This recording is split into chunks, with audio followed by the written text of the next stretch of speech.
Court Assembly to order. Madam Clerk, can you please call the roll? Yes, Mr. Chair. Mr. Weddleton. Here. Ms. Zalatel. Here. Mr. Dunbar. Here. Ms. Kennedy. Here. Mr. Rivera. Present. Ms. LaFrance. Here. Mr. Peterson. Present. Mr. Constant. Here. Ms. Quinn Davidson. Here.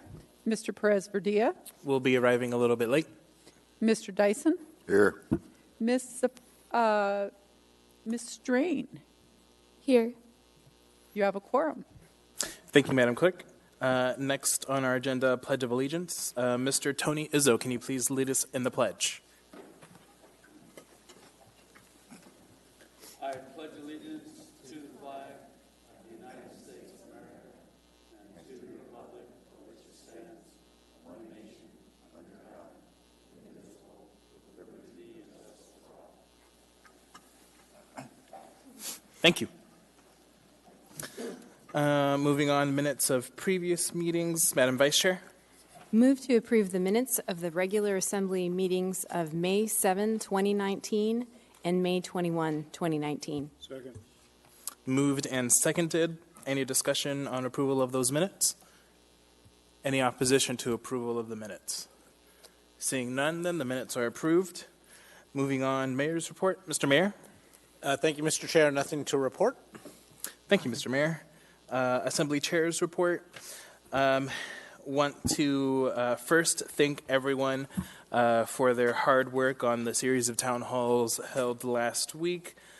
Want to especially thank the clerk's office, mayor's office, and my aide, Judy Jessen, for all the work that they did in organizing and implementing the town halls.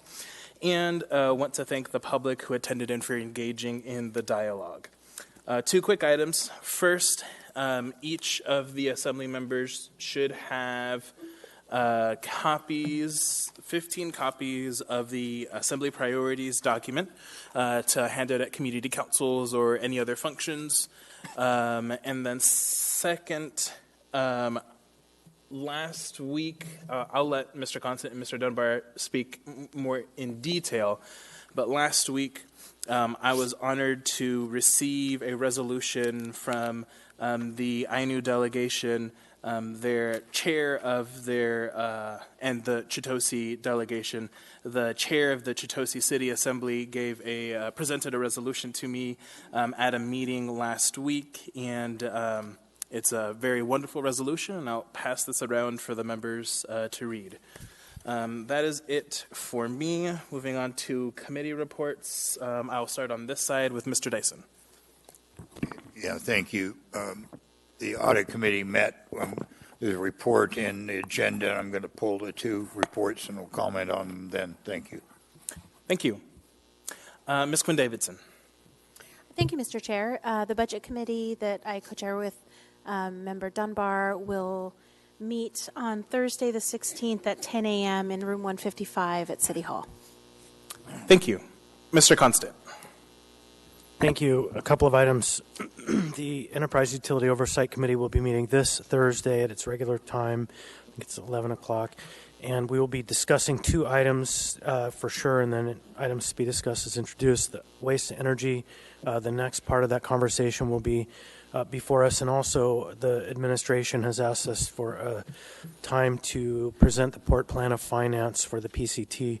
And so we're looking forward to that conversation. And then next Friday at 11 a.m., we are also going to be hosting a 2-hour conference work session with the port users, with Ascent, with the administration, for a discussion about the Ascent report and the next steps that we should be focused on as a body for the next year related to the Port of Alaska. And then just because you brought up the Ainu delegation, I'm going to speak to that briefly.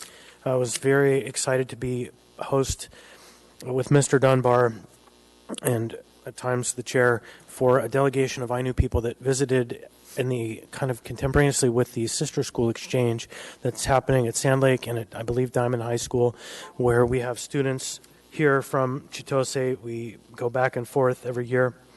And the Ainu delegation was very welcome in that the Ainu people were recognized last April by the the Congress of Japan, the Diet of Japan, as the first and only indigenous people of Japan.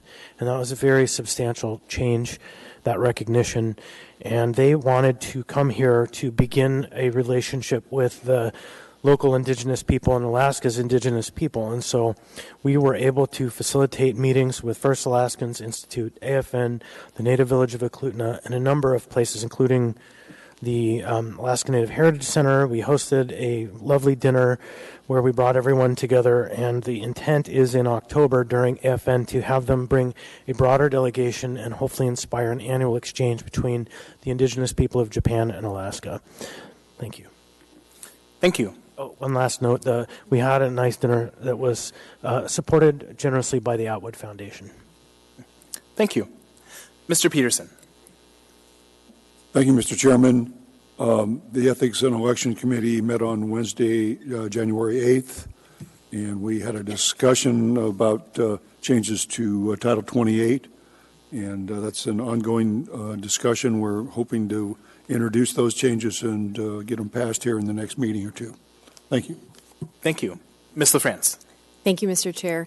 The Health Policy Committee won't be meeting this month. The next meeting is scheduled for Wednesday, February 5th at 10 a.m. Thank you. Thank you. Ms. Kennedy. Thank you, Mr. Chair. Just announcing that the Community and Economic Development Committee will be meeting again next week. Actually, that's the week. No, it's next week, the 23rd, Thursday, 9 a.m. And we're just starting to open up conversations in how to improve our marijuana application and approval process. So if anybody's interested in that, please attend, or otherwise start sending in some emails so that we can start to gather some of those comments and suggestions. Thank you. Thank you. Mr. Dunbar. Thank you, Mr. Chair. The Public Safety Committee met last week on the 8th, had a good discussion about three of the things actually on the agenda tonight. We talked about the sales tax and the alcohol tax, both versions that are going to support public safety initiatives. That same day, the Budget Advisory Commission had a meeting, which I attended in my role as the chair of the Budget Committee, co-chair with Ms. Quinn Davidson, and they passed a resolution which I just wanted to flag for folks. It was laid on the table. It's in your red folder, but it's a rather long one laying out the reasons, but the upshot is the Budget Advisory Commission recommends the Assembly place the proposed alcohol tax on the April 2020 ballot with language that includes revenues be dedicated to develop or fund programs and initiatives that improve the safety and welfare of the people of the municipality of Anchorage. Thank you, Mr. Chair. Thank you. Ms. Salatel. Thank you, Mr. Chair. The Committee on Homelessness that I co-chair with Mr. Perez Verdia will meet tomorrow from 11 a.m. till 12:30 in the Mayor's Conference Room at City Hall. On the agenda are two items. We will be discussing the mobile intervention team as well as the Choices program. Thank you. Thank you. Mr. Weddleton. Well, thanks. In regards to the AMATS Policy Committee, the Metropolitan Transportation Plan 2040, which is a 20-year plan for what both roads and infrastructure or kind of transportation projects will do over the next 20 years, is out for public review. And if you add up all the money we spend with the city and the state on roads, it actually adds up to more than all the other building that we do in this city. It's very important what our city looks like and how we function. So if you have any thoughts on it, it's a little daunting when you go through and see all these projects listed, but if you have specific comments on any project, that's valuable, but also even broad conceptual things on how transportation should work in Anchorage is important. You can just Google MTP 2040 AMATS, and it'll bring you to where you need to be. Thanks. Thank you. Ms. Strain. Thank you, Mr. Chair. Nothing to report. Thank you. Moving on in our agenda to addendum to the agenda. Madam Vice Chair. Move to incorporate the addendum and laid on the table item as printed and distributed. Second. Moved and seconded. Any opposition to the motion? Seeing none, the motion passes. Madam Vice Chair. There's one laid on the table item, Assembly Information Memorandum number AIM 8-2020 from the Mayor, subject Budget Advisory Commission Alcohol Tax Resolution. Thank you. Moving on to the consent agenda. Consent agenda items numbered 9A through 9F are typically routine or non-controversial items such as bid awards, new business, information and reports, and ordinances and resolutions for introduction. The items on the consent agenda may be approved by the Assembly by a single vote on a motion to approve the consent agenda. Prior to approval, items may be pulled by an Assembly member for discussion and separate vote on each of those items. Under the Assembly Rules of Procedure, all ordinances and some resolutions will have an opportunity for public hearing on a future date. With that, I'm going to go down the dais and see what items we want to pull.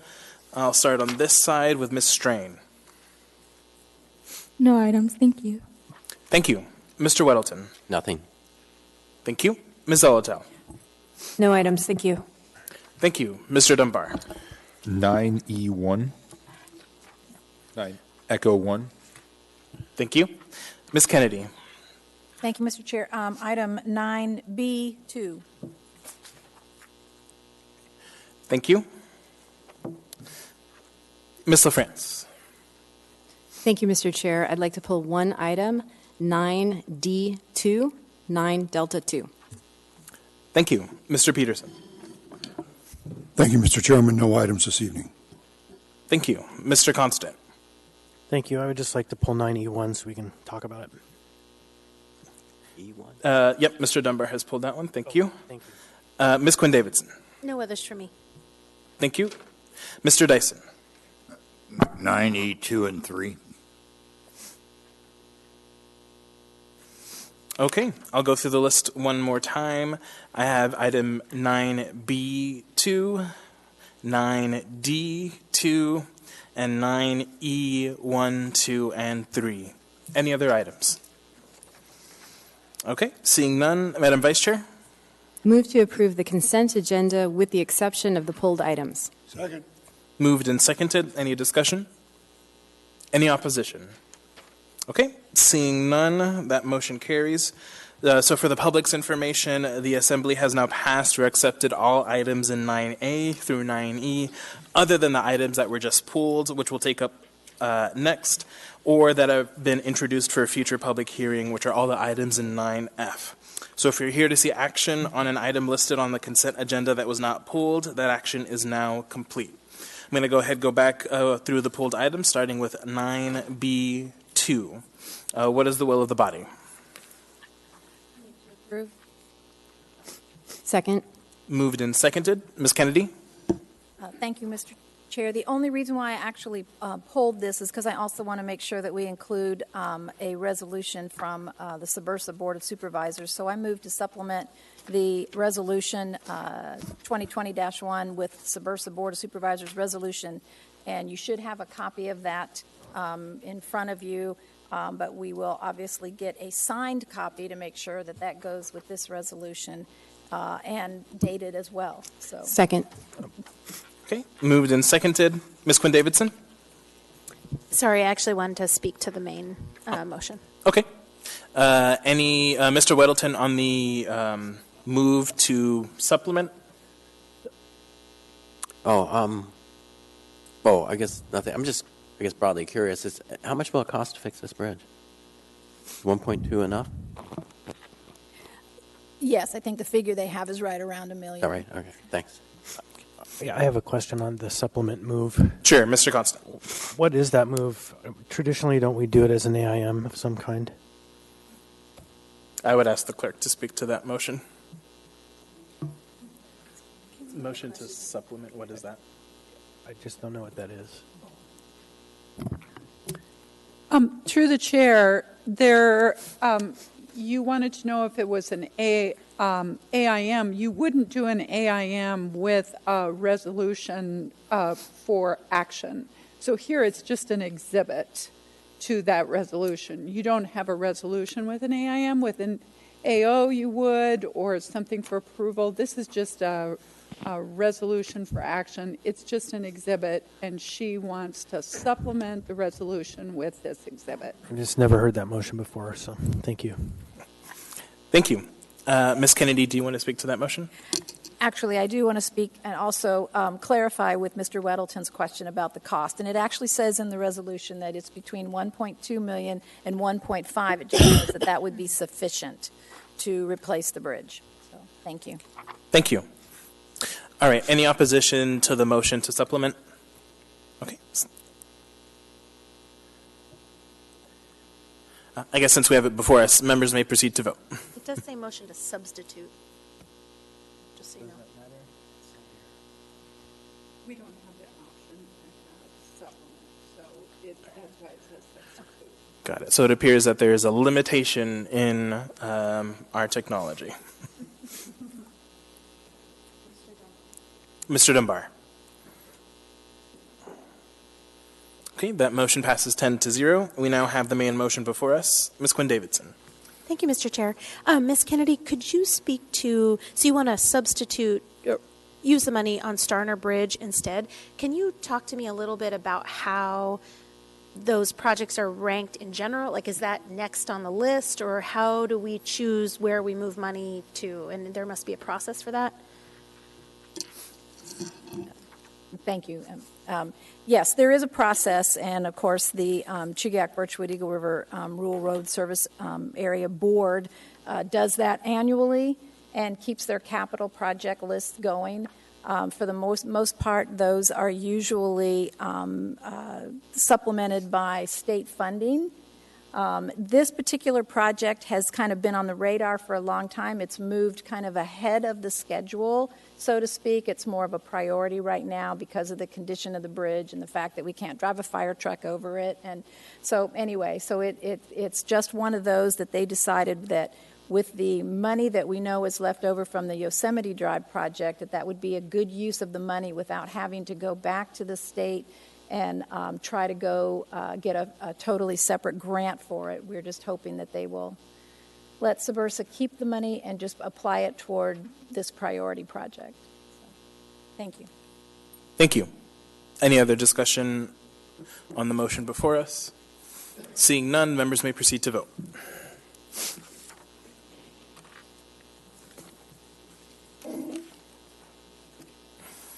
That item is approved 10-0. We now have before us item 9D2. Ms. LaFrance. Move to postpone indefinitely. Second. Moved and seconded. Ms. LaFrance. Thank you, Mr. Chair. The fire department and maintenance and operations will be bringing a different version of this back before us. Thank you. Seeing no further discussion, members may proceed to vote.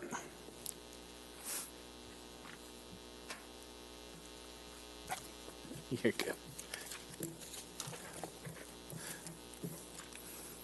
All right. That motion is approved 10-0. We now have before us item 9E1. Mr. Dunbar. Move to accept. Second.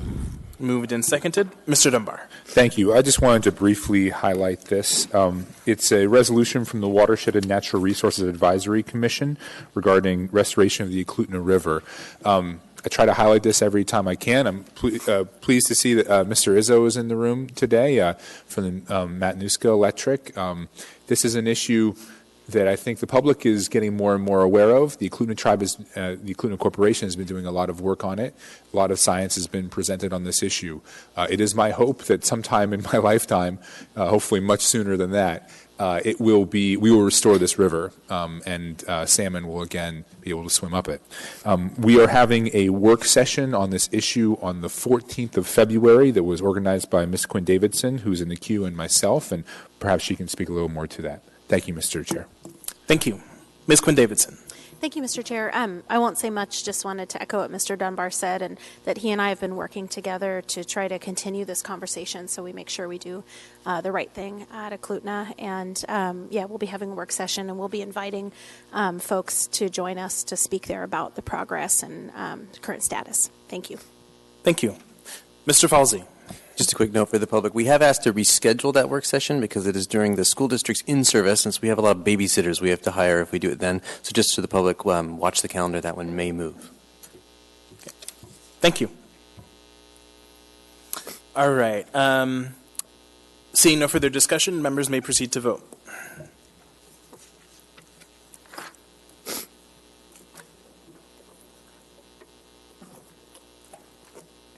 That is accepted by a vote of 10-0. We now have before us 9E2, Internal Audit Report on Streetlight Billing. Mr. Dyson? Yeah, thank you, Mr. Chair. Both the audits that we Actually, what's the motion? moved to approve. I believe it's a motion to accept these audit reports. Move to accept. Second. Moved and seconded. Mr. Dyson? Yeah, both these two audits were requested by the leadership of the organization and were quite detailed, excuse me, and so on, and in some ways illuminating. So over decades of street lighting, there's been lots of confusion. LED lighting has greatly improved the efficiency and reduced the costs and so on and so forth.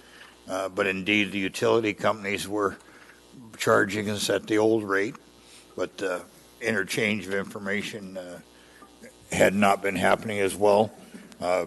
Lights have been installed by the city on state roads, and the mechanism would perhaps without the state's approval or knowledge, and those haven't been paid for by the right ones. There are neighborhood lights and lights that were put in and school bus stops and so on that there's no good mechanism to recover the costs, and just scores of little details like that. And this audit pointed them up. The administration was aware of some of them before, and now they're far more aware due to the detective work of our audit committee, our audit office. So, and there will be no easy solutions to all of it, but they're being worked on, and the future is better. And I think the communications and the as-building of the drawings and stuff will be better in the future. But it was a delightful exercise where the people who were in charge of the department ordered the audit to help shine a light on where their deficiencies were, and that worked very well. Thank you, Mr. Dyson. Mr. Dunbar. Yeah, I apologize. I didn't ask this via email before, but I am curious. I mean, it is a pretty substantial sum of money, and I'm wondering what the interplay is between this and, if any, with the sale of MLMP. That is, did Chugach think that they were going to be receiving these sized payments, or I know there are some cash reserves insofar as the city needs to be compensated. Those cash reserves, I think, are mostly spoken for now in the settlement. So, does this in any way? How does this interplay with the MLMP sale for the administration? Through the chair to Assemblymember Dunbar, I think the candid answer is to be determined and only at the margins. We discovered several different kinds of errors through this process. In some cases, we had been paying for streetlights that didn't exist. We're going to try to seek some recoupment there. That's not a tremendous amount of money, and there's some question about how many years back we might be able to go. Also, what the source of that error really was. In other cases, it looks like we have been paying for lights that the state installed on state roads that we have no agreement that we were supposed to pay, and in many cases, we don't think we should be paying for those. I don't candidly know how that story will end, because I suspect the state will not agree to backfill our payments that were already made, and I don't know going forward if they will agree to shoulder those payments, and plunging large portions of the city into darkness is probably not an acceptable solution. There were other payments that were just using the wrong color of money, meaning that the ARDSA was paying for lights that were located outside of ARDSA. Some of that we will all clean up. But you are right. There were payments. There was an identification in the audit report that there were 221 lights that we are paying for that we should not be paying for. The estimated cost there was $170,000 a year. I think that will sort itself out. If that payment no longer gets made, that'll just be something that Chugach absorbs in the usual case. If we find a different way of paying for that, they'll absorb it in the usual case. It's at the margins. There's no direct effect on the cash reserves of MLMP. I think if you were to trace the funds in some ways, if they were to give us a reimbursement, I suppose you could trace that back to some reduction in the final amount of unrestricted cash in MLMP's coffers. But there too, we're still working through those issues, and I think in the grand scheme, it is not moving the needle tremendously. Thank you. Thank you, Mr. Chair. Thank you. And just want to clarify, is there anyone on the phone? Do we even have it set up? Okay. All right. Seeing no further discussion, members may proceed to vote.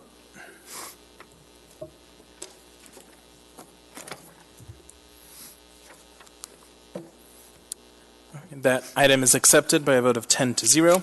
We now have before us item 9E3, Internal Audit Report on Girdwood Fire Department, cash fiscal controls. Mr. Dyson? Move to accept. Second. Moved and seconded. Mr. Dyson? Yeah, thank you. Yeah, the relatively new chief police or fire there asked for this audit, and the audit uncovered lots of bookkeeping errors and things not being followed up on and so on. Largely a manpower issue, turnover, trying to depend upon lots of volunteer work and so on. And the Girdwood Fire Department agreed with the audit and has already hired a CPA to go over their books and improve it. And once again, it's a good example of the executive branch and the audit working together to solve problems. Thank you. Mr. Weddleton. Just briefly, too, this, I just moment to praise Chief Weston for asking for this and running it. That, my few years involved with the Girdwood Fire Department, it seems to be an amazing organization all along, but I think in the last year and a half or so that she's been chief, has definitely become much more professional. And that's, I think people have more confidence in it. The people working there feel better about it. And the relationship I see at the Girdwood Board of Supervisor meetings is substantially better. So anyway, good job. And I think this audit isn't damning, but it actually points a direction that she wanted to learn more about and to fix any of the problems. So thanks. Thank you. Mr. Dyson. Yeah, thank you. A couple of interesting things came up. I asked what portion of the Seward Highway the Girdwood Fire Department took care of medical calls, and there's an overlap zone between Anchorage Fire Department and it goes from Viewpoint down to Indian or something. There's an overlap zone, and then the Girdwood Fire Department goes on calls all the way to the Hope Cutoff on the Seward Highway headed south. And this chief has now in place so that when they do the medical calls in Whittier. So for the first time, they're getting reimbursed when they bill for those services on the portion of the Kenai borough that they are servicing. And that's just good leadership and good supervision. Those things are working. Thank you. Seeing no further discussion, members may proceed to vote.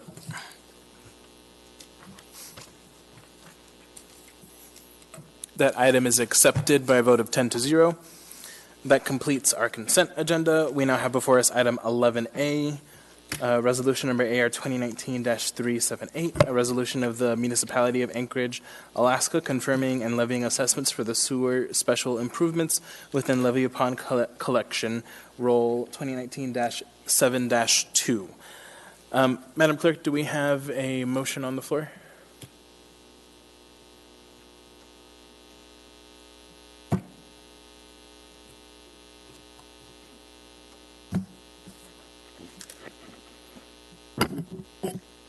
Yes, Mr. Chair. At the December 3rd regular meeting, Mr. Weddleton moved to approve, seconded by Ms. Quinn Davidson. Motion to approve is on the floor. Thank you. Madam Vice Chair? Move to postpone to the meeting of January 28th. Second. Moved and seconded.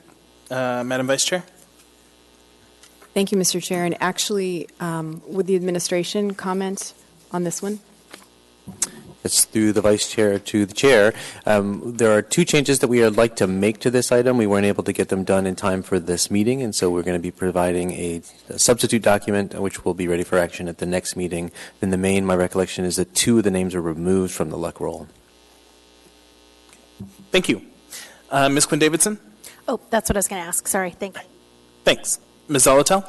Thank you. In the time that we're postponing, are the two names that being removed, is there efforts to notify them that they're being removed? Why would we want to? Through the chair to Assemblymember Zalatel, I've received the official thumbs up sign from the peanut gallery, so I believe the answer is yes. Great, thank you.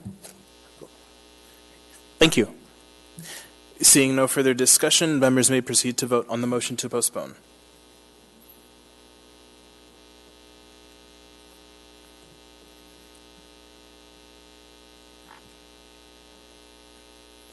All right, that motion is approved 10-0, so that'll be back before us on January 28th. Moving on in our agenda, we're at appearance requests, starting first with Mr. Tony Izzo. And we have 3 appearance requests. Everyone will have 3 minutes. Thank you, Mr. Chairman, Assembly members. My name is Tony Izzo. I'm the CEO of Matanuska Electric Association, and I am here tonight briefly to present the municipality of Anchorage with a capital credit check in the amount of $33,713. As you know, through the recent sale of ML&P to Chugach Electric, like Chugach, Matanuska Electric is a cooperative. And we don't have shareholders, we have members. And those members that we serve, they pay their monthly bill, and over a period of time, they earn capital credits. And rather than issuing dividends back to a shareholder that could live anywhere, we issue back the capital credits to the people that actually paid the bill. So with that, I'm happy to turn this over, and the real check is on the back. Thank you. Thank you. I have a question for you. Mr. Dunbar.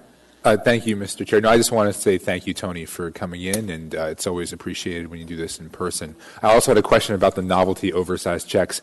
Alex, where do those go? Do we keep them, or the real check presumably gets deposited? But okay. Thank you. Thank you, Mr. Chair. Thank you. Thank you, Mr. Izzo. Next appearance request, we have Mr. Travis Neff. Great.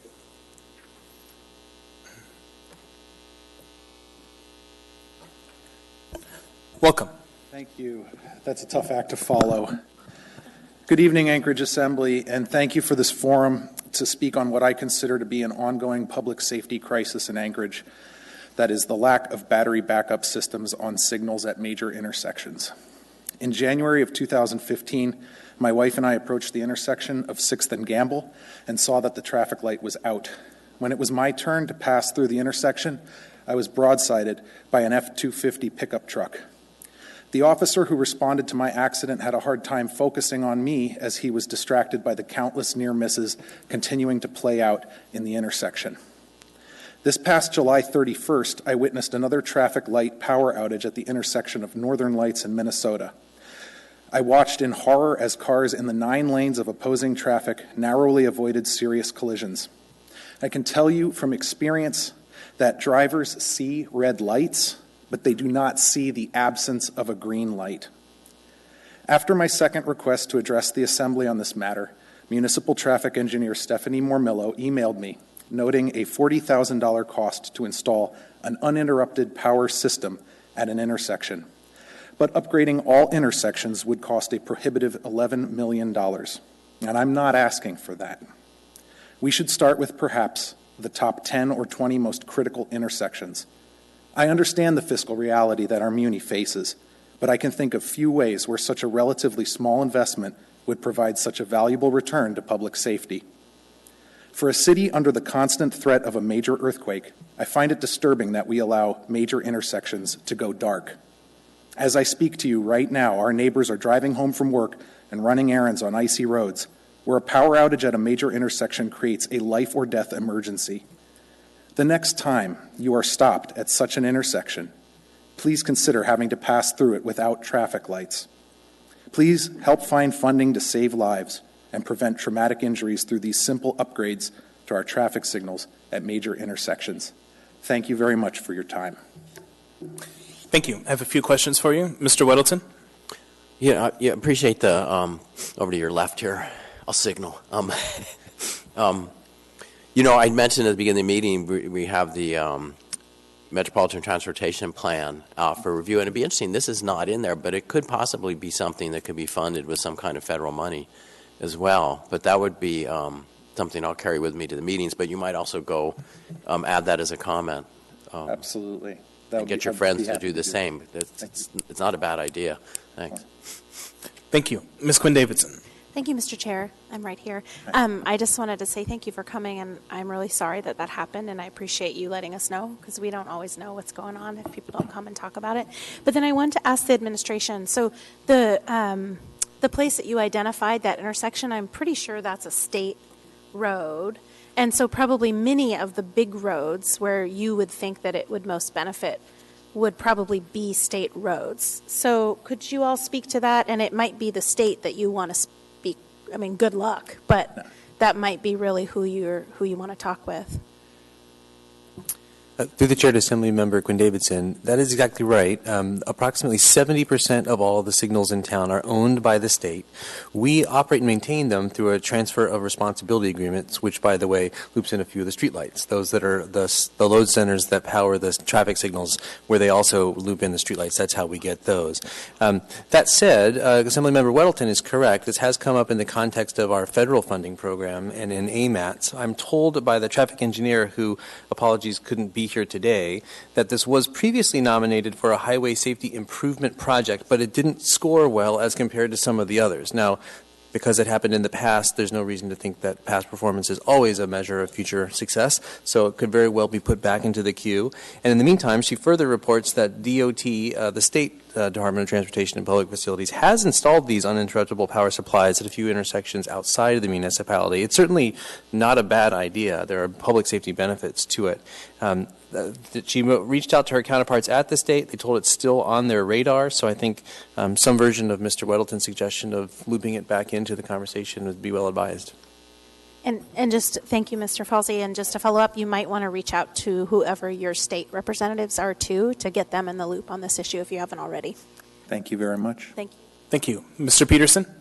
Thank you, Mr. Chairman. And I was just going to question whether this is something that is done in pretty much all major cities. Does anybody have that information?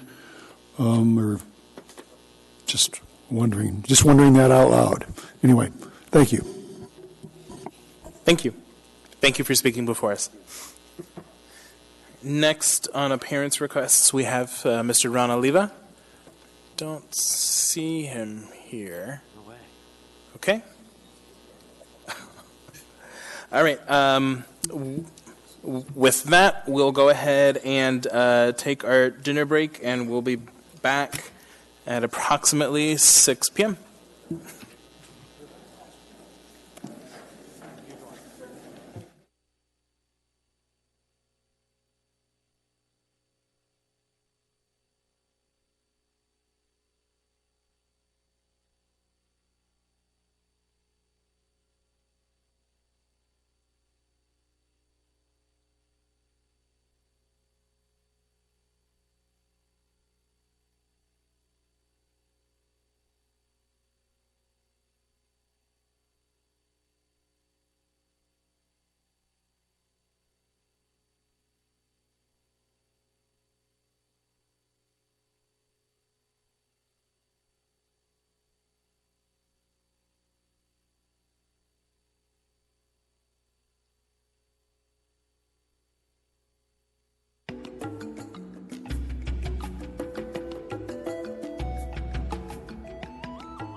Go ahead and take their seats. We're going to get started.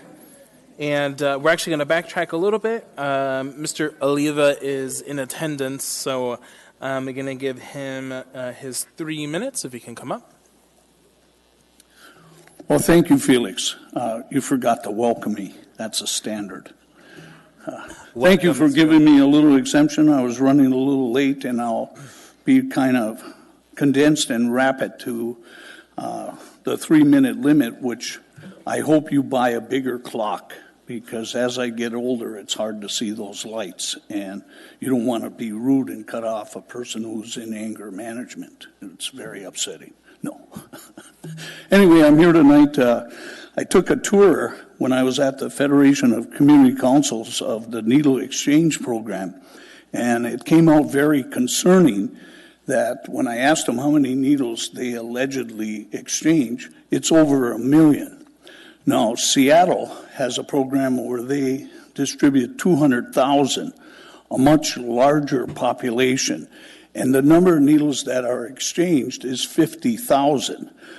Here we exchange some diabetic needles, but what I was concerned about is the van stops at the homeless campus, Brother Francis and Beans, which is adjacent to my property.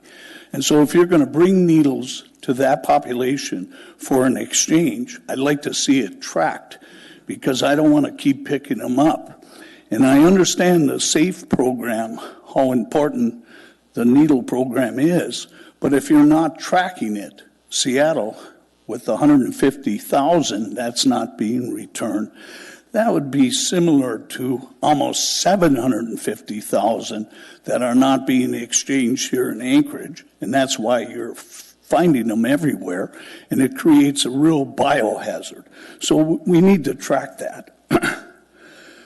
So with that, if you would do that, the other thing that I'm concerned about is I'm the municipal contractor for the sale of guns. From evidence. These guns are seized from criminals, lost and found, and basically given to the city. What happened recently in a Supreme Court decision on AR-15s is Sandy Hook is suing the manufacturer, and the Supreme Court allowed it to go forward, not because the manufacturer is going to lose the case because they manufactured the guns. It was the advertising involved with the AR-15 that they had a poster that said, "This is your ticket to manhood." So it's like Joe Camel and the Marlboro Man. They're going to get you, just like vaping. And what I'm trying to do is put myself, but also the general public and the municipality concerned about risk management when we sell these guns. I have an FFL, we do the NICS, the background, but I don't know if that's enough. So voluntarily, I show a safety, an NRA safety video on how to purchase, if you could wrap it up, Mr. handle, and basically transport the guns. I do it voluntarily, but I think if you review the law, and that's why I'm here, is to look at an ordinance that before the city sells a gun, not gun dealers throughout the city, before the city does, you sign an affidavit that you've taken a safety course on buying guns, storing them, using them, and then when you go to sell them. Okay. Do you have any questions? I do not see any. Okay. Well, good luck tonight. I hope you all went to Costco and got aspirin. Thank you. All right. So we're now at the 14s. Madam Vice Chair. Move to combine the public hearings for items 14A and 14B. Second. Moved and seconded. Any opposition to the motion? And then I'll explain the motion for the public after. Okay, seeing none, then the public hearing is combined. So for members of the public who aren't aware, the Assembly just combined the public hearing for items 14A and 14B. So that means when you come up here to speak, just let me know whether you're going to be speaking to either of the alcohol tax proposals or the sales tax proposal or a combination. You can speak to all of them, in which case I will grant you up to 6 minutes, which is the same amount of time you would have if we didn't combine the public hearing. Or if you speak just to one of them, then you'll have 3 minutes.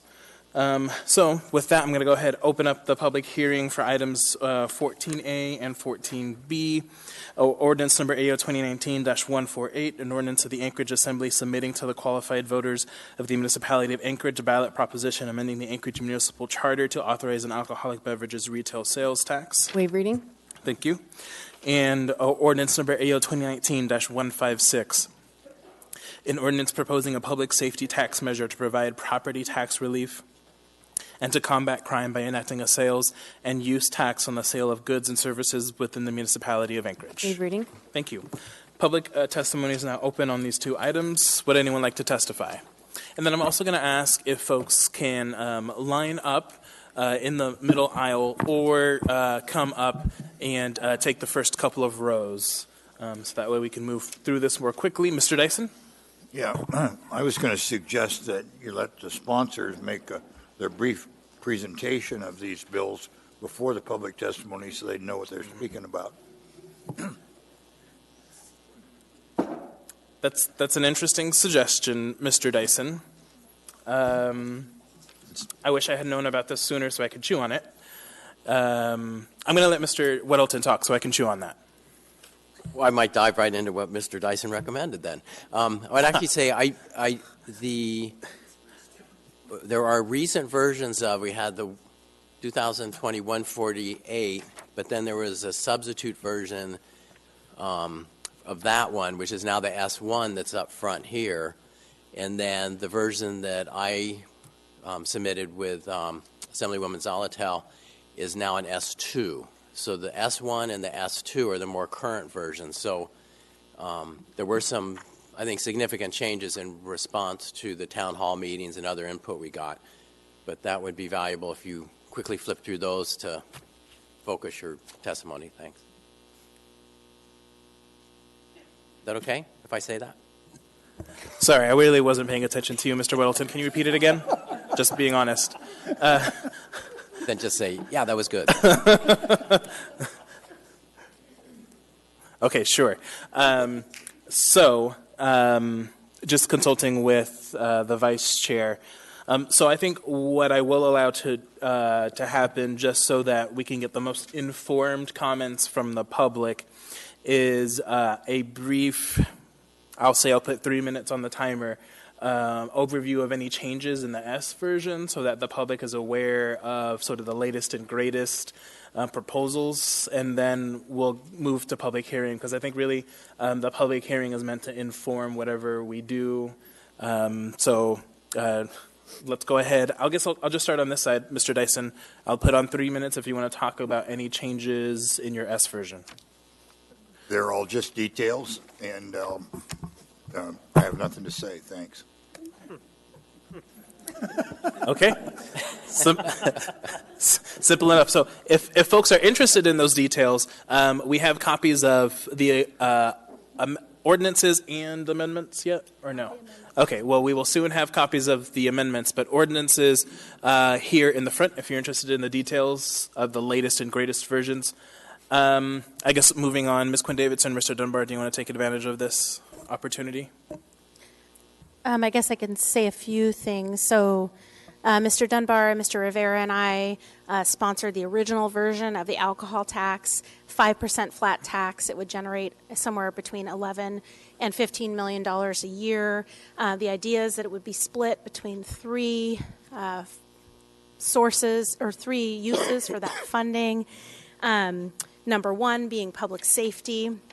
Number two being child abuse, sexual assault, and domestic violence, funding to combat or address those. And then third, money for homelessness and specifically for treatment. The idea is that we have the MLMP sale coming, a stipulation associated with that sale is that we would have $15 million going to a capital fund that would build and or reconstruct an existing center where we could house folks. And the idea here is that we could actually raise some money to operate that center. We know that the state is falling short on its obligation to take care of this community, and we're doing a lot of that work ourselves as we can and see this in line with that sort of approach. And in terms of the S1 version, what we've added were a couple ideas we got from our colleagues that we thought were good. One is to have an annual report on how the money is being spent, and the exact wording is on page 3 of the S1 version. And then the next is to make it clear that any money spent on public safety would be, specifically public safety is a thing I think folks were worried about, would not be reduced. So this money that would come in from the alcohol tax would be an additional amount of money on top of what we already spend for public safety. So what we're looking at is we'd see, more officers, a faster response time in the community. We would see kids who are getting services they need and programs that help them survive child abuse. And we would see the homeless taken care of in this community and see fewer people on the streets negatively impacting us. And so I'll let Mr. Dunbar add anything if he'd like to. Just very briefly, thank you, Ms. Quinn Davidson, for all of that.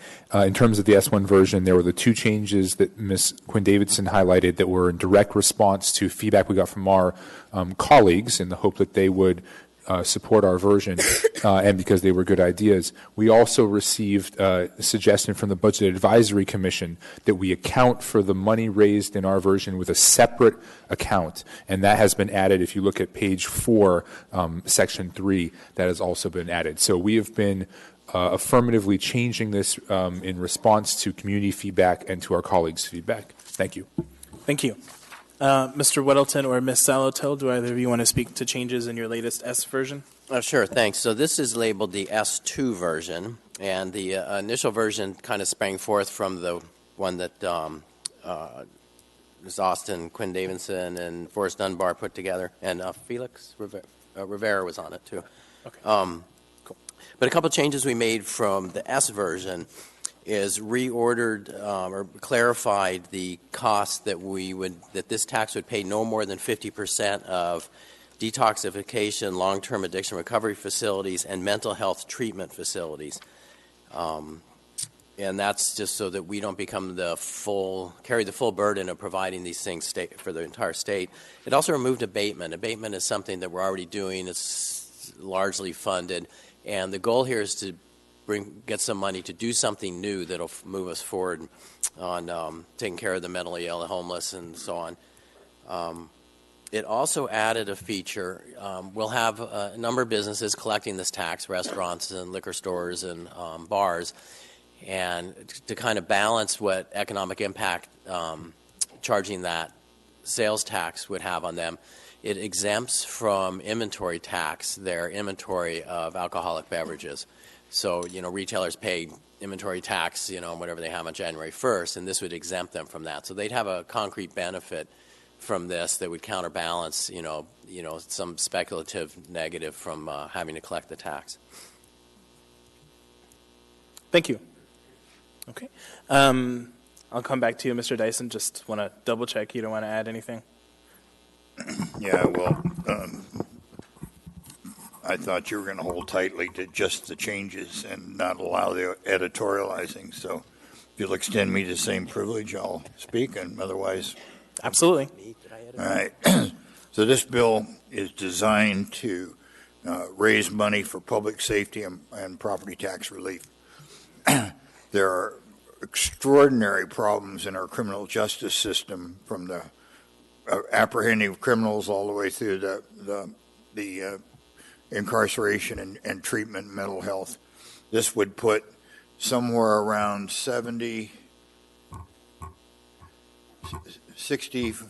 million per year into public safety, where it's desperately needed. The other half of it would go to property tax relief, and then any money that wasn't spent on public safety relapses to the property tax fund. So it looks to me like it's going to reduce underneath the cap. There'll be $70, $80 million come in from sales tax, including our visitors to our city, which will reduce then the obligation of the people, the taxpayers. So I moved that from half to 2/3, just because there's so much money involved. So 2/3 of it will go to property tax relief, probably make 9, 10, 11% change in the what property tax people will pay. Thank you. Thank you. And thanks to the public for obliging that. We'll go ahead and get started. Welcome. Mr. Chairman, Mr. Mayor, my name is Tom McGrath. When George Warch was the mayor, that would be 2000 to 2003, the municipal budget was about $280 million, just half of what it is today. The city keeps authorizing more taxes, such as the gas tax, the 4% bed tax, the museum tax, at a time when we have a recession. We've lost 3% of our population. Very few single housing units are being built. Some businesses have failed. And so what do you do at this time when people are in trouble? You authorize $115 million for a solid waste service expansion in September of 2018 that was really just a union protectionism giveaway. You're trying to start a stormwater utility. Sure, we've been talking about this for 40 years, but you shouldn't do it when times are tough. Utility, and I know you'll say utility payments aren't taxes, but ultimately, when the city owns the utility, when you don't pay the bill, sooner or later you have to at a point of a gun. The tax burden in Anchorage has never been higher, and then you want to raise it again.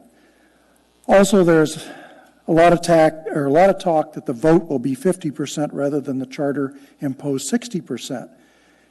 I know the argument that a judge has determined that 50% is sufficient, but who are you to superimpose your will over the Charter Commission, the borough of Anchorage, the municipality of Anchorage, and the assemblies in 1975, and the voters that have lived under that charter and voted for that charter then and have lived under it ever since?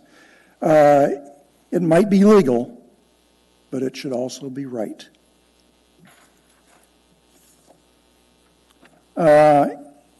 One thing about the alcohol tax, the big part is the Clitheroe Center.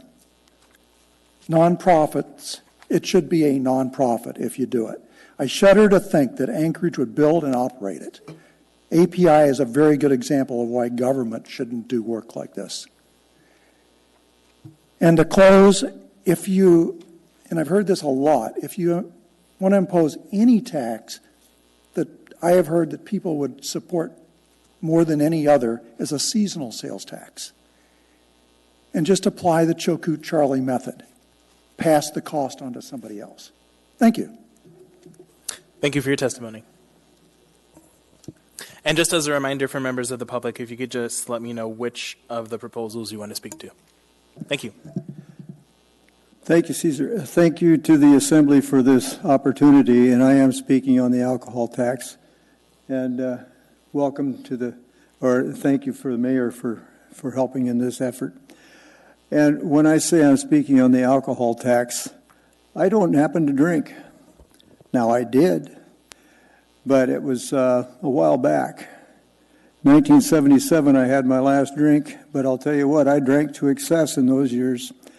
And now I work with people coming out of prison, but I'm here to speak on behalf of my own experience. And this is my testimony, and that is that the people that I drank with, if you added a few cents to what it costs to drink, it isn't going to slow them down.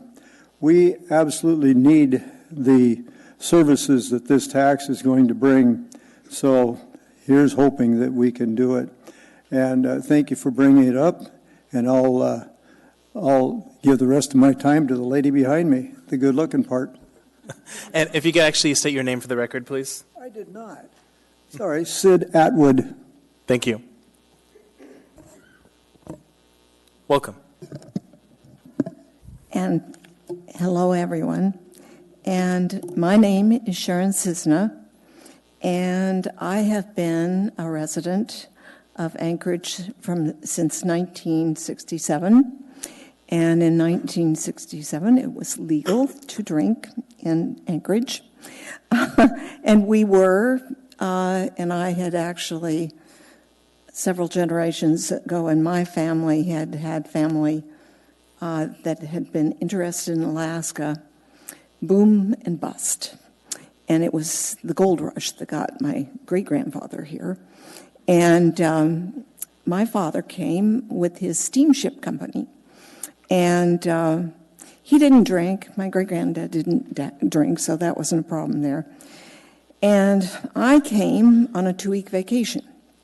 And I came because I was working on my degree in sociology from the University of Washington, and I was coming to just think through my senior year coming up and really getting ready to take on a really important part of your life. You're going to work for the future. And I came and I stayed. And lots of people fall in love, or they get drunk and they get lost, that kind of thing. In my case, I went hiking. And so it was Chugach State Park that got me and kept me. And later, the person that shares income tax or the property tax with me, Sid Atwood, he was my first boyfriend in high school. So he finally joined me here. But fortunately, we both are in exactly the same place on the alcohol tax. And as homeowners, what's really important is that trip here opened me up to 50 plus years of watching Anchorage after you've gone through the boom and bust. But when we were here, and we were World War II, and 3 years after what was the tidal wave in other parts of Alaska, but the earthquake here, and enormous problems here. And so the state was, the town was still very much in shock. And you go walking, I was staying, finally I found an apartment in this 2-week stop. I found an apartment to house it until the end of the school year, and which I went ahead and did. And I would walk around town totally safe. You could walk anywhere. It was great.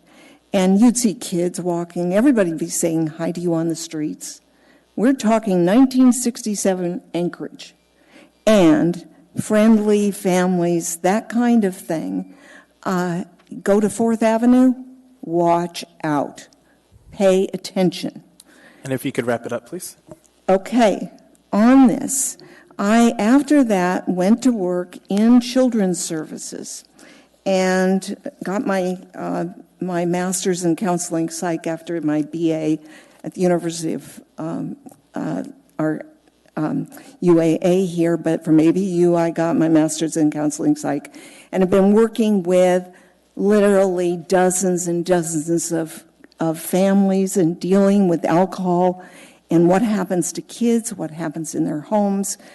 I've also been involved in the political world and every other kind of door knocking you can imagine. And the numbers of people that are affected in Alaska, and Anchorage especially, and huge numbers of people in Alaska move to Anchorage. So much for your testimony. Your time is up, though. So it's the fact that we've got transitory people also being enormously affected by our drinking and what it does to our population. Thank you. Expensive. Thank you so much. Thank you.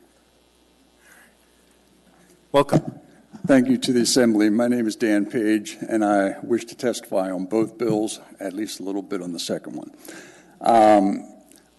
I've been following this throughout the process, and frankly, I'm quite confused as to what ordinances are still on the table. I got an email from Mr. Weddleton today, and he said that the S1 and the S2 are the only versions of 148 that are still out there. The question I have on that then is the original version of 148 still on the table or not?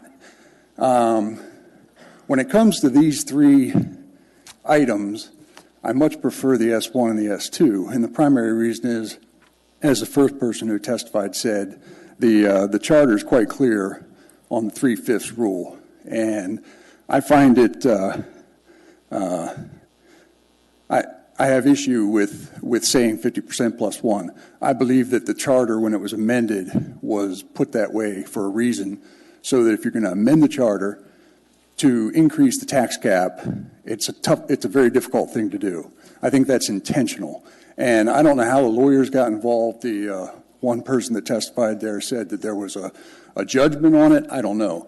But it's disingenuous at the very least. So if 148 and S1 and S2 are all three still on the table, then I certainly don't like the base version of 148 because of the 3/5 or 50% rule.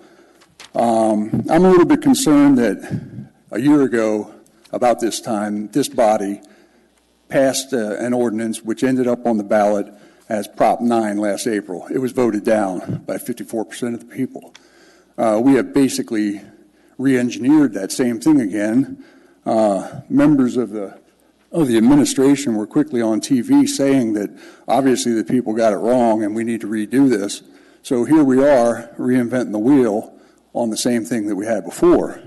Beyond that, we're being disingenuous in the verbiage.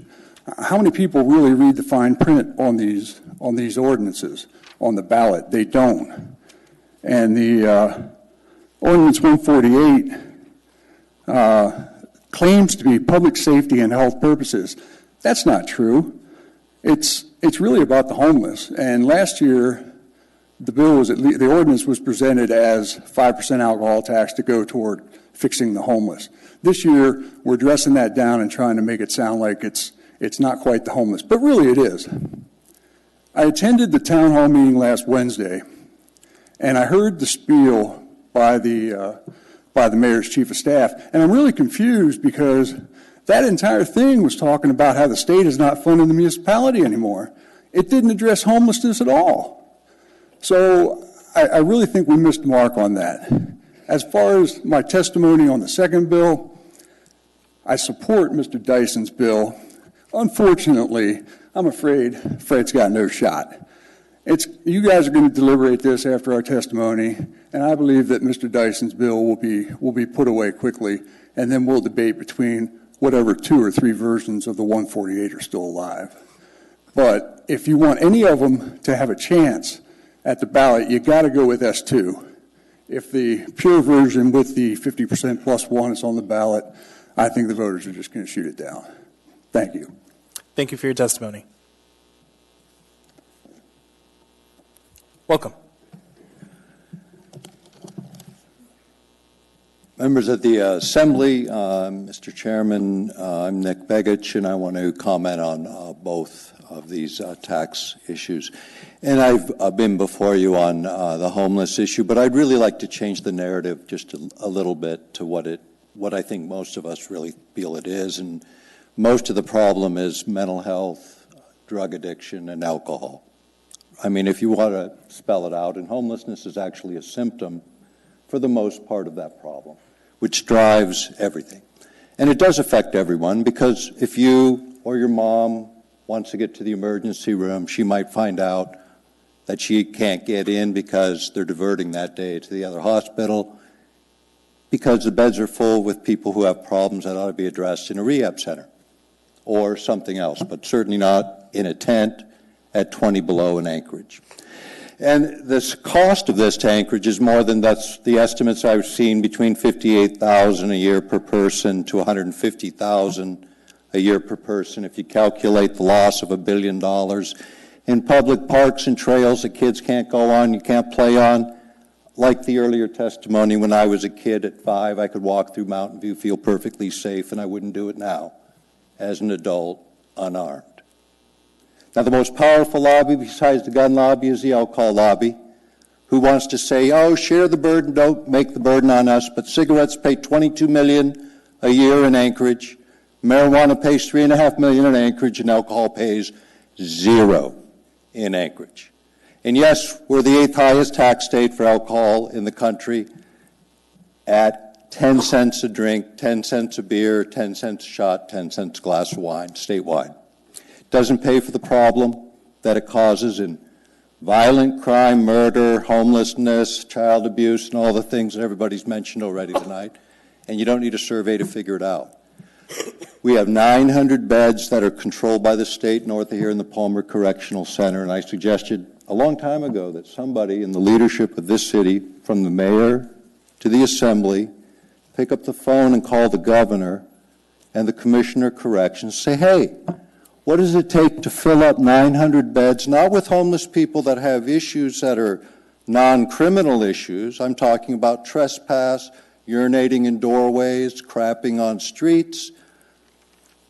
These are criminal events that you can prosecute for and divert 4 points to divert. Arrest them and hold them accountable. Put them in a facility that has the possibility of assessment for alcohol, mental illness, drugs. If those aren't the issues, find out what the issues are. One person at a time, and develop a plan to take them out of their place, or to recognize that those individuals, some of them, are going to be there forever, and we're going to have to figure that out. But not dying in the streets. And alcohol is spending a lot of money on ads and a lot of money on everything to avoid being responsible. To be the drunk driver in our community, watching it degrade over my lifetime, and particularly over the last 10 years. And alcohol is the one not responsible. Hold alcohol responsible, but charge enough to solve the problem. And I said before, 5% is not enough. It's going to take 15 if you just tax alcohol. The other issue is trust. People don't trust the assembly to spend the money like it needs to be spent to solve the problem, and that's been part of the reason it's not passed before, because you have to define it narrowly. Bring to the table people who can solve the problem. You've got good health professionals, South Central Foundation right here in Anchorage, 2,000 employees, private side nonprofit, knows about behavioral health. Meet with the right people and take the steps as leaders to ask them to the table, from the governor to corrections, and let's put the assets that are sitting out there empty, 900 beds empty, 1,100 homeless in Anchorage, 900 of them with mental health problems, and there's the place for them, there's a budget source for them, and the budget that you have available from the private side to make sure that facility is ready right now. And I'm not talking about making homelessness a crime. That leaves 200 homeless left in Anchorage and 200 employees between nonprofit, city, and state workers to solve their problems. And I know we can do it. Put a big enough budget together to actually solve the problem, and alcohol industry should be the leaders and take responsibility and be accountable and pay their bill and quit asking everyone else to, because we already are. 15% is cheap. If you drink a lot, you pay a lot. If you drink a little, you pay a little. That's called accountability and responsibility, and call it a user fee, not a tax, because that's what it is. And it's using up our community, our public resources, our beds in hospitals, and neglecting a segment of the population that can no longer make decisions for themselves and needs the leadership of you folks elected to solve the problem by having the political courage to take on the lobby of the liquor industry, and for the liquor industry to step up to the bar, because it takes money to buy whiskey. Now it takes money to solve whiskey's problems in Anchorage.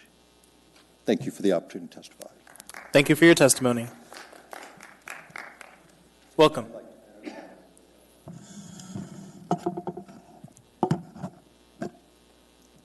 Thank you all for being here tonight. My name is Molly Mattingly, and I live in Assembly District 4, and I would like to testify in support of the Assembly putting on alcohol tax S1 version on the April 2020 ballot. With the statewide budget cuts, the city needs to seek revenue elsewhere to fund critical services. This alcohol tax is the best solution. Not only would the tax be bringing in funding for programs the city needs, research has also shown that alcohol taxes reduce underage drinking and binge drinking. Not to mention the fact that alcohol currently costs Anchorage about $750 million a year. This alcohol tax could start funding a small portion of these costs. Both Fairbanks and Juneau, as well as 45 states, have an alcohol sales tax. Therefore, it is reasonable to ask Anchorage drinkers to pay a small amount more for their alcohol. As an occasional drinker, I would be more than happy to pay 5 cents extra for a beer if that meant others in our community are helped. The biggest complaint about last year's alcohol tax was that the voters didn't know where the money is going. This year, the funds are dedicated to areas constituents think the money should go. It is for this and other reasons this version, specifically, of the alcohol tax makes the most sense. I urge you to not wait on this issue or postpone it until the future. A well-thought-out version of the alcohol tax is before you to fund our needs in our community. Thank you. Thank you for your testimony.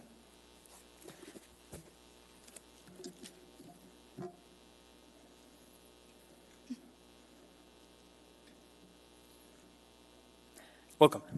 Hi, for the record, my name is Anna Brawley. As many of you know, I am working through my job at Agnew-Beck Consulting to advocate for the alcohol tax, but I also strongly believe in it. This is my personal testimony on my own time.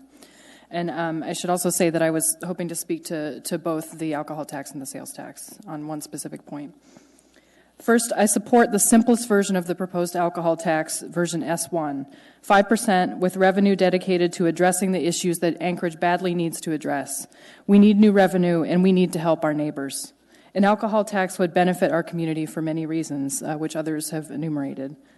Second, I want to bring two things to your attention regarding the 60% threshold for voter approval of sales taxes, and I want to thank my friend Tom McGrath for bringing this up first. We are all aware that this is in the Anchorage Charter, our city's founding document, created in 1975.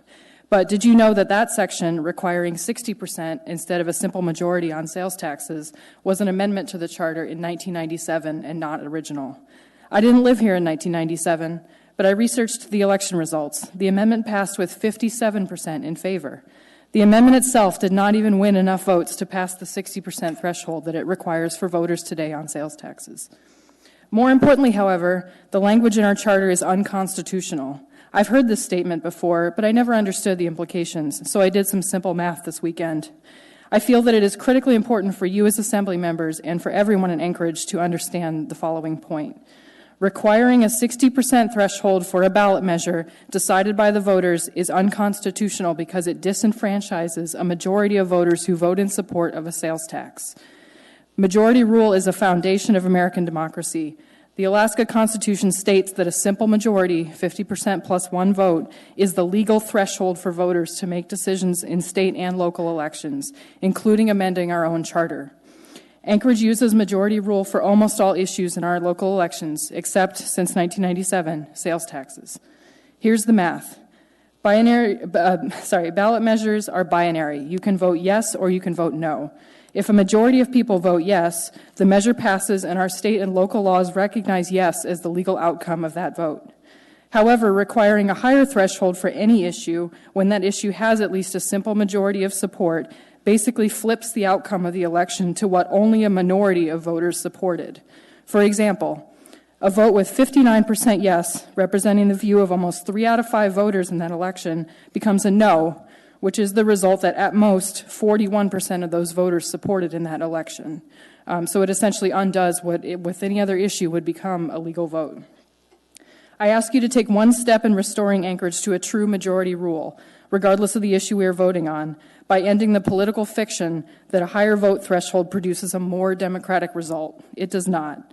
I urge you to include the simple majority threshold on any tax that goes to the ballot and to educate the public about why this matters. And I urge you to vote yes on a straightforward, permanent 5% alcohol tax. Thank you. Thank you for your testimony. Welcome. Thanks. I'm Greg Hayward. I'm a resident of East Anchorage, member of St. Anthony's Catholic Parish, and a member of AFACT, Anchorage Faith in Action Congregations Together. This button here, you'll see a bunch of folks that came tonight from AFACT and were speaking towards the alcohol tax. I'm here to express our perspective that the need for revenue to fund expansion of critical services in Alaska.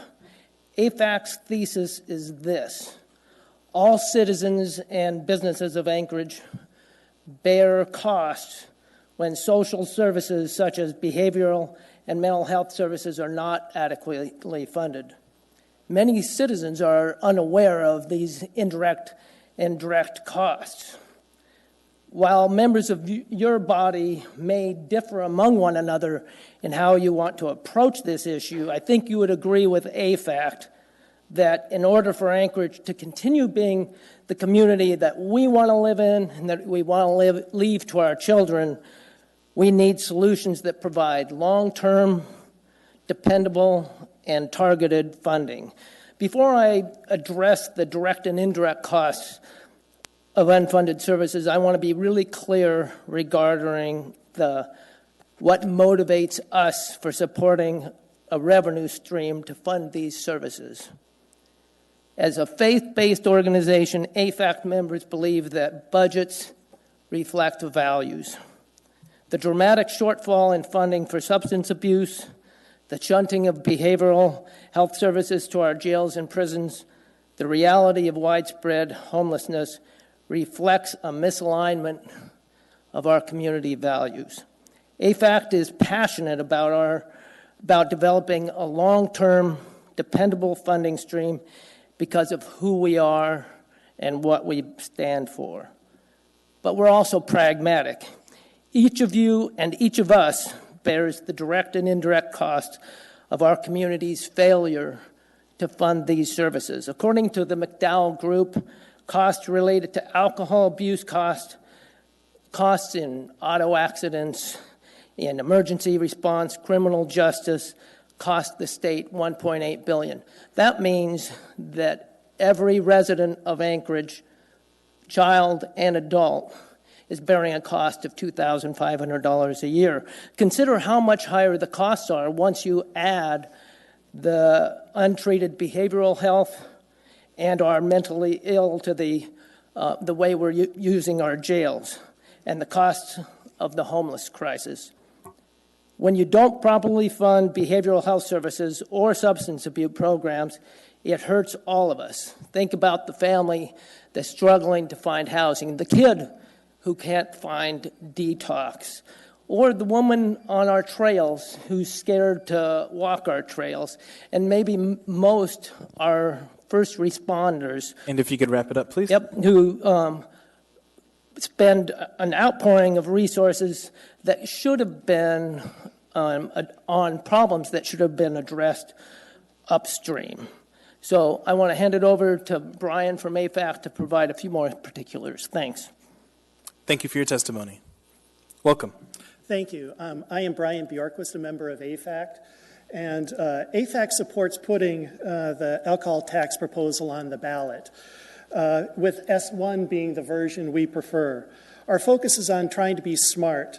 The proposal needs to dedicate funds to important community needs, provide long-term solutions, be something that can pass, and provide significant amounts of money.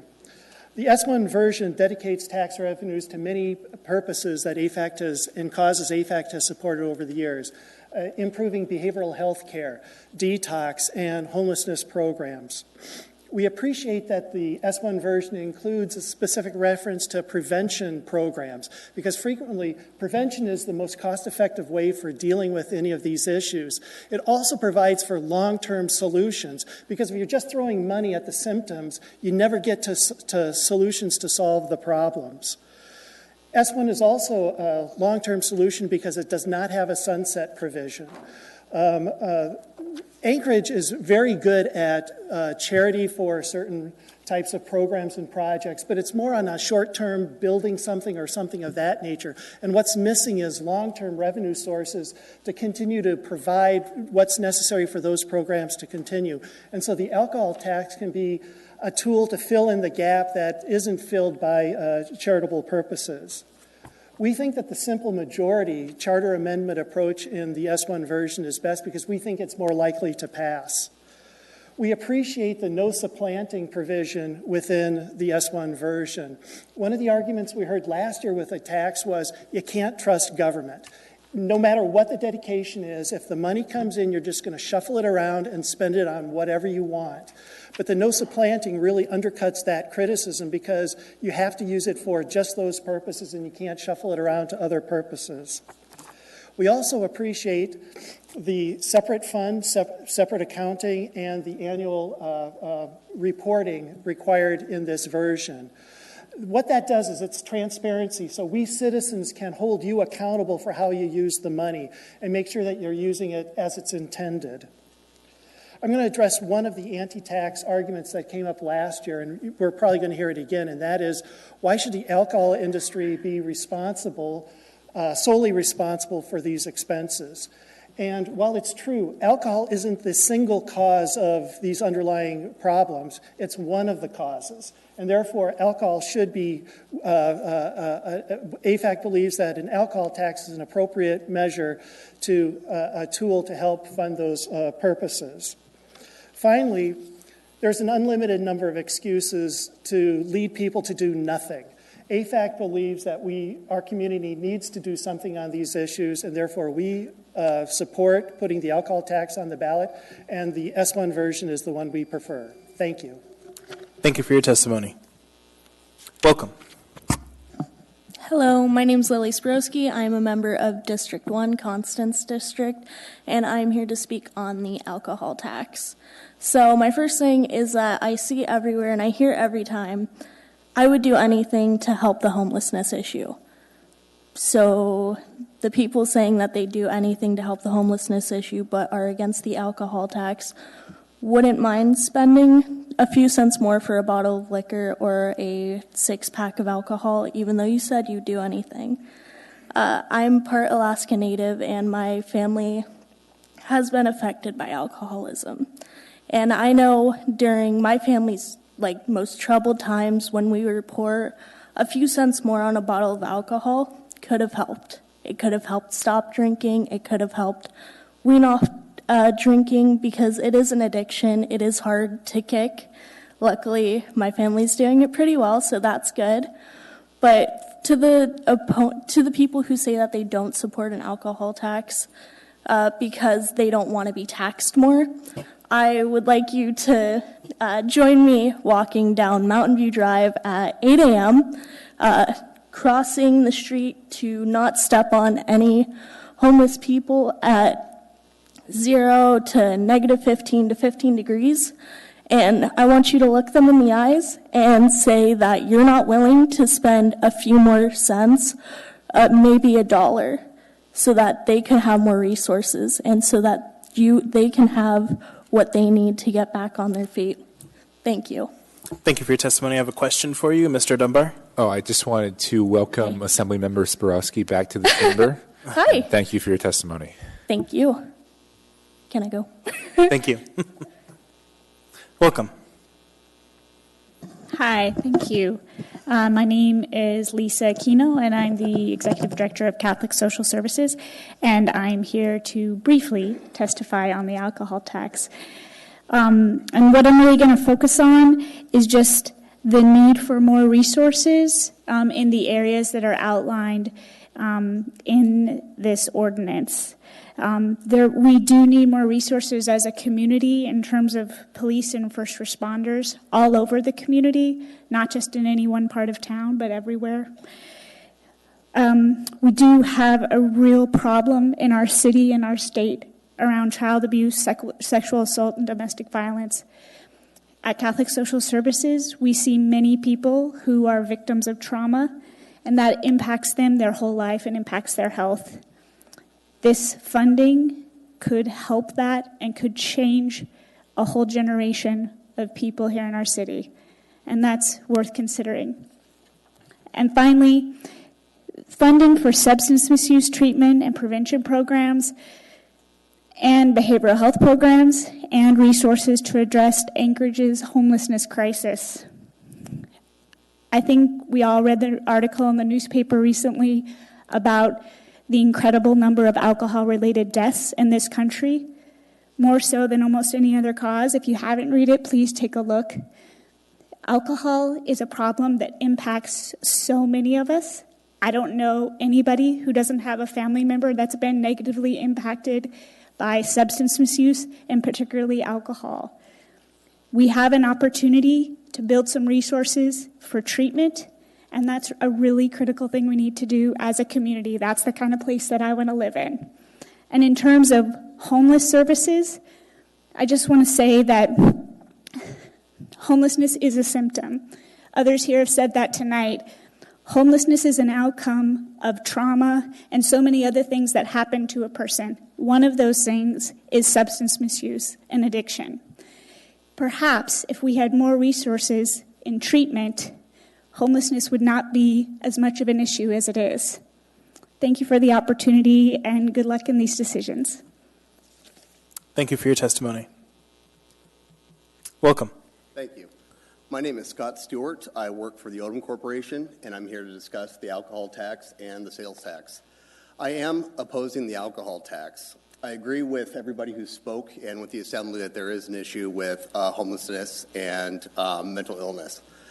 I attended the town hall last week with the mayor and his chief of staff, and there are also a lot of other issues in our community that I believe that we need to address, as well as the homelessness and the mental health. I am in support of a 3% sales tax, broad-based, not just to focus on one industry to solve one problem. After the town hall, I saw the cuts that the state has done with the police department. One of the examples was a city about our size, Cincinnati, I believe is what you said, has over 100 more police officers than we do. The 15%, or the 5% alcohol tax is focusing on one area, not all the areas that are involved with the state, what the state has cut. Mr. Dyson has put together the 3% sales tax, which is a broad-based sales tax, which would take care of more than just the homeless and the mental health.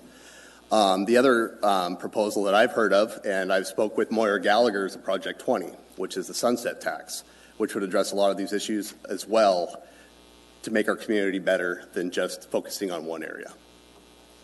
That's all I have. Any questions? Mr. Constant. Thank you. Sir, in your testimony you stated, quote, there is a problem with homelessness and mental health. You seem to studiously avoid alcohol. Is it your assertion that alcohol is not a problem in that mix, or just an oversight?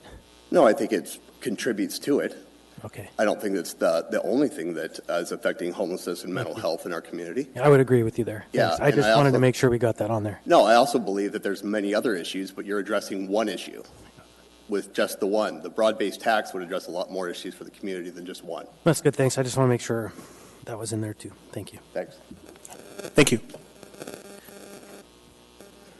Welcome. Hi there. I'm Tiffany Hall with Recover Alaska. Thanks so much for your time this evening. I just want to address a couple of things that we've heard tonight.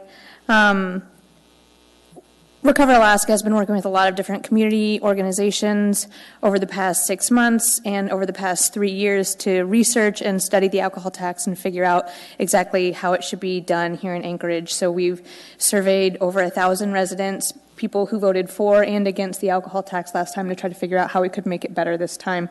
And the things that they told us they wanted were prevention of child abuse, sexual assault, domestic violence, were additional treatment, were police and first responders, and were more resources for our homeless population. We also know it's a public health measure that will save lives. It reduces disease, it reduces DUIs, it reduces deaths by alcohol, which have gone up in Alaska in the past few years, not down. We need this tax now also. Like, now is the right time to do this. We had a lot of momentum last year and garnered 46% of the vote, even though we were very well outspent by the alcohol industry. So in case anyone's feeling too sorry for them, they clearly have enough money to put behind a campaign within a week. That used to always be the threat I would get from them every time I met with them was, we'll have $500,000 by the end of the week to fight a tax. And if they're that willing to pay for it, maybe they're doing well enough to allow this tax to pass. We also know that it won't actually impact most people's drinking habits. It's proven to only impact extreme binge drinking and underage drinkers, neither of whom should be served alcohol anyways. And it's really heartbreaking when people call me asking for treatment and asking for help and asking for services, and me having to say, yes, we have them, but there's a 6-week waiting list, or there's a 2-month waiting list. And with this sustainable ongoing funding, this is an actual way to really help people. And by including things like child abuse and domestic violence, we also prevent a lot of people from needing those resources in the future when they grow up anyways. I will close there. I think you've heard a lot from me, but thanks very much for your time. Thank you for your testimony. Welcome. Thank you for having this and inviting us all here. My name is Frank Box. I'm a member of AFACT through my church and my faith-based community. I'm also a two-time brain cancer survivor, and I work at Access Alaska, and I'm a certified brain injury specialist. And alcohol is a neurotoxin. Check that out, a neurotoxin. It causes brain damage. And most of us brain injury specialists would be out of work if it wasn't for alcohol, because alcohol causes the problem generally in the first place, either somebody getting hit by a drunk driver or somebody driving while drunk. And so many things that happen on the Seward Highway have alcohol-related traffic accidents. So the cost to my community, and personally, my daughter almost died of alcohol poisoning. So I think that a little bit of a tax I support the S1 tax, and I say if you can afford to drink, I don't drink anymore. But and I don't blame anybody I think you might need a drink, maybe especially after this meeting. And I wouldn't hold that against you. But I would say that alcohol is a neurotoxin, and it would put, if it does brain damage, it causes fetal alcohol syndrome. There's just a whole list of ills it causes. And the alcohol industry makes so much money, they could, it's not going to hurt them that much. And like I've heard it said, that the people that would, if you have 1 or 2 glasses of wine a week or something like that, just a social drinker, it's not going to break you. If you can afford to drink, then it's not going to cost you that much. So what's the big deal? Anyway, I think we need the services, and thank you. I support the alcohol tax. Thank you for your testimony. Would anyone else like to speak? Welcome. Thank you. Good evening. My name is Sylvia Vilamides. I am the Executive Director of the Alaska Hospitality Retailers, and I am here today on behalf of my Board of Directors and our members. The Alaska Hospitality Retailers does not support any sales tax unless if there is a good financial plan with data to support the tax and with community support as well. In addition, the Alaska Hospitality Retailers definitely opposes an alcohol tax. We definitely will be against it, and we will fight it. Reason behind that is because I have testified, and many of my members have been here multiple years testifying against this tax. And we always say we're going to go and work together and do something, but personally, myself and my board, we have never heard from any of you coming to me and saying, Sylvia, let's sit down and let's talk. I haven't. The other part of this is amending the charter. Last year I found out that it's unconstitutional what happened. Well, it was the will of the people, the votes, our votes, that did this back in 1997. And although you say it's not constitutional, we still need to respect the vote of the citizens of the city of Anchorage. And that's one concern that we have. And again, I really would like to say that any time that we can sit down and really talk about how can we help. I see the homeless problems. I see the chronic inebriates problems for the many years that I have worked in this community through many things that I have done in the past through the years here in our community. So thank you. And the Alaska Hospitality Retailers does oppose the liquor tax. Thank you. Thank you. I have a question for you, Mr. Constant. Thank you. Sylvia, here's something I've been struggling with, and I've heard some responses, but I would love to hear your perspective. Let's just say you have a customer whose bill is $100 at a restaurant. And just at the high point for most of us, say half of it is alcohol, 50%. So $50 on alcohol, $50 on food. So if you had a 3% general sales tax, it would be $3 on the total bill. If you had a 5% sales tax on alcohol, it would be $2.50 on your total bill. So it would be less money to the retailer, your hospitality folks, the restaurateurs. Why do your folks support a higher level of taxation? It is not that we support higher level of taxation. It's that we would like to be the fairness behind it. We want everybody to be able, the liquor industry is not the only, the liquor is not just the source of the chronic inebriates or the substance abuse or the homeless chronic problem that we have in our community. I have seen in the downtown area and many other places, and I've been in the camps. I've been in the camps cleaning. I've been doing a lot of stuff in our community, and I see that it's just not liquor. It's mouthwash, it's sanitizer, it's vanilla extract. It is, opioids. We have all the drug abuse. It is not just alcohol, guys. And it's heroin. I see many needles when we pick up in the camps. And that's a known fact. So that's my answer, Mr. Constant. Thank you for your testimony.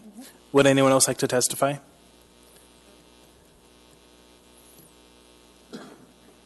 And Ernest Thomas, and this is just an observation. The Assembly, the Mayor's office, the audience, you can see all the homeless problems right here in this building. At 8 o'clock, they'll close the doors and all those people go out into sub-freezing temperatures. That's a problem. It's right here on our doorstep. We need to solve it. Thank you. Thank you for your testimony. Welcome. My name is Joshua Masterson. I'm just a student at UAA studying psychology. I don't have any kind of title or anything. But I just had kind of a question generally for you guys. I occasionally drink, and I've noticed when I purchase alcohol that a lot of the available options are locally produced small business craft spirits. And I was wondering if there'd been a consideration of the economic impacts on those businesses in the proposal of this tax. If there was some consideration to maybe exempt those small businesses that produce less than a certain number of drinks or anything in that nature, or if we're going to equally tax, multi-million-dollar corporations that are housed outside of the state, your Jameson whiskey versus someone's very small craft brewery in, the Kenai Peninsula. Thank you. Mr. Weddleton? Wait, don't go anywhere. I have questions. Yes. I don't really drink anymore, but I did when I was in college, but it was a long time ago, so I don't know some of the things. How much is a locally made craft beer? They're usually more expensive. They can get up to $16 a bottle for a single dollar of beer. 16 for a bottle. So if you 16 a bottle. What is like equivalent amount of Budweiser? Probably like $2. So it's like $14 difference. Yeah. So if that $16 bottle were 80 cents more expensive, would you switch to Budweiser? No. So I mean, and we're not really taxing the brewer or the person selling it, as you would pay, right? I mean, how much would it change? It just boggles my mind. People pay $16 for a beer, but they do. So when they pay $16.80, I mean, you're already up there in this luxury realm of pricing. I mean, I'm certainly not an economist. I couldn't necessarily tell you about what those economic impacts would be, but I just thought it was something worth considering. Yeah, no, we did actually, but it's hard to get a grip on, just as you know. So thank you, appreciate that. Thank you. I have a little bit more for you, Mr. Constant. Thanks, Dan. It's unusual to answer questions in public testimony, but I tried to do that, and we rubbed up against the U.S. Constitution, which states that under the Commerce Clause that we can't actually tax people outside differently than we tax ourselves. And so it would be nice to protect our local industries, but that protectionism isn't allowed. Thank you. Mr. Dunbar? Yeah, to answer your question directly, no, our proposal does not make an exemption for them. But my understanding is that they only pay about 1/3 of the state excise tax that the other producers or the large manufacturers pay. So I think they do pay a considerably lower rate. Thank you. Thank you. Thank you for your testimony. Welcome. Thank you. My name is Jedediah Smith. I'm a resident of Spenard. I'm here to speak in favor of the alcohol tax, I believe the S1 version. I think that the cost of alcoholism in our community is borne by all of us. Earlier it was mentioned we should do a seasonal sales tax to pass the costs on to the other guy, but right now we're all paying for this, one way or another. We're paying for it every time there's a domestic dispute, there's a sexual assault, and there's an incidence of child abuse. We're paying for it in lost productivity, we're paying for it in property damage, and we're paying for it ultimately in generational trauma. I've seen firsthand the impact of alcohol addiction. And yes, it can look like the chronic inebriate standing on the street corner, but it can also look like anyone in this room. And I think it's really important to remember that. I am in support of putting resources toward prevention and not simply abatement. I think for too long we've talked about curing the symptoms, and it's time we address the cause. So thank you very much. Thank you for your testimony. Would anyone else like to testify?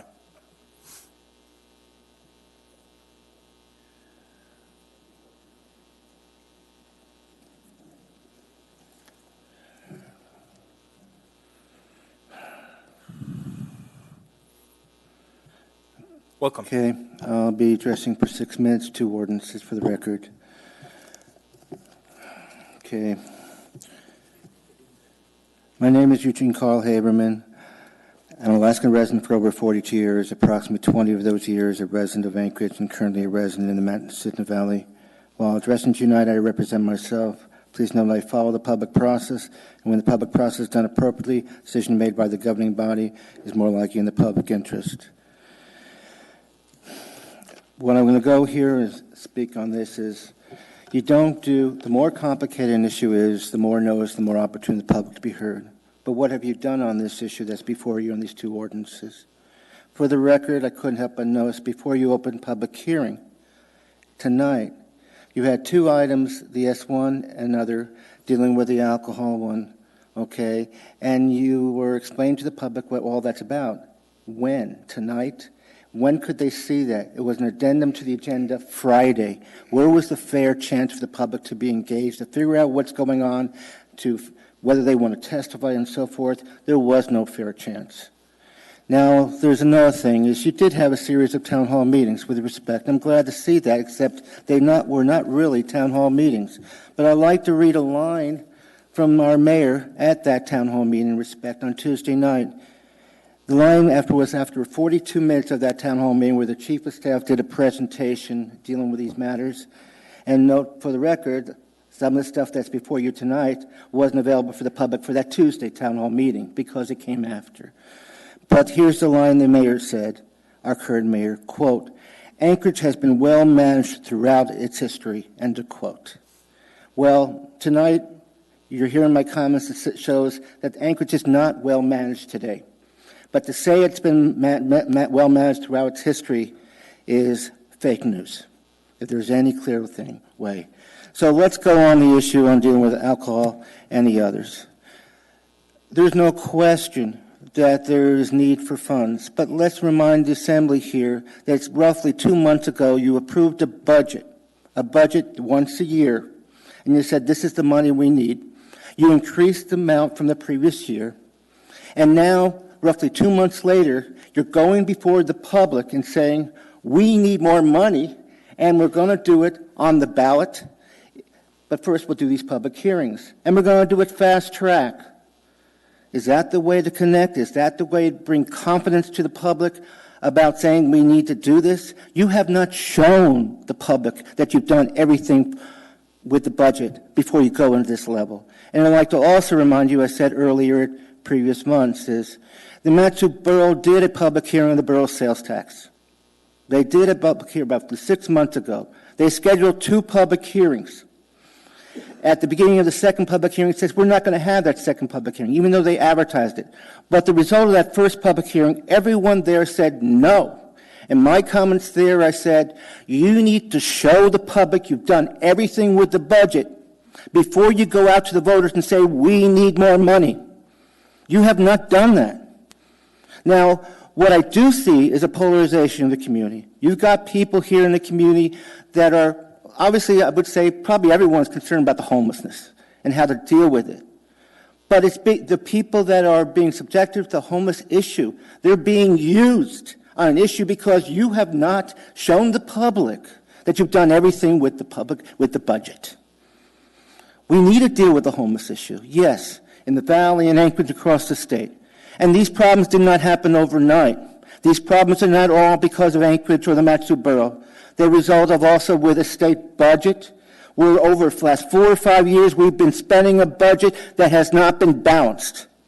The result of not dealing with a balanced budget for several $billion is now you're here to say to the public, after you approve a budget just a couple of months ago, we need to take this to the voters.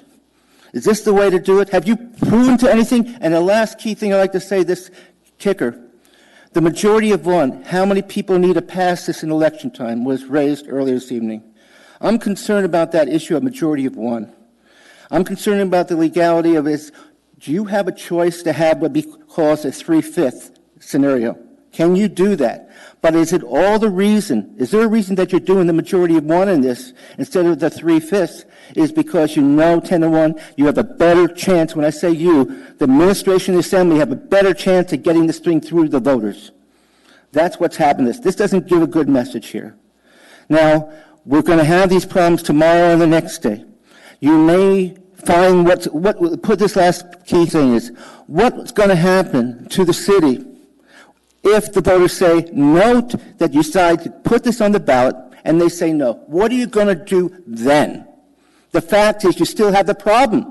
You're running a budget that it's not common sense. You've not done everything you could.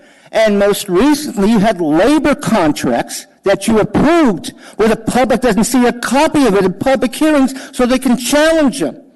This is business as usual. Lack of transparency. So I will close with this comment is, I would encourage you tonight, number one, to continue public hearing. And I also like to remind you of this last key point.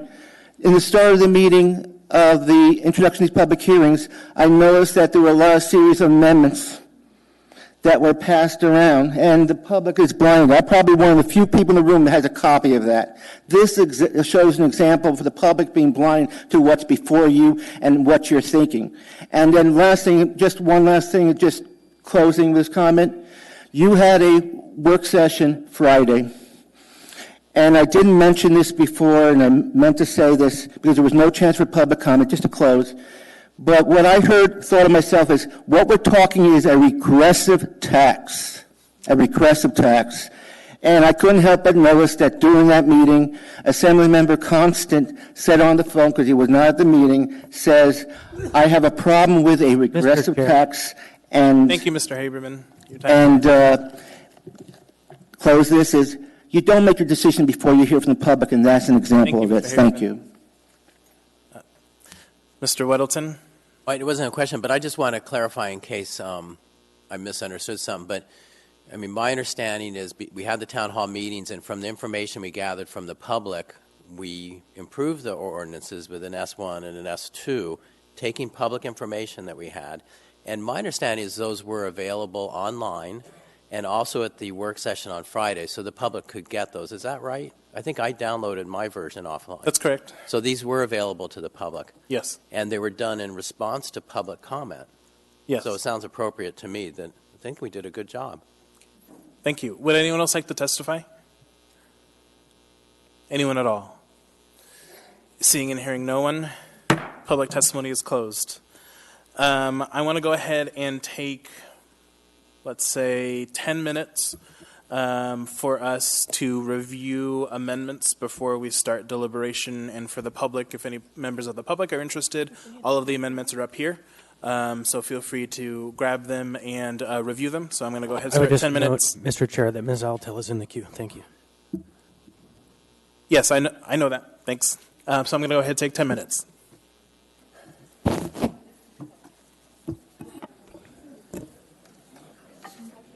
All right.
Uh,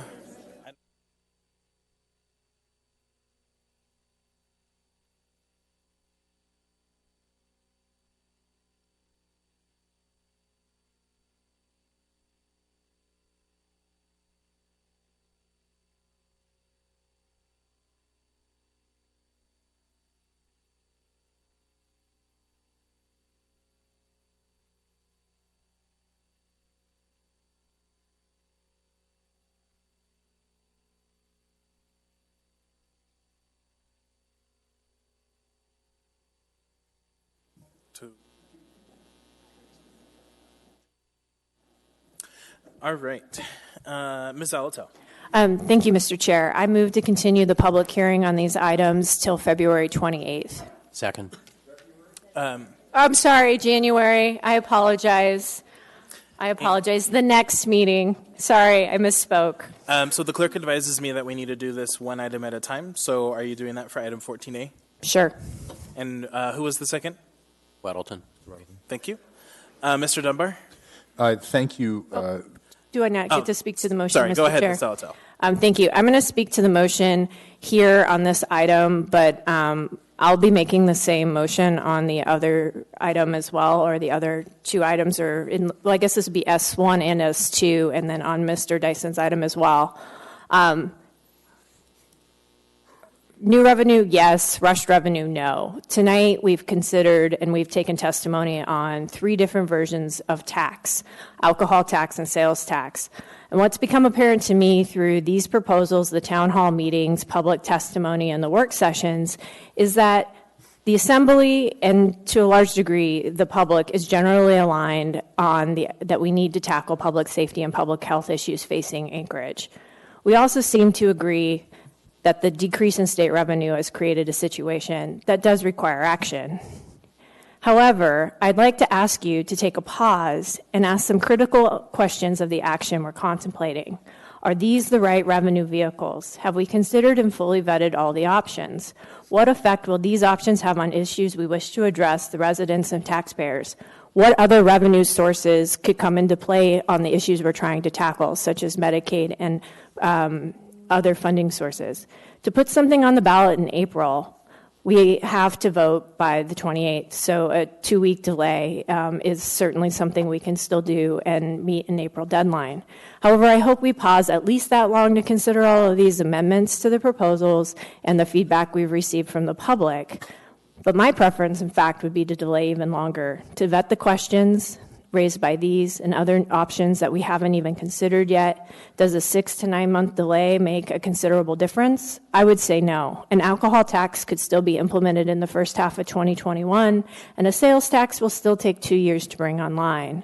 When considering new revenue, we aren't just looking to bring new funds to municipal services. We are making a statement about our priorities and values.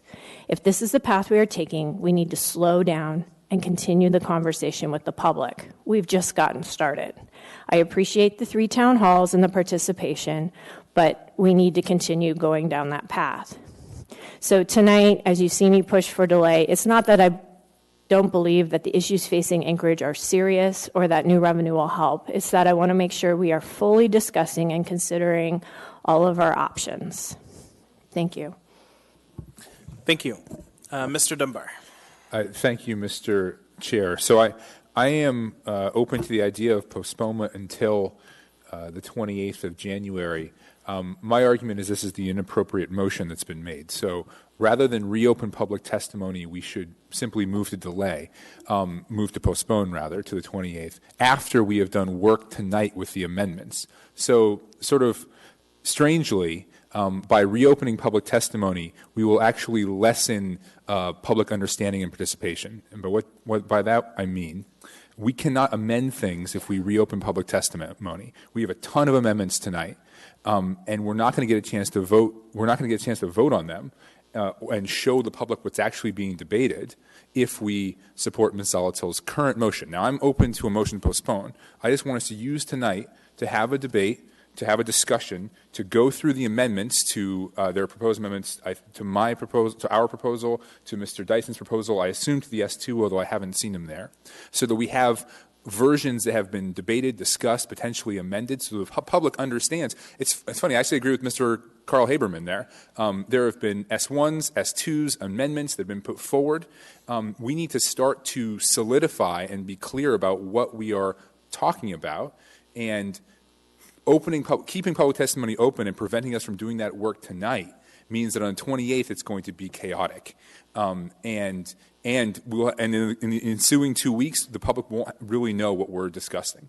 So I urge a no vote on this motion, but after we've done the amendment work tonight, I would absolutely support a motion to delay the amended versions until the 28th. Thank you. Thank you. Mr. Constant.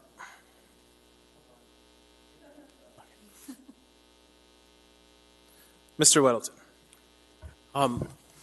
I mean, we can almost do what Mr. Dunbar recommends. I mean, we could postpone the public hearing, and then we have the amendments here, post those online so people can see them. And we've done that. That's not unusual.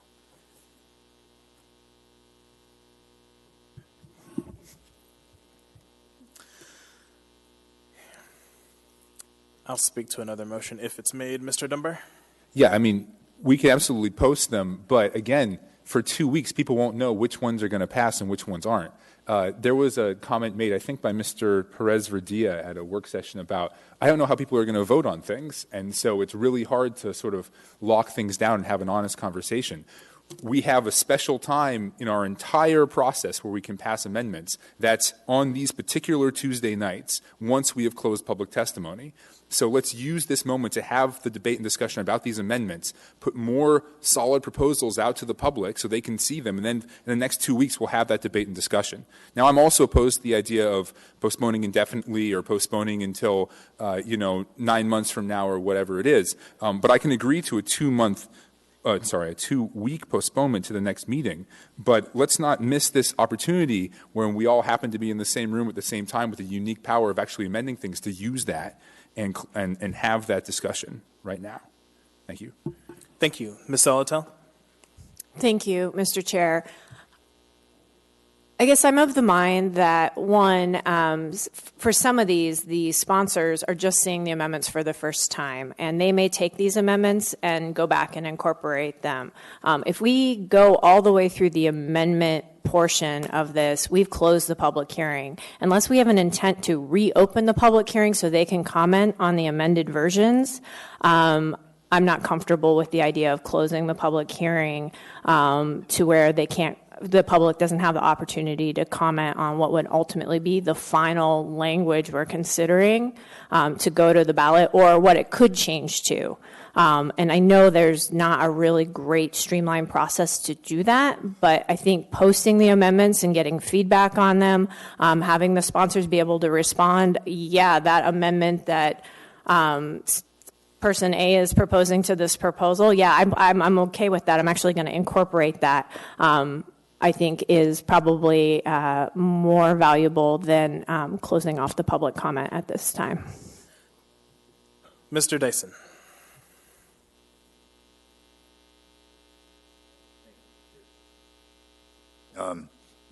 I've looked at the proposed amendments to my ordinance, and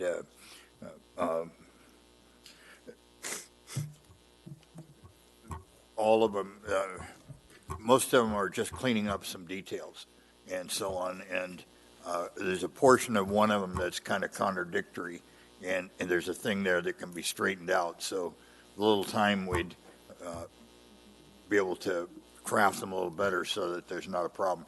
The only amendment I have seen that changes what my sales tax bill is the one from Mr. Dunbar, who basically supports it all except taking out the property tax relief piece, as I understand it.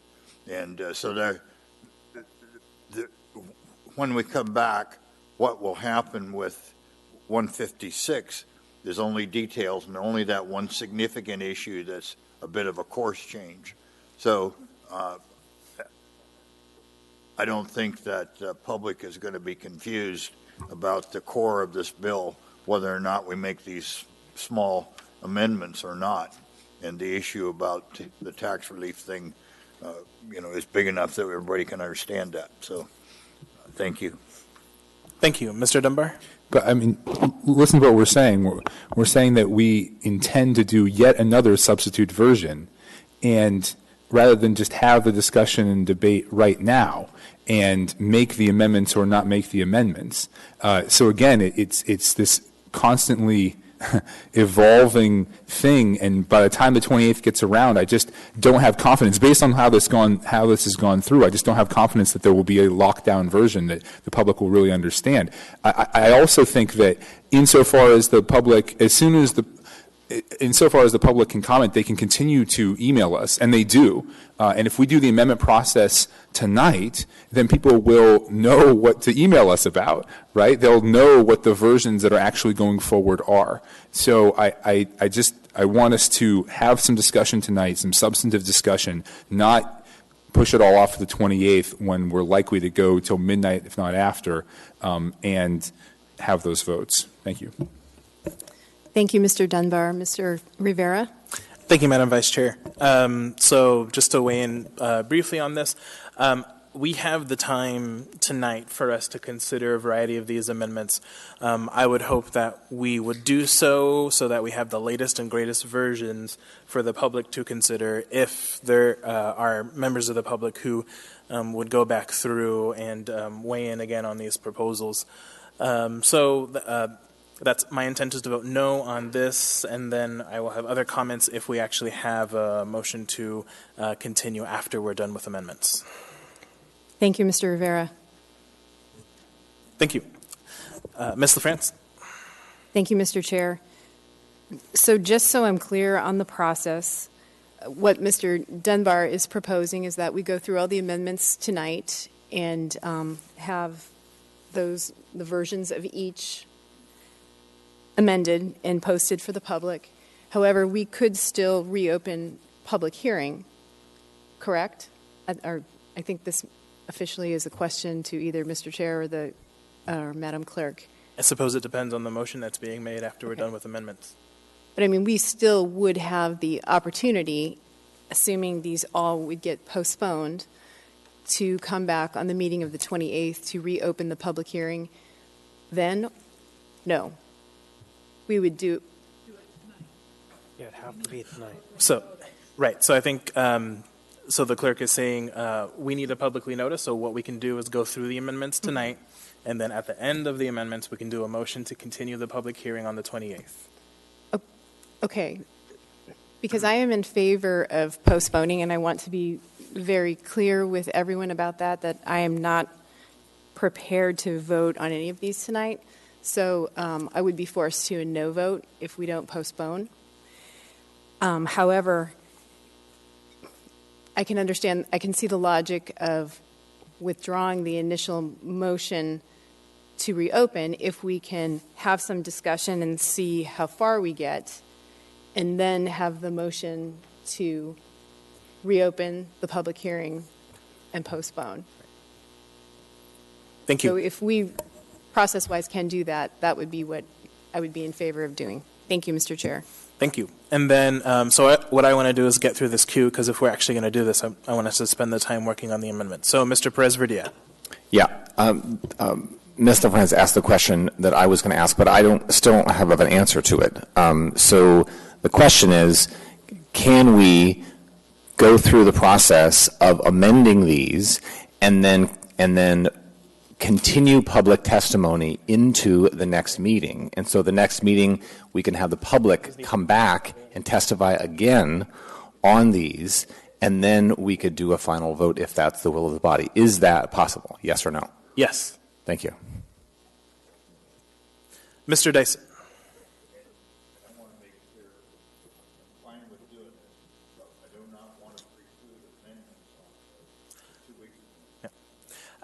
I think that is, just to provide my own brief commentary, one of the flaws in this process, in that anyone can bring an amendment at any time. So I think it's a little disingenuous to say to the public that this is going to be the final version we vote on.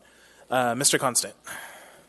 Well, I would disagree that it's a flaw that any member could bring an amendment at any time. I think actually that's the deliberative process at its exact best, is that we collectively work through these items till we get to a product a majority of us supports.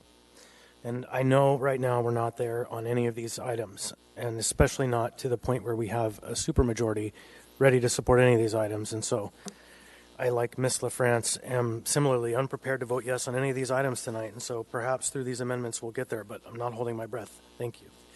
Thank you. Ms. Zalatel. So I'm good with the proposed course of action. So I'll withdraw my motion if the second agrees. I agree. Okay, so now we have item 14A before us. What is the will of the body? I move the S1 version. Move to approve the S1 version. Moved and seconded on the S1 version. Let's go ahead and go through amendments. And for members of the public, this is 148 S1. Okay. So, Mr. Dyson? Yes, thank you. Did you have? We're actually on the alcohol taxes, not on the sales tax. RS version, yeah. I think yours is. So there appears to be only one amendment on the S1 version by Ms. Zalatel. I'm not moving. Okay. Okay, so Ms. Zalatel is not moving. Any other amendments on the S1 version? Why not? I think it's a good one. I'll move it. All right, is there a second? And I'll second. Moved and seconded. Mr. Weddleton? No, I'd be interested in Ms. Zalatel, why she won it. Can you speak to you? No, I would speak. Okay, so is it posted somewhere? Okay, I'll read to the world out there. This is to the S1 version. Section 2, page 2, beginning at line 8, is amended as follows, so that Part 1 would say funding for police and adding the words department and prosecutorial positions, and then back to the original wording, and first responders. I think this reflects discussions we had at the work sessions and emails we've had. I think it's responsive. You know, you can't just get more police without getting the various supports, and certainly prosecutors are a big part of that, and that would be both, I think when you say prosecution, it includes defense and so on. Is that right? I think that was the full package. So this looks like an improvement to me. Thank you. Mr. Dunbar? Thank you. I also support this amendment, except that I do hope we could find a word other than prosecutorial, because it doesn't, I don't think it, the way it's phrased, I don't think it's clear that defense is included there. I know that it is, but I'm wondering if someone else can figure a better word, like, you know, legal support positions or whatever it is. So it's clear that when you increase the number of prosecutors, you also increase the number of defense attorneys. That's just how it works in our constitutional democracy. So I support this, although I would like to wordsmith the prosecutorial word a little bit. Thank you. Thank you. Ms. Zalatel? Thank you, Mr. Chair. Mr. Dunbar hit the nail on the head as to why I didn't move it. I've been having problems or issues with the words prosecutorial positions. What I really want to capture, as Mr. Weddleton pointed out, kind of all the additional things that come when you potentially increase the police department.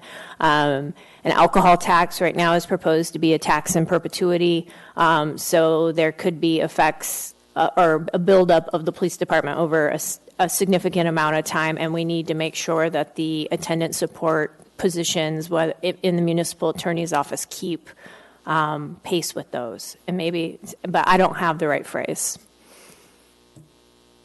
How about that? Thank you. Mr. Constant? I had a similar question. I'm wondering if there's a term like the criminal legal department that we could add there that is more holistic as opposed to prosecutorial. Thank you. Ms. Went-Pearson? Thank you, Mr. Chair. I've been sitting over here pondering what I would say.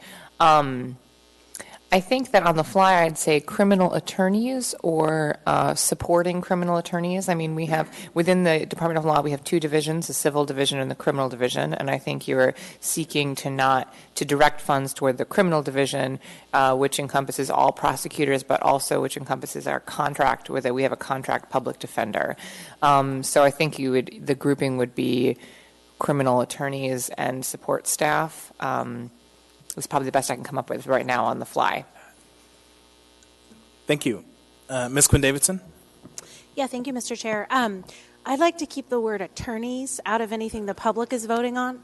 And that sounds like a joke, but I actually mean that. I just think that I totally support what you're talking about, but I think the more complicated the language gets and the more it becomes about lawyers, people just think we're the government trying to increase the amount of lawyers. So I can't support it even though I get the content. And that's coming from a lawyer who's heard a lot of lawyer jokes. Meg can relate. Thank you. Any other discussion on the amendment? Ms. Salatel? This would be for Ms. Wint-Pearson, but would it make sense to reference a department within the municipality? I mean, because it's a direct support to another department in the municipality. So we're talking about the police department. And is there a way to do that without it saying the municipal attorney's office? Through the chair, we're batting about ideas over here. And another proposal is to say funding for the police department related criminal justice personnel and first responders. I understand the challenge. I think when this went around the horn last year, the consideration was that the term public safety personnel could encompass this. I understand the language and the framework is somewhat different this year, but related criminal justice personnel could be an alternative. You want to move that? Yeah. I recommend a good motion. Oh, I don't. Someone can, yeah. You don't Okay, need to, I moved to amend the amendment to say and related criminal justice personnel instead of prosecutorial positions. Second.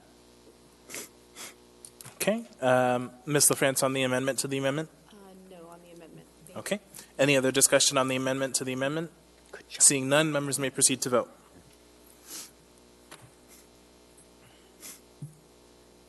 See that? You're a winner.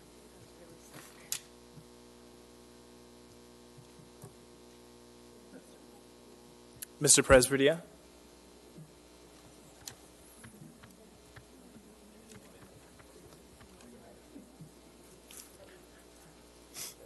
That amendment to the amendment passes 11-0. We now have the main amendment before us. Ms. LaFrance? Thank you, Mr. Chair. So I have a question about the language police department. When we were at the Girdwood Town Hall, there was concern expressed that the language could preclude funding for Girdwood since Girdwood contracts with Whittier for police. So does putting in department, does that necessarily limit it to Anchorage, or is there anything in there that would not open up these resources to Girdwood as well? I'm not sure to whom that question is addressed. Maybe Mr. Gates or Ms. Wint-Pearson?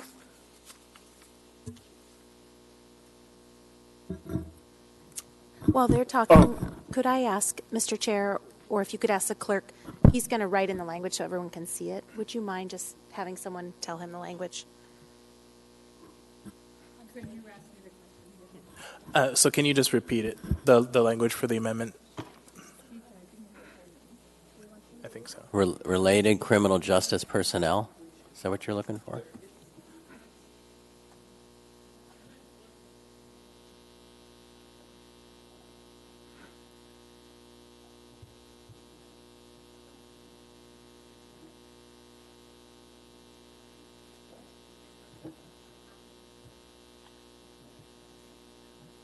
It doesn't say Anchorage Police Department. Whittier is a police department.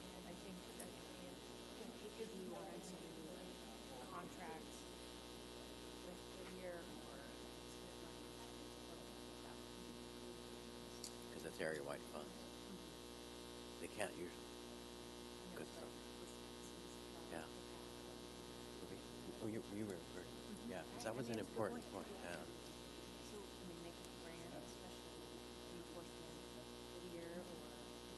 You changed the charter so Whittier Department instead of saying Anchorage Police, area, Warren Police, Police.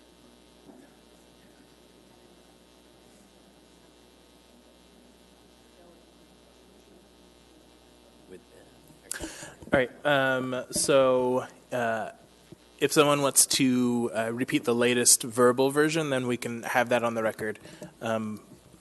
So, sure, thank you. Chair Rivera, are you speaking of the amendment that passed? Yeah, the clerk's going to state the latest verbal version of it. Yeah, the amendment was amended to say funding for police department and related criminal justice personnel and first responders. Thank you. Mr. Weddleton? You know, I'd just like to speak to the important point that Assemblywoman LaFrance made regarding Girdwood. And I think maybe two ways to look at it. One is this police department doesn't specify which one, Anchorage or Whittier, and we dealt with this with the parking issue. But because alcohol tax would be area-wide funds, it would be possible to use that money for APD to go into Girdwood and do things. So there's actually a benefit for Girdwood. Right now, APD can't go into Girdwood to do things because their funding comes outside of that service area. This money would be, being area-wide, is a real benefit to Girdwood. APD could go in there and do investigations and things like that the Whittier police are not equipped to handle. So I believe police department appears to me, in my concept, general enough that it could include Whittier, but even broadly, this frees up money for Girdwood. Thank you. Ms. LaFrance? Thank you, Mr. Chair, and through the chair to Mr. Weddleton. Thank you, and that is what I would hope would be the case, and I'm also hoping that the attorneys would be able to confirm that the language doesn't preclude any of the money going to like the Whittier Police Department in support of Girdwood. I apologize. We've been having a bit of a legal conference over here, so I think that I'm up to speed on what the question is, and what we've been trying to figure out over here. I think our recommendation would be to say funding for police, comma, related criminal justice personnel, comma, and first responders, thus removing any confusion about which police department is receiving the funding, because I think that is a legitimate question about the fact that we do have police services provided outside, by personnel outside of APD, and then also sweeping in any and all people who are included in that under the rubric of related criminal justice personnel. I assume that the intent is to include other support positions at APD, plus the other non-APD people who support the criminal justice process, which includes folks in the Department of Law and elsewhere in the pipeline of criminal justice process. So I think that would be our legal hive mind recommendation at this point. Thank you. Ms. Salatel? Thank you, Mr. Chair. Ms. Wint Pearson actually raises an interesting question for me, though. Police department to me is police and all attendant personnel. The police department. Police to me is construed as police officers. And I just want to make sure we're really clear, because we're talking about proposed ballot language here. So we want to be really clear what we're talking about. So police department was all those ancillary positions as well.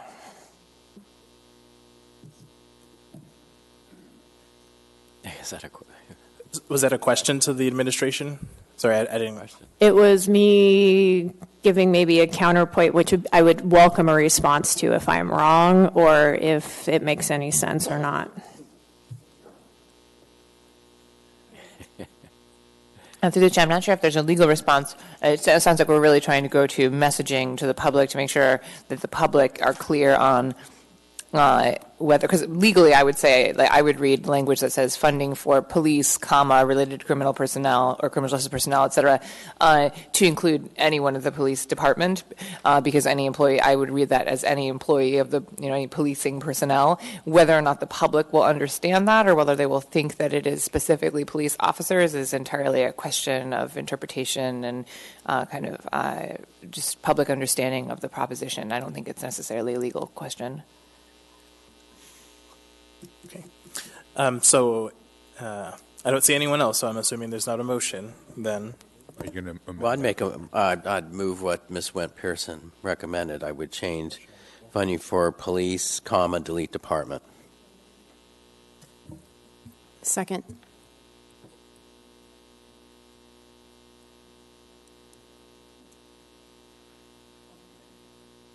Hearing no opposition. Okay, who was the second to that motion? Okay, so moved by Mr. Weddleton, seconded by Ms. LaFrance. Do you need it one more time? Mr. Weddleton, can you repeat it one more time? You want me to repeat it? Yeah. Oh, it's, comma after police and delete department. So it will read funding for police, related criminal justice personnel, and first responders.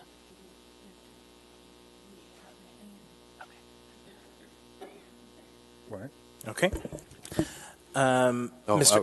Delete department and, I'm sorry. Thank you. Thank you. Mr. Constant? Thank you. In the spirit of what Mr. Dunbar likes to remind folks of, it's often not good form to vote yes on items you are not going to vote on. In the end, I don't know where my vote's going to land, and so don't construe any votes I make at this point to be anything related to the final product we're coming up with. Thank you. It's only Forrest rule. Thank you. Your rule. So, seeing no further discussion on the amendment to the amendment, members may proceed to vote.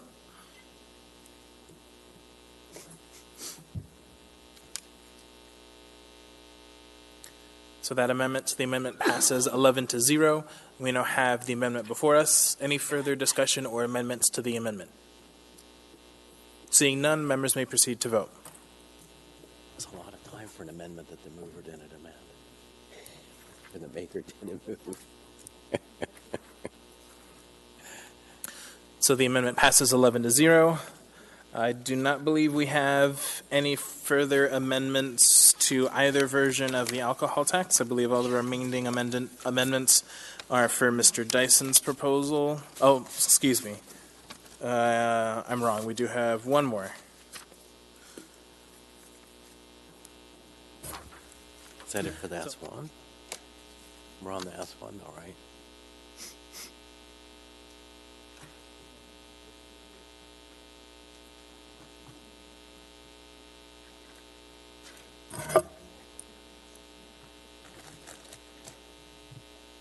So the clerk advises me that if we want to move forward with the S2 amendment proposed by Ms. Alatel, that we have to move to approve the S2 and then amend that. So, excuse me, point of order. So what does that mean, what's going on with S1 if we move to approve S2? They'll both still be on the floor. So after we're done with the S2 version, then whatever motion would count for everything that we have. Okay.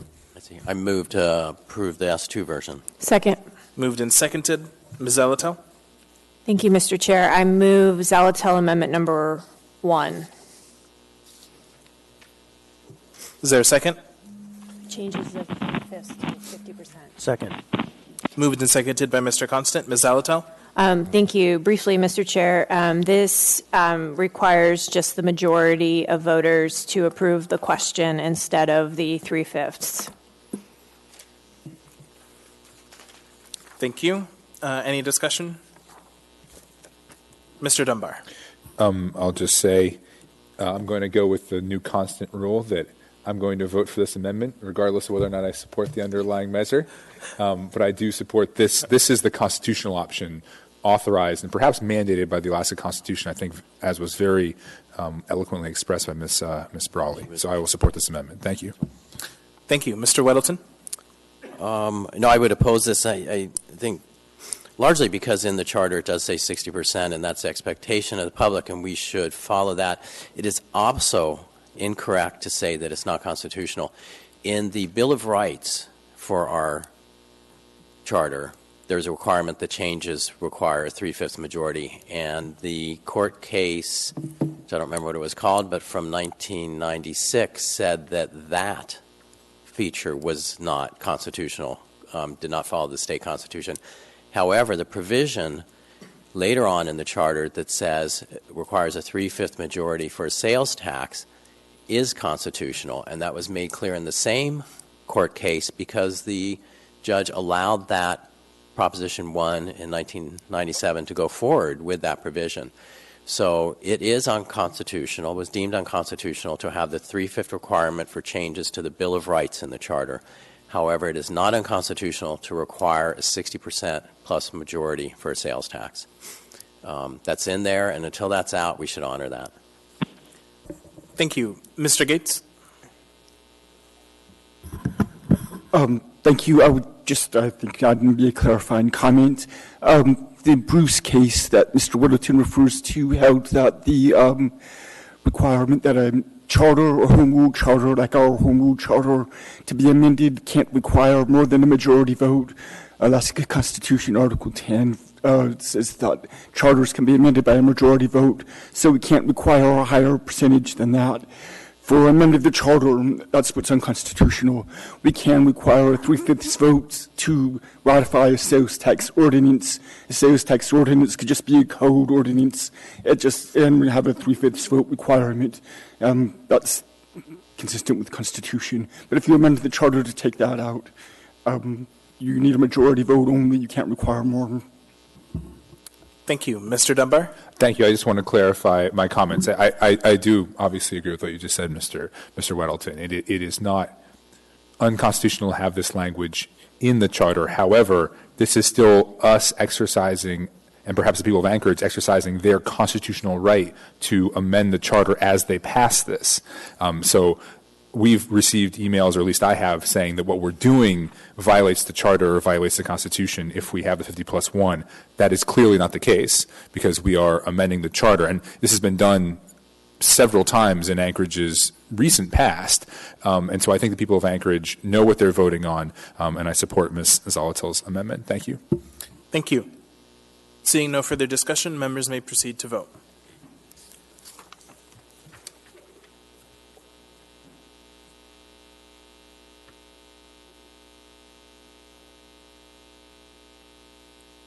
That amendment passes 7-4. I do not believe we have any other amendments for the S2 version. So is there a motion to reopen the public hearing for January 28th? Ms. Zolotel? Thank you, Mr. Chair. I move to reopen the public hearing on January 28th. Second. Second. Moved and seconded. Any discussion on the motion? I'm sorry, question. Yes, Mr. Weddleton. Just to be clear, so it would be these versions as amended. Is that what's officially in front of us then? Okay. Correct. Mr. Dunbar? Yeah, it's a further clarifying question. Are we sort of creating a new public hearing, or are we extending the old one? Because if we're reopening and extending the old one, then folks who have already testified cannot testify again on the 28th, because there's not going to be a new S version. Unless there's a new S version, and hopefully there won't be, because I think we can hopefully use amendments to make any really necessary changes, but hopefully we won't. That means people who testified tonight can't testify again. Is that, and I guess I'm asking the clerk. I don't think so. Is that an accurate interpretation of our procedures?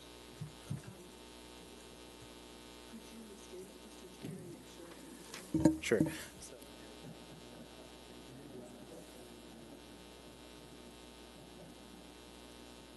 That's what they can do, is testify.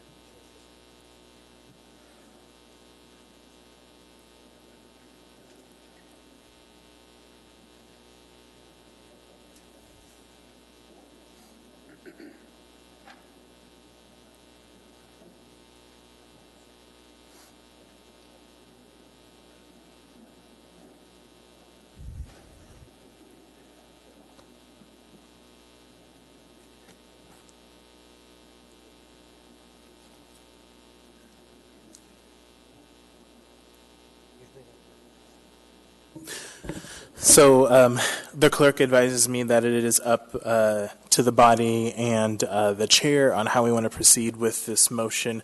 The motion itself does not mandate how we handle the public hearing. So if the individual who made the motion wants to be clear on the intent, I think that would be helpful. And the clerk also advises me that the intent could be as simple as folks who testified today can testify on any changes, i.e. amendments, that were done on the 28th. Thank you, Mr. Chair. Yes, you captured it fine. Can testify on any amendments. I mean, that was why the original motion was to continue the public hearing. So additional testimony if you haven't testified before, or if you have what to testify as to the changes. That is my intent. Okay. Does the seconder agree? Who is the seconder for this one? I believe Mr. Weddleton. Oh, yes, that's okay. Thank you. Mr. Constant? Thank you, and I think that's the wise course, is to let people testify only to the changes, because we made changes. But I just want to make sure I understand what we just did. We amended both the S1 and the S2, and both of them are carrying forward to our debate next meeting. Thank you. The first for me. Yes, and I think to add a little further clarity, what the motion that will be on the floor for this item will be a move to approve for the S2 version. That'll be the motion on the floor. That's good. Mr. Weddleton? Well, I just, for the public listening on, it is very, very effective to us to send us emails, to call us, or you can send written stuff to the clerk, but I don't check my mail often. So, when we talk about, public hearing and getting your 3 minutes in front of us, that's valuable time, but is also really valuable when we have more time to think about your comments if you email them or call us prior to the meeting. So there's, if you feel limited in your time to speak in front of us, that's just one part of being an effective advocate. Thank you. Mr. Perez-Verdia? Thank you. I just want to make a couple of comments. In our public testimony, we heard people speak about research that was done on alcohol taxes. We heard about some outreach, some polling that brought information that helped to clarify sort of the advantages of an alcohol tax over other kinds of taxes, or what people believed were the priorities.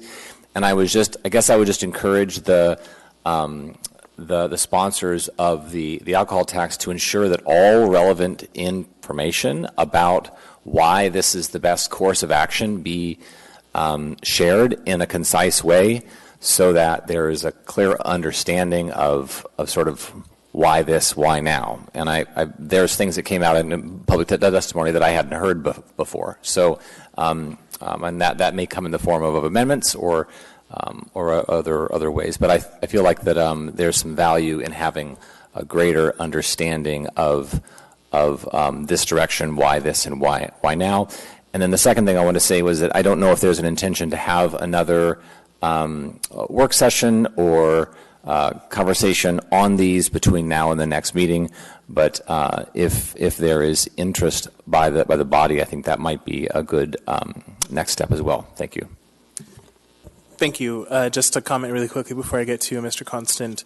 So I have talked to the clerk about the potential for doing another work session, but I would need to know the rationale and what we plan to do for that work session before scheduling it, which is something that we can discuss later. We don't have to do that right now. Mr. Constant? Yeah, thank you. I don't like to put burdens on the clerk's office, but I'm hoping that these amended versions can end up pretty quickly onto the items of interest page as amended, so that the public can download them and have available to them what we've concluded with tonight in preparation for the next hearing, so the comments can be germane based on an actual document that they receive from us.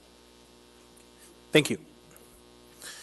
Seeing no further discussion, members may proceed to vote.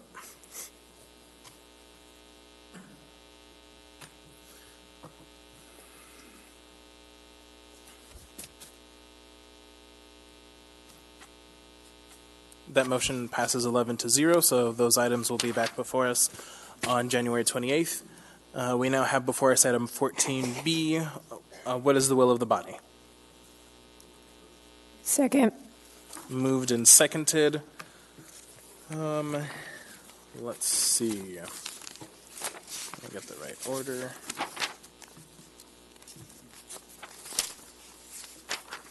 All right, so first amendment we have is by Mr. Dyson, amendment number 1. Mr. Dyson?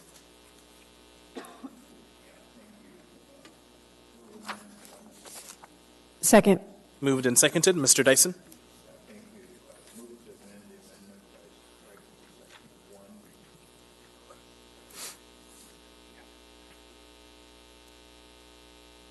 Does someone want to second that amendment to the amendment? I'll second that. Yeah. Okay. Mr. Dyson, do you want to speak to that? Yeah, so the amount of money that the 3% sales tax is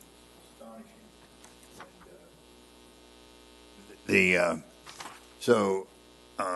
I don't think that the public safety spending could keep up it, and so I had put in the provision, I think it's in the S1 version, that any money they don't spend defaults to the property tax.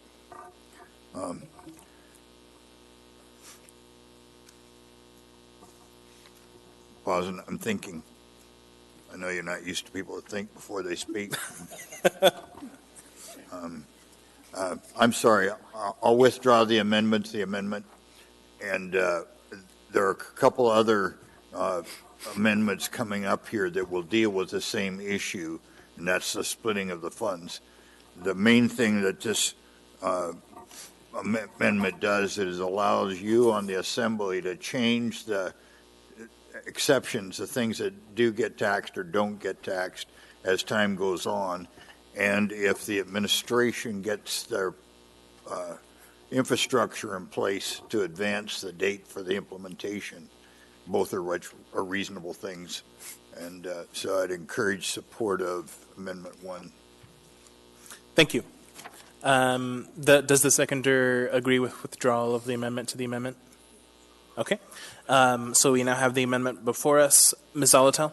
Thank you, Mr. Chair. I did have a question about that because that first portion is remaining, and I want to make sure it's consistent throughout. The intent, Mr. Dyson, is that this proposal is 1/3, 2/3, 1/3 tax to services, crime fighting, and the other to property tax relief? Yes, ma'am. Okay. I'm not sure it's 100% consistent, but I want to make sure as I track the document. Thank you. Thank you. Mr. Dunbar? Yeah, I just want to speak in opposition to this amendment. I'm sorry, I'm pretty sure I didn't lose a thread there. So we're talking about shifting more of the funds to property tax relief. And you'll see I have amendments there to do exactly the opposite, but also to lower the percentage of the sales tax. Sales taxes are by their nature regressive, especially when they're capped, as this one, I think, maybe the S version isn't, certainly capped much higher. That is, if you are poor or working class or even middle class, you will pay more as a percentage of your income on a sales tax than someone who is wealthier. And property taxes, I've sort of heard it from economists both ways. I've heard that they're regressive or they're progressive, but they're certainly less regressive than a sales tax. So what this does is exacerbates that problem. It makes it even more regressive. Now, I have alternative amendments that I hope people support that lower the actual sales tax percentage and eliminate all or part of the property tax relief portion. And what that will do is it's still going to be a regressive tax, but it will be less regressive and less harmful to working class folks and, frankly, the people who rent and live and work in East Anchorage and Fairview and Mountain View and really all over the city. I oppose this amendment, and I hope people support my upcoming amendments that reduce the regressivity of this proposal. Thank you. Thank you. Ms. LaFrance? Thank you, Mr. Chair. So, Mr. Dyson, I'm not sure I'm there with you on Section 1, but I agree with you on the rest of the language, especially since it will allow exemptions to be added later on. But I will support this because we're going to come back to that discussion. I don't think it's done. Thank you, Mr. Chair. Thank you. Mr. Dyson? Yeah, and that's what I just said, and apparently Mr. Dunbar missed it. But I was going to take out that Section 1, but I realized you had two things coming up that would accomplish that. So I would encourage you to let this one go through, and we'll catch that decision on both the property tax relief and the rates in a few minutes. Thank you, and I apologize for not catching that. Thanks. Thank you. Mr. Gates? Thank you. Just an explanatory comment from the drafter on this first part in Section 1, page 297, changing 1/2 to 2/3 of the S version to the S1 version, like Mr. Dyson explained, changed the division from 1/3 to 2/3, and I missed changing this part that still says 1/2. It's just to make it consistent with the rest of the S1. So there's no other magic to it. It was just an inconsistent, overlooked 1/2 word in the ballot proposition language. Thank you for that clarification. Seeing no further discussion, members may proceed to vote on the amendment.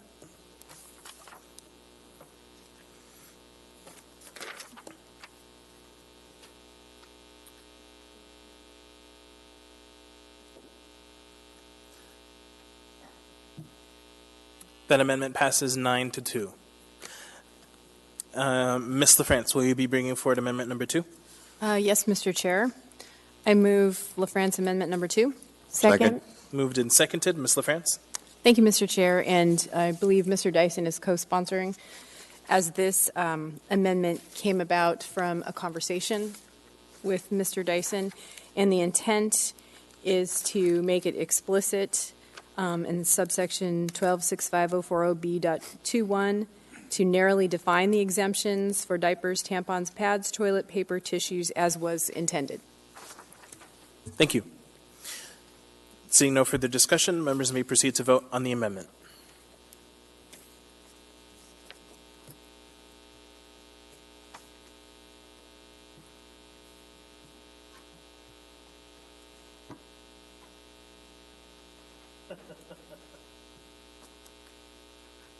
That amendment passes 11-0. Mr. Dunbar, will you be bringing forward amendment number 3? I would ask, not this time. I might take it up after amendment number 5. Thank you. Okay. Ms. Zolotel, will you be bringing forward amendment number 4? Can I go after amendment number 5? I'm not sure if the S1 version took care of it. I think it. Oh, no, it didn't. Yes, I am bringing forth. I move Zolotel amendment number 4. Second. Moved and seconded. Ms. Zolotel? Thank you. This, again, like the S2 for the alcohol tax, is a majority approval by qualified voters. Thank you. Seeing no further discussion, members may proceed to vote on the amendment.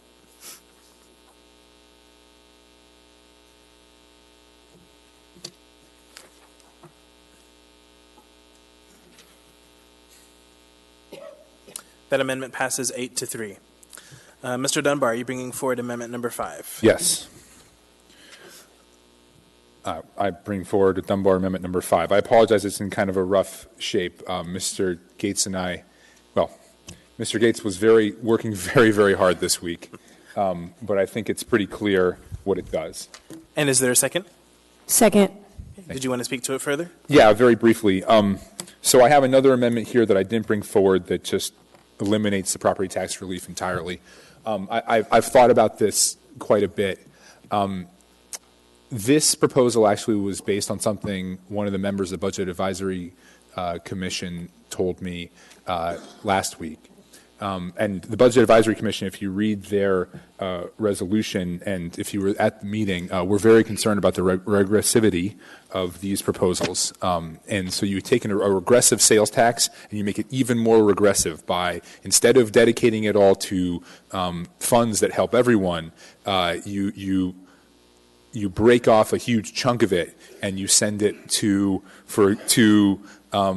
not just homeowners, but also commercial properties, including some that are out of state. So, for example, the Marriott Hotel, owned by Columbia Sussex out of Kentucky, for which there is now a nationwide boycott because of their labor practices, would get a huge tax break from the S1 proposal, the 2/3 proposal as currently existing.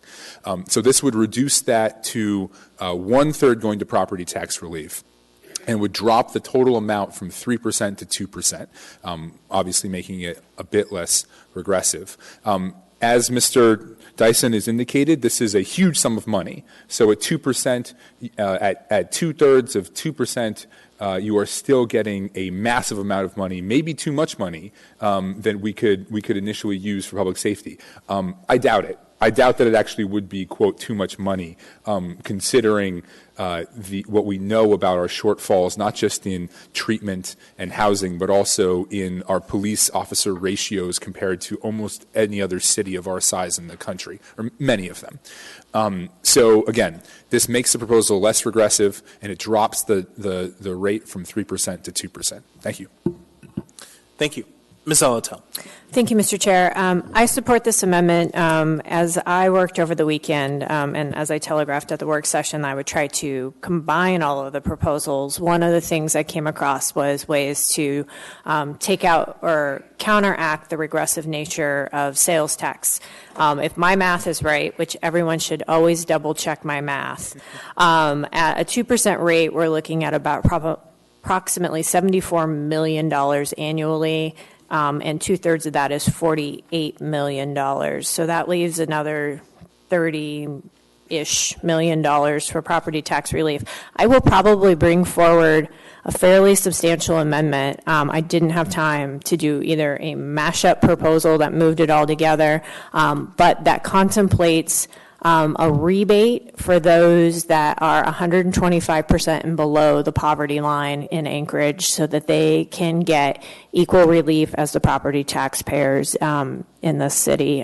It will be not a significant portion of the population, but they will be the ones that are absolutely disproportionately paying a higher percentage of their incomes towards goods that are taxed, and probably not receiving the benefits of property tax relief. And I understand Mr. Dyson's concerns about redistribution of wealth, but I think it's very important that if we don't have a mechanism to ensure that property tax relief is transferred to those who are living on those properties, especially if they're rentals, that there's got to be some other option. And so I'm looking at a rebate program. Juneau does something similar for seniors. So I'm just going to anticipate that amendment. Thanks. Thank you. Mr. Dyson?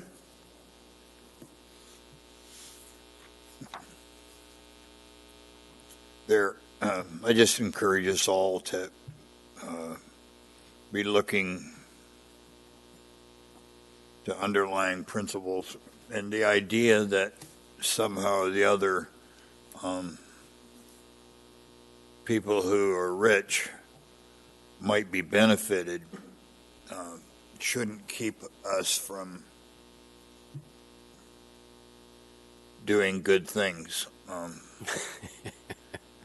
But one thing that most of the community or commercial interest in our area have said consistently is we need to spread the tax burden, and just having the taxes on property is a real distortion. And just as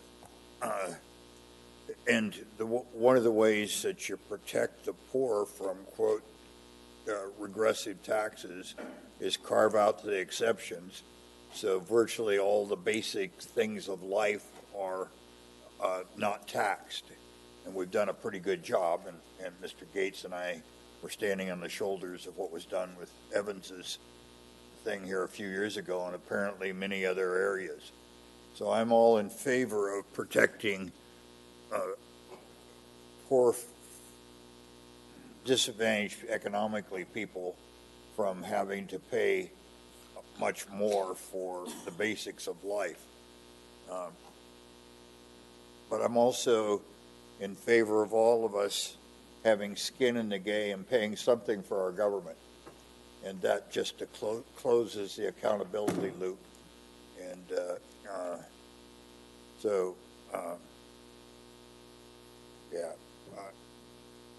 and I think if we are interested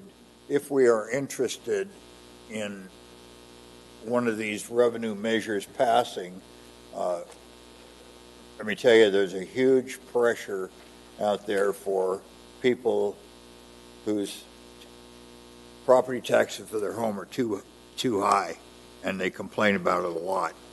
And they are encouraged a bit that what we're doing here will get money from tourists, and that's the Chilkoot Charlie. What we want to do, and one of the first questions I asked Mr. Gates is, could we eliminate this property tax relief going to commercial property owners, and just make it homeowners? And the answer is no. Constitutionally, we couldn't do that. So I was wanting to do the very thing that Mr. Dunbar is talking about. So,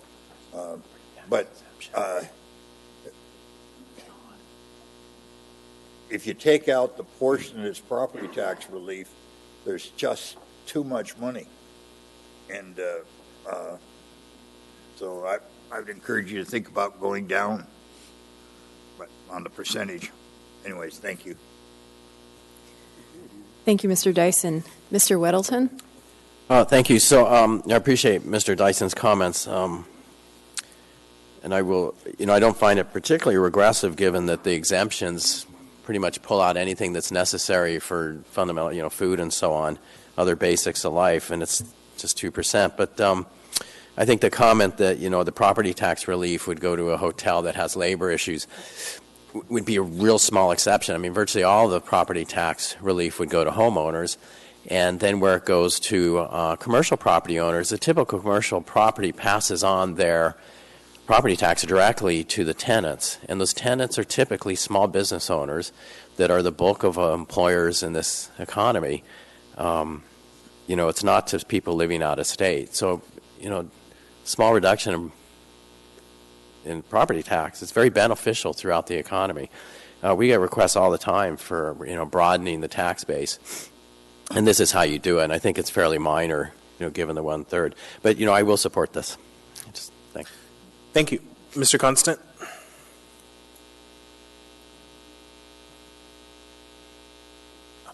Thank you. I'll pass. Okay. Ms. Kennedy? Thank you, Mr. Chair. When Mr. Dyson first introduced this proposal, my first reaction was, a tax will never pass in this town. But looking at this, especially with the component for property tax relief, that was just really intriguing to me. Because I don't think we've really ever done anything, as far as I know, there hasn't been an assembly that's really tried to do something to broaden the tax base, and certainly nothing to reduce the burden of property owners. But, what I don't want people to lose sight of, too, is that property tax isn't just a home on a piece of land. It's also personal property, which has a lot to do with, it's basically inventory. And we certainly have a lot of small businesses that carry a significant amount of inventory, whether that be a furniture store or a heater, HVAC repair company. They are absolutely paying double. And it seems to me that if they didn't, they would have cheaper prices, and everybody benefits from that. And I think that one of the things that we commonly hear, just the terms of, it's a regressive tax, I really don't buy that, because what I see instead is that every one of us has a certain amount of expendable income. And we're either going to go out and spend $25 or we're going to go out and spend $2,500. It just depends on what we have available to spend. So obviously what you have available to spend is directly related to the amount of tax that you will pay. And, it just seems to me that at some point we could really get to a place where we could better even understand the economic health of our community if it was based on the amount of cash that's out there and available to buy things rather than the proposed value of somebody's property. So I have a problem with this in just that I think Mr. Dyson's proposal is somewhat revolutionary, and it's something that we really haven't even begun to really grapple with philosophically. And I would really like to see the community's reaction to that. I mean, we've already been given the figure that a 6.5% sales tax in this community, year-round, granted, would totally eliminate the need for property tax. And if you think about that for a minute, if you just think about what that really does, it takes the burden off of a property owner. And I know in my community, I've got people who are losing their homes. They're at that place where they've had property for years, but the value keeps going up, and their fixed income doesn't keep up with the amount of property tax based on the value of that property. That is also contributing to homelessness. That's a component that we haven't really looked at. We know that we need more senior centers because people can't afford their homes, so now we've got to have a place that's cheaper for them to live. So anyway, you can just kind of go on and on about how this could play out. And when I look at the changes in this, it almost totally undermines the idea, the concept of doing something pretty different than we've ever tried to do before as we begin to wrestle with the cost of property and with having the revenue that we would like to address the things that we think needs to be addressed. So I know I got kind of philosophical on that, and I kind of apologize for the long-windedness of it all, but in terms of how I think we need to address this whole approach to taxes, I think we haven't had that bigger conversations with the what-ifs. And I don't want to lose the potential power of the what-ifs in Mr. Dyson's proposal, so I'm not going to be supporting this amendment. Thank you. Thank you. Mr. Dunbar? Thank you, Mr. Chair. A couple of points I'll try to address. The idea that we've never done anything to broaden the tax base is just false. 2 years ago, we did exactly that. We passed a fuel tax that was all under the tax cap that all went to property tax relief. The interesting thing is if you ask the average person where that went, very few of them will tell you that their property taxes went down for whatever reason. The truth is they went up less than they otherwise would have, but what you hear on talk radio hammered over and over is, oh, they wasted that money. It didn't go under the tax cap. It didn't go to property tax relief. So the thing is, we have done things to broaden the tax base. I'm trying to make a good faith amendment here that gets me closer to a point where I could actually support this. Now, I hope that the alcohol tax passes. If it doesn't, I'm inclined to let you try to get this passed. I don't think it'll pass at the ballot, although thanks to Ms. Zolotol's amendment, it might have a better chance now. You talked about Mr. Weddleton talked about providing some property tax relief, as did Ms. Kennedy. That's why this keeps in a third, which is a considerable sum of money. And now there's the idea of does that, whether it's 1/3 or 1/2, does that actually help the tax get passed?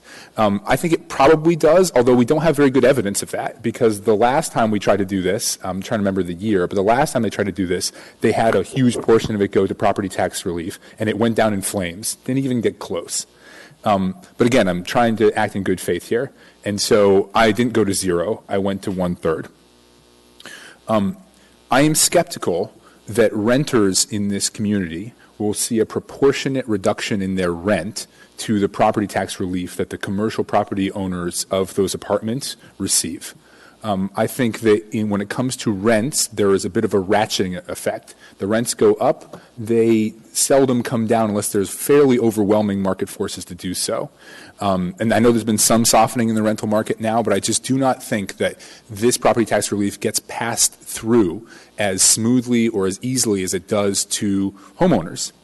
Now, homeowners are a really important community in Anchorage, and I own a condo, but I'm basically one myself. But we've also done things to protect them. We increased the recent residential property tax exemption for exactly that reason. Like, we are trying to strike that balance. I think taking 1/3 of a giant sales tax, pot of money, and dedicating it to property tax relief will make an impact. I think if we go to 1/2 or 2/3, that makes it far more regressive. So again, I didn't go to 0. I went to 1/3. I dropped the total tax rate. I made it less regressive in this amendment. And with this amendment, this is a proposal that I am much closer to supporting, although I still would prefer an alcohol tax. Thank you, Mr. Chair. Thank you. Ms. Zolotel. Thank you. To Mr. Dunbar's point, I pass on property tax relief or savings to my tenants. Hey, so it's not everyone, but I don't have hundreds of apartments either. Mr. Weddleton raised an interesting point for me. As I read through this proposal as a whole, I want to make sure that the intent is to capture property tax relief both in the sense of personal property tax relief and real property. So I want to make sure that's really clear, because the word property tax is not defined in here. Goods is and real property is, but we don't specifically say personal property tax and real property tax. So I just want to make sure if that's something we need to change, from 2 weeks from now, that we're just really crystal clear on what we're doing. Good point, thank you. Did you want the administration to clarify that now or on the 28th? I was just flagging the issues so that it doesn't come, we can hopefully get some clarification in the next 2 weeks. Thank you. Thank you. Mr. Constant? Yeah, thank you. To the point that this, as it's written, would provide a substantial relief to the homeowner, property taxpayer. Mr. Dyson spoke to the fact that he attempted to draft it in such a way that only the residential property taxpayers would accrue this benefit, which alludes to a point. And that point is that there is a substantial property taxpayer in this community who would be completely exempted then if it weren't part of this proposal, and that would be the large corporate interests that have big properties in the downtown and across town, really, that they would essentially skate under this model. If we were going to be providing property tax relief to the largest property owners in Alaska that came out of the pockets of working Alaskans, it would be really problematic. I mean, I can think of 3 or 4 corporations who would stand to gain massively from this, massively, and they would not reinvest. This would just be profits sent back to their corporate boards and to their shareholders. And I'm not against people making profits, but I'm not supportive of it at the backs of our citizens. Thank you. Mr. Dyson. Yeah, thank you. I appreciate the tenor and of this whole discussion. I have lots of friends, as most of you do, out in the valley. And I remember one of them who's been involved in local politics, and the last couple of mayors out there have been pretty good buddies. We keep hearing people are moving from here to there, and property taxes are radically lower as real estate and so on and so forth. But this one former mayor out there who I was particularly close to said, we passed a sales tax and our financial problems are gone, and we've just seen that they've reduced theirs again and so on. But we are competing in some ways for citizens here, and that area grows, and we're losing a bit and so on. But broadening, spreading out the tax there has apparently worked very well, and it's certainly drawn lots of citizens for a variety of reasons. But anyway, thank you. Thank you. Mr. Perez-Verdia. Yeah, just a few comments. One, I wanted to get clarification on Mr. Constant's comment that is it your understanding that this would, in its current form, or would not benefit those large corporations you spoke about? The amendment balances the problem. The original draft, which has its merits and its challenges, would, if we were to provide a massive property tax relief from a sales tax, that property tax relief would go across the board to all of our property taxpayers, and a substantial proportion of our taxpayers are business interests. And those business interests, many of them are huge corporations, and those corporations who have towers in our town would just have coffers filled with this. And I just can't see an argument that would justify us adding to the treasuries of the most profitable corporations in the world from our residential sales. I can't understand how we would do that. Yeah, and just another comment that I appreciated Ms. Kennedy's comment on it being revolutionary. I think in some ways, these are things we have to be considering, whether it's property tax relief, whether it's sunsetting a tax, and I realize that there are challenges with that, but I don't believe that this property tax, that this sales tax has the votes on this body to pass. I mean, I think that it's a good exercise for us to go through this, but it's my sense that it doesn't have the votes. But I would say that I'd like to use some of the information and some of the strategies that Mr. Dyson has come up with in this to potentially amend the alcohol tax. So I will be supporting this amendment because I think it's stronger at 1/3 than it was previously. But as I said, I don't think that this has the votes. So I think we're doing this for naught. Thanks. Thank you. Seeing no further discussion, members may proceed to vote on the amendment.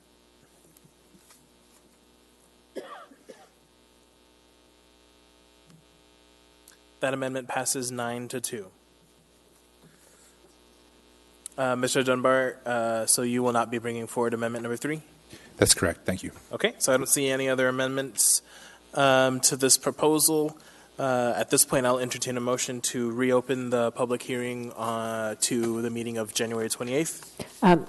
Yes, I move to reopen the public hearing to the meeting of January 28th with the intent to be testimony on any new amendments brought to, or any amendments incorporated into the proposal or new testimony from folks we haven't heard from. Second. Moved and seconded. Mr. Perez-Verdia? Yeah, I guess I just want to speak my previous comment. I guess I want to encourage this group to make the decision now as to whether this is something that is something that we're going to seriously consider or not. Because if we can continue, then we're going to do a lot of work to continue to do amendments and try to find sort of common ground. I don't believe that it's in our best interest to put forth for the public to vote on 2 different tax proposals. And I would encourage the body to make that decision now. If you truly believe that you may vote for this as an option in 2 weeks, certainly postpone and move forward. If you don't believe that this is a viable option and the option is going to be the other proposal, I would encourage you to make that decision now so that we can focus our energy on making that proposal the best that it can be. Thank you. Thank you. Ms. Kennedy. Thank you, Mr. Chair. And I would just encourage everyone to actually take the time to wait, to go ahead and use the next 2 weeks, because you know how it is. People learn about these things and they kind of let stuff percolate, and it just takes a little bit of time for people to really wrap their mind around something and their opinions on it. And I think with the next 2 weeks, we'll have a lot more of a sense of really what will people vote for? What are they interested in doing? And do they want to see same old thing again, or do they want something new? So anyway, I hope you'll support postponing it. Thank you. Thank you. Ms. Salatel. Thank you. To Mr. Perez-Verdia's comment, I appreciate the intent. However, Mr. Dyson's proposal has raised a number of issues for me that I still want some time to consider. I think it's a great foundational proposal. I think the amendments tonight made it better, and I think there might still be work to do that I think it's worth considering, or considering if either of the 2 proposals can be reconciled. I'm not giving up hope that that's a possibility, and so I don't want to foreclose the possibility of considering anything at this point. I feel it would be premature. Thank you. Ms. LaFrance? Thank you, Mr. Chair. I concur with my colleagues, Ms. Zelatel and Ms. Kennedy, that we should keep the discussion open on this item, and that it's had a very high level of collaboration, this discussion, and I appreciate how Mr. Dyson has worked very hard, and Ms. Zelatel and others, to find common ground. And I ask that others please help in continuing to move this dialogue forward. Thank you, Mr. Chair. Thank you. Mr. Rivera? Thank you, Madam Vice Chair. So I will be supporting this motion to reopen the public hearing, not for the reasons that Ms. Kennedy states. I honestly don't think we're going to get too much more opinion on one way or the other. We may get some, but I think we've heard largely what we're going to hear.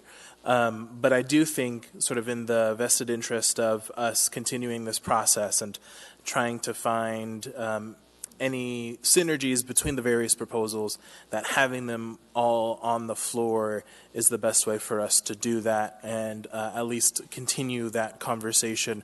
In the end, on the 28th, I think we'll have made a clear decision one way or the other which of these proposals that we want to work on and approve and send to the voters.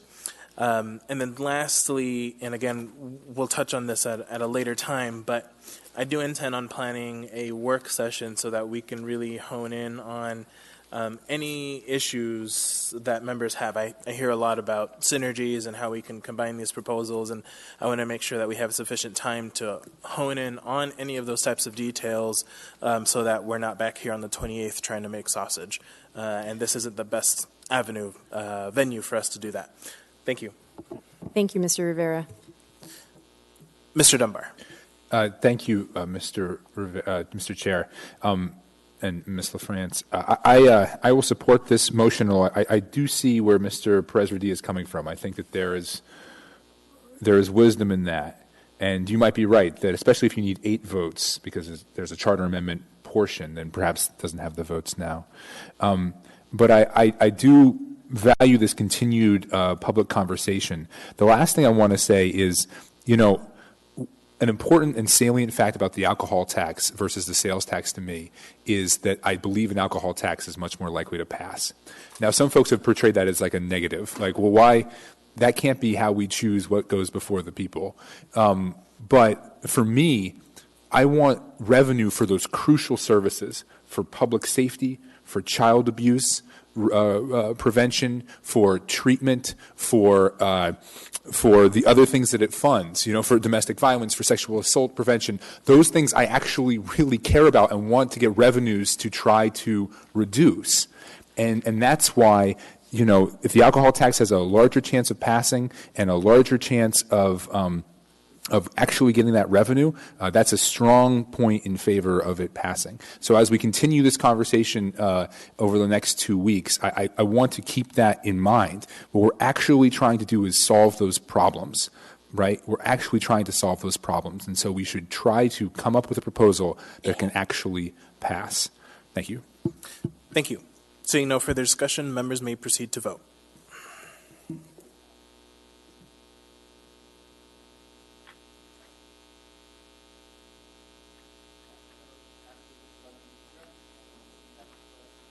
Your mic is off, sir. Thank you. That motion passes 11-0, so that'll be back before us on the 28th. All right. Moving on in our agenda.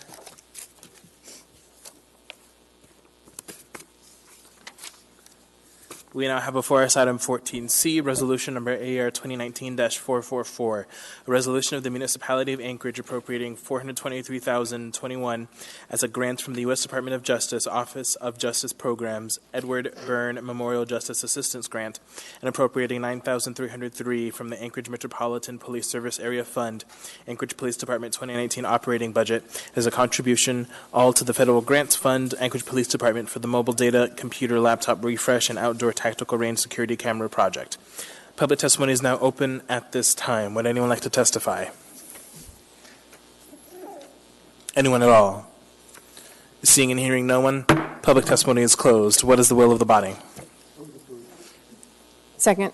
Moved by Mr. Peterson, seconded by Ms. LaFrance. Any discussion on this item? Seeing none, members may proceed to vote.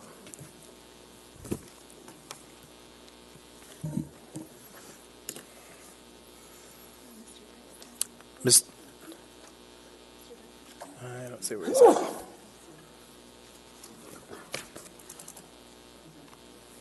That item passes 10-0.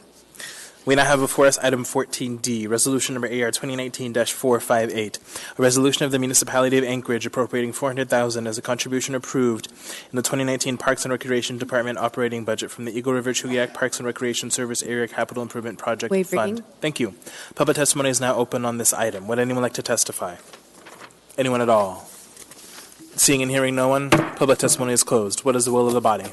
Move to approve. Second. Moved and seconded. Any discussion on this item? Seeing none, members may proceed to vote.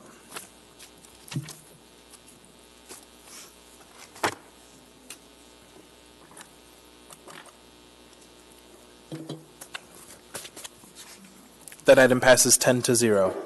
We now have before us item 14E, resolution number AR 2019-460 corrected. A resolution of the Municipality of Anchorage appropriating an amount of $151,204 to the area general and various service areas capital improvement projects funds from premiums on the sale of the 2019 General Obligation Bond Series A for the payment of bond issuance costs in the amount of $146,426 and for contributions in an amount of $4,778 from the same area-wide general and various SACIP funds to their respective area-wide general and various SA operating funds for future debt service payments. Public testimony is now open on this item. Would anyone like to testify? Anyone at all? Seeing and hearing no one, public testimony is closed. What is the will of the body? Move to approve. Moved and seconded. Any discussion on this item? Seeing none, members may proceed to vote.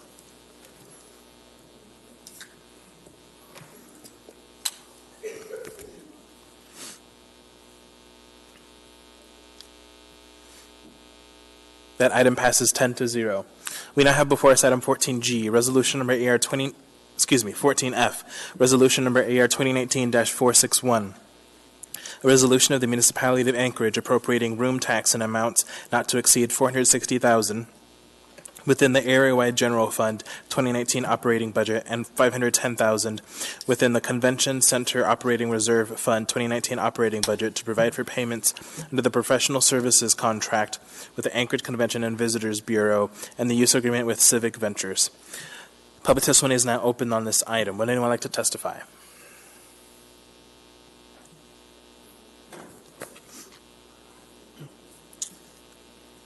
Welcome.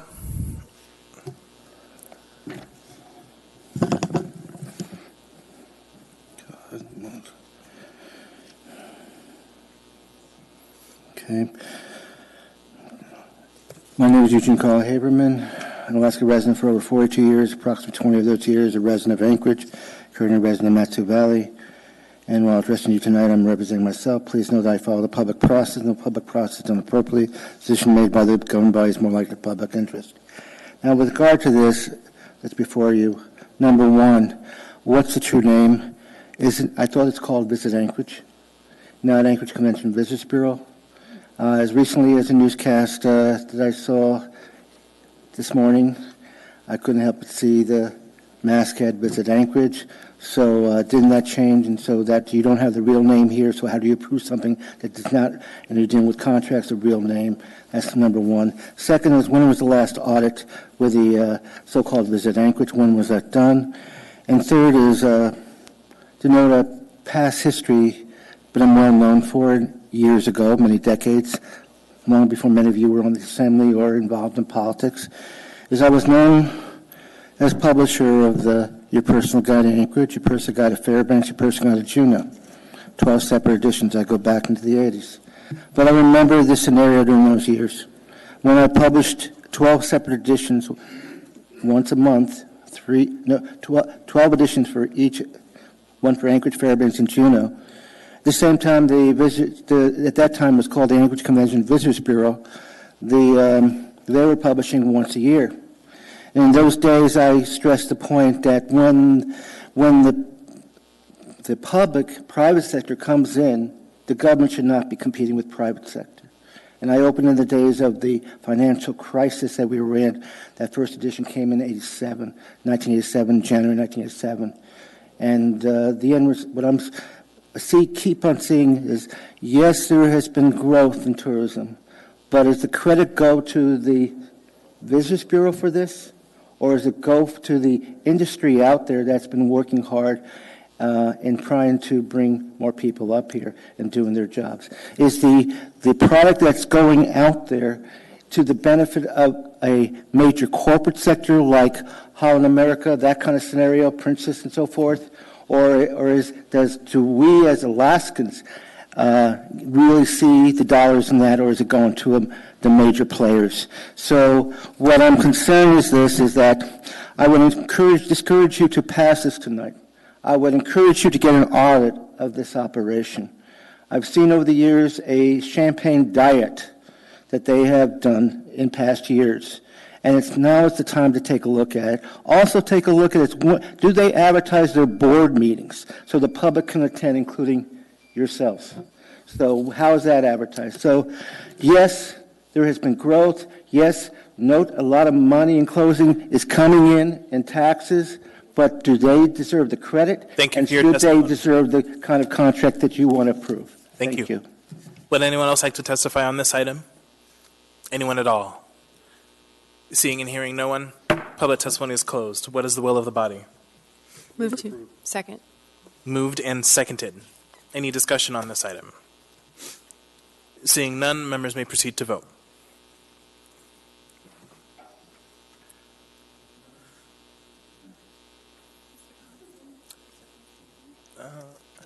Mr. Constant, how do you vote?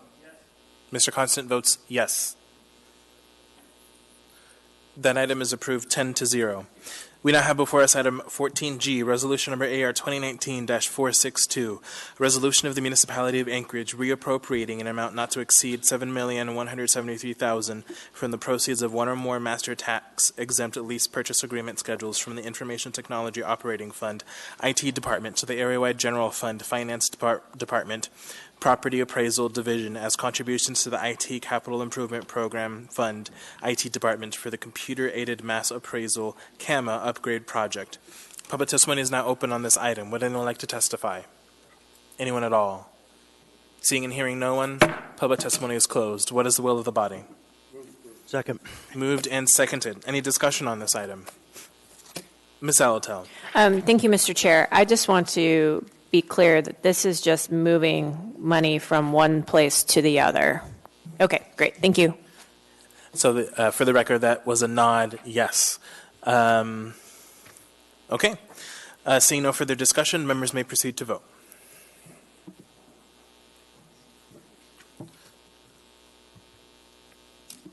That item passes 11-0. We now have before us item 14H, ordinance number AR 2019-147. An ordinance authorizing a lease on a portion of Tract B, Abbott Road subdivision between the Anchorage Water and Wastewater Utility and Sprintcom, Inc. Public testimony is now open on this item. Would anyone like to testify? Anyone at all? Seeing and hearing no one, public testimony is closed. What is the will of the body? Move to approve. Second. Moved and seconded. Any discussion on this item? Mr. Constant. Thank you. Just a quick question. Do we know what Sprint is intending to do on this site? Is it a tower? To the administration.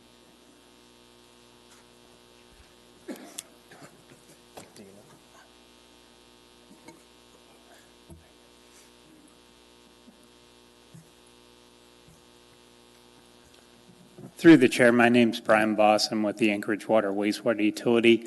Could you repeat the question? I'm sorry. Yeah, just curious what Sprint is intending to do with the site. I couldn't grasp it from the drawings. Okay, so what they're intending to do with the site, at the service reservoir, there's a telecommunication tower. They're planning putting equipment on the telecommunications tower. The tower is owned by someone else, a telecommunications company. We are leasing ground space that's supporting infrastructure for the equipment that goes on the tower. Thank you. Mr. Weddleton? I think you answered it. Thanks. I wondered if there was another tower, but it's not. It's just those boxes they have on the ground. So because it looks pretty full already, so they'll just have a whole nother round of antennas on it. Yes, correct. They're going to have one more round of antennas on it. And right now I can count the carriers. I think it's like 4 other carriers on it. So. Well, it's good. If you're going to put up a tower, I say use it. Uh-huh. That one's a busy one. Thanks. Thank you. Ms. Alatel? Thank you, Mr. Chair. This might open up a can of worms, and I apologize. I've received a lot of emails lately about concerns with regard to 5G. Does this at all tie into 5G capabilities that you're aware of? No, I'll bring Paul Hatcher up here. I believe this is just Sprint's roaming service, but. Yeah, the 5G's the light poles you'll see in the neighborhoods. That's what the 5G system is. So Sprint's just putting their normal antennas on the lower portion of the 120-foot tower at service. Great, thank you. Mm-hmm. Thank you. Seeing no further discussion, members may proceed to vote.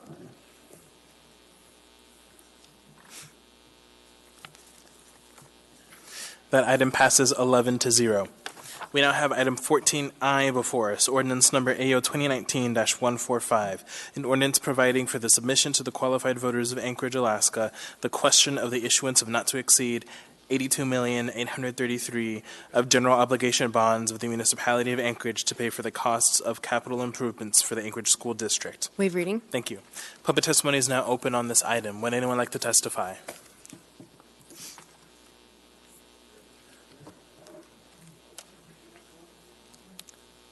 Come on forward, Mr. Haberman. Welcome.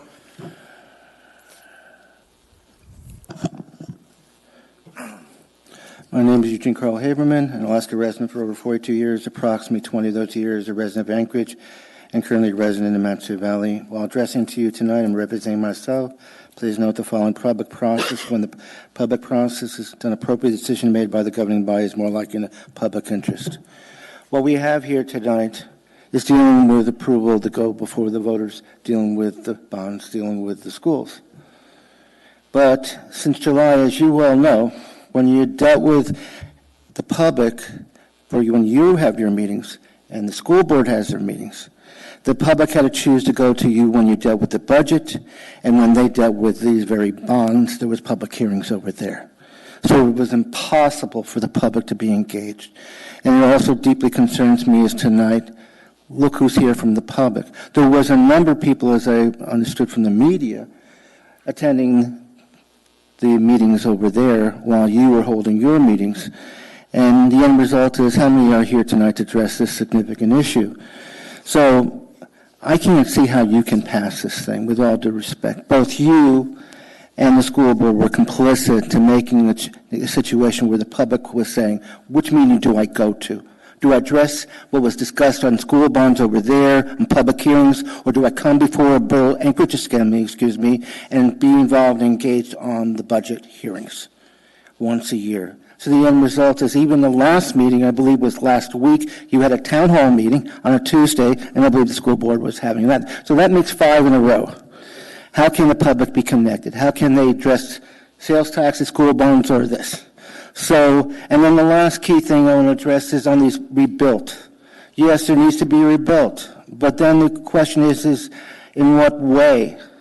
Has everything been done to determine that the land that they want to rebuild the schools on is suitable to rebuild dealing with earthquake? First, before you do an architect design on any of that stuff and figuring out the monies, you find first to find out if the land is suitable to rebuild. Then you deal with designs and stuff like that.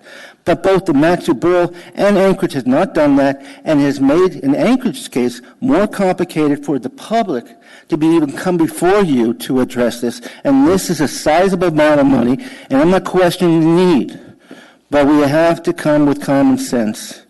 The future does not look financially good in where the money is going to come from of all this thing. Do we put ourselves more in debt in the state level, in the local level? But we have to look at these monies as being more rational in how we spend.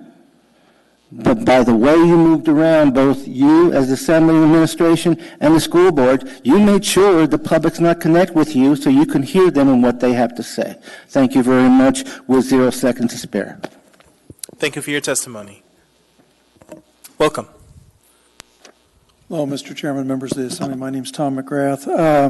When Harry Croft was on the school board, he liked to talk about a study that was done by the school board a few years ago that found that Golden View, Eagle River Elementary, and Inlet View are excess to needs. I've been told by school board members that the base student allocation is determined by the number of classrooms, so we can't get rid of classrooms even if we don't need them. I've talked to various legislators about changing the base student allocation to fix this, and they said, why would they do that? Because none of the school districts have ever come to them and asked them. So kind of have a catch-22.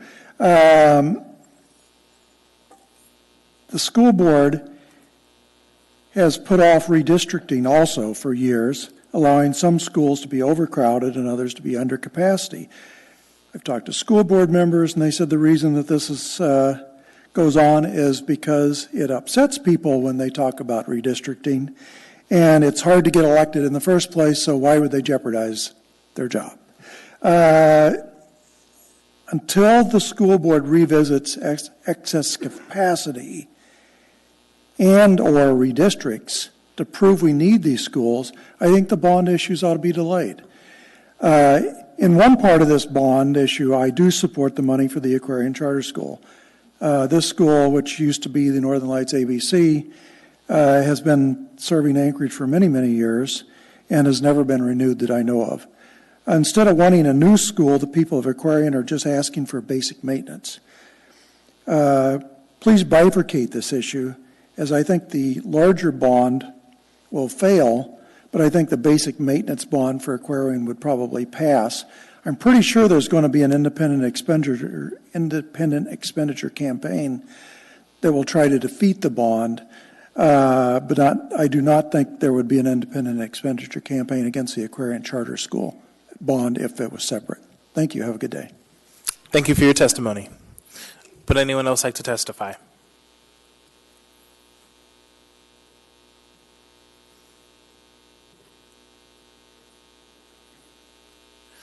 Welcome. Good evening. Star Marset, President Anchorage School Board.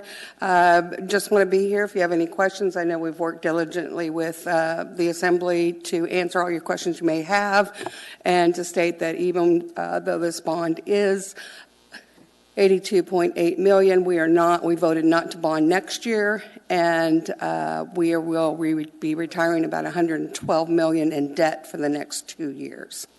If there's any questions, I do have staff here from ASD that can help me answer any of those questions you may have. Thank you. I think we will wait for questions for debate unless Ms. Solotel, you have something. I have a specific question to what she just said. Okay. Sure. Thank you, President Marset, for being here. Can you, when you say we voted not to bond next year, can you be really specific about what you did? We voted on our 6-year capital plan, and in that 6-year capital plan, we voted not to bond in 2021. Thank you. Thank you. Thank you for your testimony. Would anyone else like to testify? Anyone at all? Seeing and hearing no one, public testimony is closed. What is the will of the body? Move to approve. Second. Moved and seconded. Any discussion? Ms. LaFrance. Thank you, Mr. Chair. And actually, I would like to take up Ms. Marset's offer to answer a few more questions or address some issues that have been raised by the public. And just generally, I would suggest probably all of the school district folks to come up. This is Tom Roth, our Director of Operations. And we have George Vacalis here is also working with us. And Ms. Tom Fennesef is our Senior Director for Capital Planning and Construction. Okay. Thanks. And thanks for your time last week at the work session. That was really helpful. 2 questions, and one of them was raised at the Eagle River Town Hall, and I think Ms. Kennedy had made reference to it during the work session. But some residents at the town hall stated that they believe there were other options for housing students in Eagle River, and that it wasn't necessary to upgrade and repair the 2 schools on the ballot. So that would be the first question. And then the second question, since a multi-year bond is a new thing here, what is the plan if it doesn't pass? Or what's the plan B in terms of for those facilities on the bond? Thanks. I'll let Mr. Roth answer the first question, and I'll try to attack the second question. Sure. Thank you, Madam President. So it's through the chair to Member LaFrance.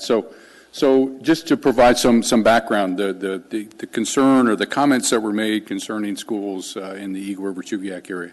So I think the option that you're talking about, again, to provide the background, as a result of the earthquake, we closed Greening Middle School due to safety concerns. And because of that closure, the district relocated Greening in its entirety to Chugiak High School, where it still resides. So the options that were presented were to repair Greening back to its original condition with some improvements, or another option that was presented and discussed was the option to co-locate the 2 high schools, Eagle River High School and Chugiak High School, and then use the existing Eagle River High School building for Greening Middle School. So a couple things off of that discussion. We did have a town hall meeting at Mirror Lake a little over a month ago. So in short, the district really has to look at this from a long-term perspective. If you look at, there was a 2006 report that was done by the Long Range Planning Division that looks at future expansion, municipality expansion, and a great deal of that, frankly, pushes north into Eagle River and Chugiak.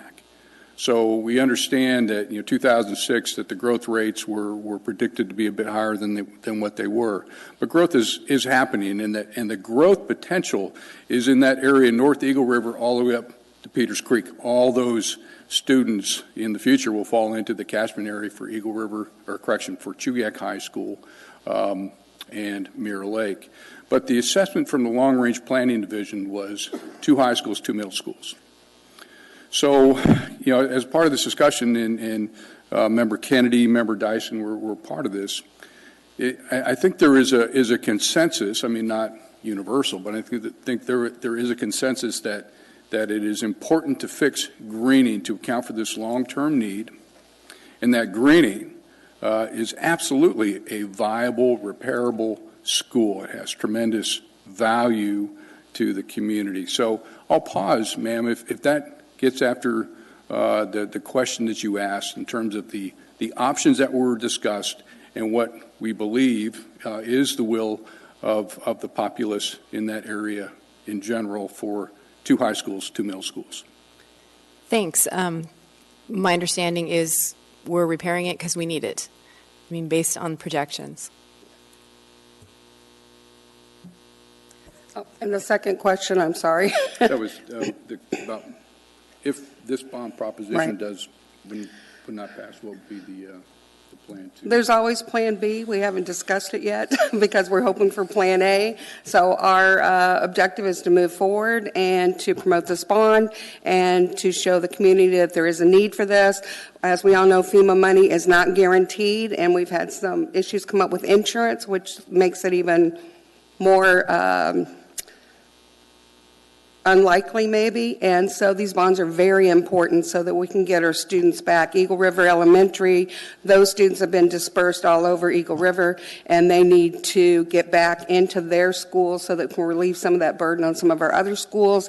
And as far as greening is concerned, we've had, there's been some conversation about it not being safe, but we've had 3 different engineers go in there. We've actually done some tours, I believe, and we are very confident, and believe me, I would not put someone else's child in a school that I would not put my own child into. Thank you. Ms. Kennedy?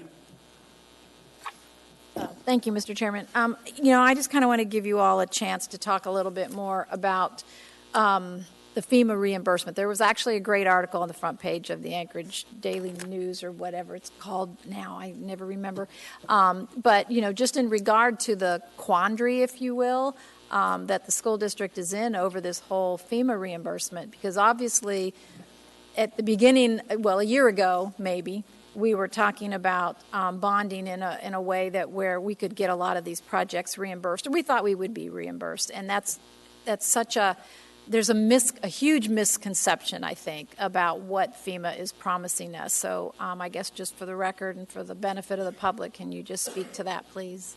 So through the chair, what I'd like to do is bring Mr. George Vacalis forward. George has been intimately involved in our negotiations with FEMA and the State of Alaska Department of Homeland Security Emergency Management. So get an update, George. Thank you. Through the chair, board assembly members.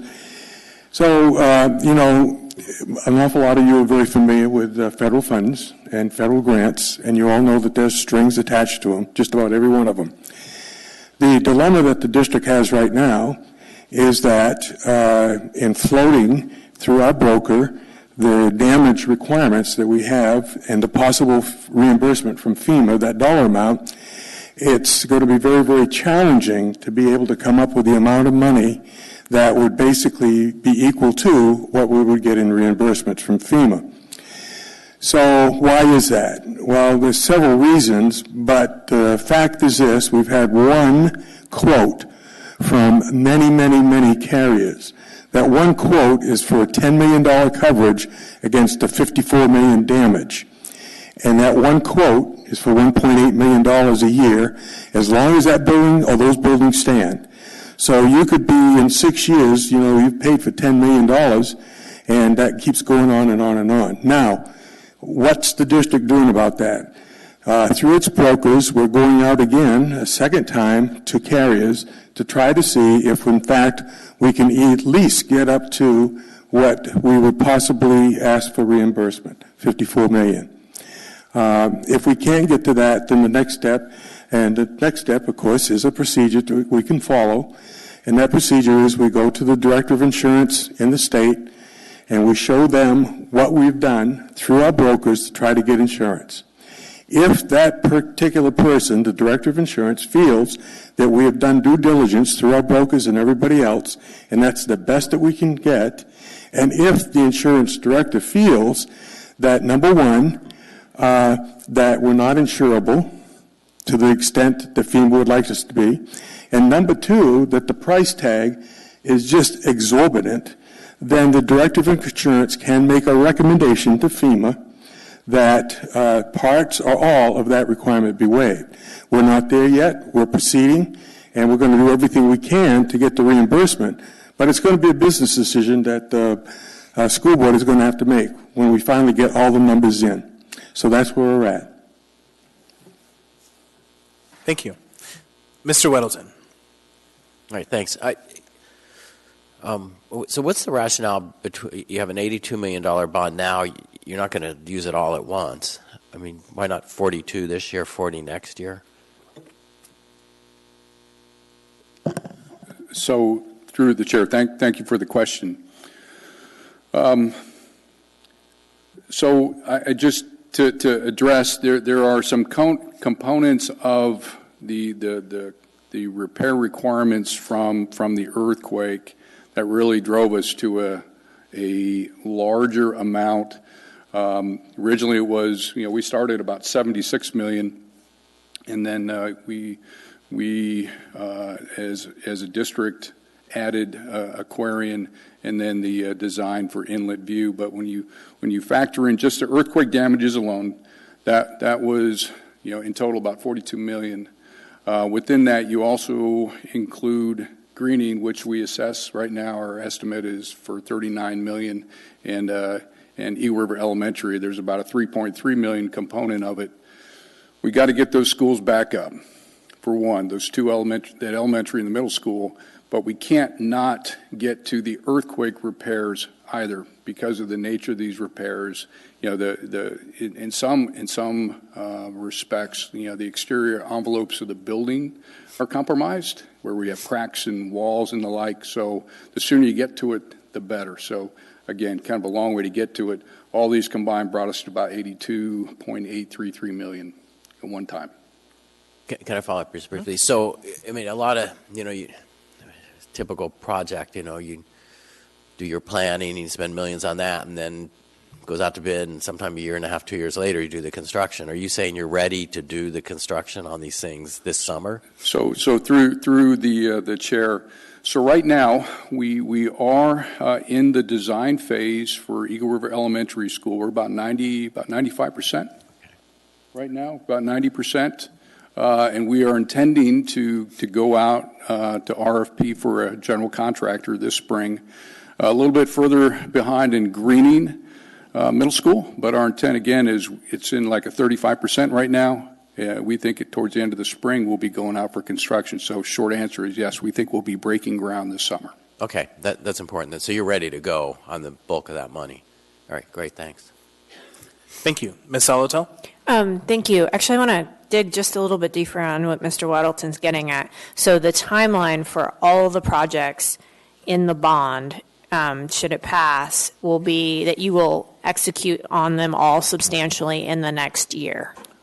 So through the chair, no, I'm sorry. I don't want to convey that. Just for the two schools cited. So for the schools that had only earthquake repair. So we, unlike those other two schools, we have not gotten into the design of those project. So we're going to have to go through that phase of design, and then once complete, we'll be able to go out to bid. I don't know that we'll get to all of those projects this summer. With Inlet View, if the bond is approved, we'll go out to design as part of that plan. As far as the Aquarian Charter School project, I think once approved, we'll go out to design, but I think it's not likely that Aquarian, again, if it's approved, in that situation, that Aquarian would probably start work in 2021. Okay, if I may follow up. So all the ones, though, slated for anything to do with the earthquake, you anticipate doing that work before, we could have asked the voters to approve additional funds next year? Yeah, through the chair, yes. At least in the, to be absolute, in the design and when feasible, construction, yes, this year. Okay, thank you. Thank you. Can I add to that? I just want to add also that in these repairs we're doing seismic upgrades too, which are very important to our schools. And if you look at some of the schools that already had the seismic upgrades, they withheld. And who knows, heaven forbid, when our next earthquake will be. But I certainly want to make sure that our schools will withstand the next one based on what we're planning to do. Thank you. Any other questions for the school district? Okay. Mr. Rivera. Thank you, Madam Vice Chair. So really quick comment from me then. I really want to thank the school board and the ASD administration for answering all of our questions. I know we had a lot of them, and for having a couple of meetings with the Assembly and the municipal administration on this topic. I appreciate your due diligence and the difficult decisions that you made in coming up with this 2-year bond package. So really appreciate everything and the dialogue that we've had. Thank you, Mr. Rivera. Ms. Kennedy. Thank you. And I had some comments too, and my thanks as well to the school district, because the vast majority of the controversy and the design and the research, has really been going on in my area. So I just appreciate the response that the district has had in answering just a plethora of questions. And I've had the opportunity to tour Greening Middle School twice. And one of the things that I like to reassure people is that the building is not falling down. It is not a heap of stone and rubble. But and even the ground, the studies that really looked at the core samples in the soil just to make sure that it was sitting on solid ground. It is. That's been reassured with a couple of tests. So, all in all, there's definitely been, I think, a great deal of due diligence on part of the school district. So I appreciate that. But, just a couple comments. The idea that this bond would be basically a 2-year bond. And I will say that there was 1 year on the Anchorage, when I was on the Anchorage School Board, when the superintendent called it a bond holiday. So I fully expect that the Anchorage School District will take a bond holiday next year, and mostly because there will be quite a bit of stuff going on with this bond alone. So that'll keep you busy just in the facilities department. But I also wanted to point out that, there are a lot of different schools that are in this earthquake repair component of the bond. And yes, the vast majority of it is out in Eagle River, but there's Bartlett High School, East High School, King Tech, Fire Lake, which is in my area, Chugach Elementary, Bear Valley Elementary, Chugach High School even has some damage. Of course, Eagle River High School has some as well, which is a brand new school, but it still has some issues. Even Mirror Lake, and then Diamond. Central Middle School is on the list. So it's very interesting to see how much earthquake damage is really out there that this is meant to address. And, we all know that you don't want to put off stuff like that. And I think that's one thing that's important for the public to remember, too, is that we're still recovering from an earthquake. We haven't fixed everything yet. And there's an awful lot of money that needs to go into some of these bigger public facilities. So it's going to be important that we keep sight of the importance of that. I will also say that, just in terms of kind of the way we've had to address the issue with having 2 schools closed down in the Chugach-Eagle River it has not been ideal. This hasn't been great, and we constantly have to keep reminding each other out there that, oh yeah, we had an earthquake, so this is the best we've got right now. And I will tell you that there have been very few schools out there that have not been impacted in some way by the earthquake. So I think there's a lot of us that are looking forward to trying to get back to what should be more normal. I don't think it'll ever really go back to exactly what it used to be, but it should be better, right? But I think one of the things that really worries the parents out in my area is the what if this doesn't pass. It's the plan B that the district doesn't really have yet. And if there were a plan B, it is probably going to impact kids in ways that are far worse than what we've had to deal with now. So we're definitely looking forward to finding the solution that doesn't impact students even worse. And I know one of the options has been, like if Greening didn't get rebuilt or the funding didn't come through ever, we would try to send all the kids to Mirror Lake Middle School. But in order to do that, we'd have to take the 6th grade out of Mirror Lake and send them back to the elementary schools. The other option would be to send the kids that are more on the southern end of Eagle River, send them to Central, or I heard Clark doesn't really have room, that it would be probably Central. And believe me, that is not going to fly in my community.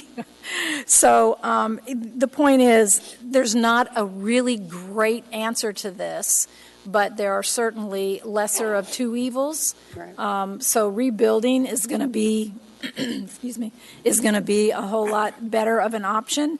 But I very clearly want the community to know, I'm going to support that. Well, that's not what I want them to know. I'm going to support this. But what they really need to know is that this is a large bond that is not going to get any state reimbursement. It very well may not get any FEMA reimbursement. So this basically rests on the burden of the municipal taxpayers. So that could be very problematic. But in terms of what I think our options are, at least from my area, we don't have any other options other than to let the voters decide. And I'm actually quite interested to see how this all plays out, because I think votes they're very telling. They send you a message. They're a whole lot better than taking a poll.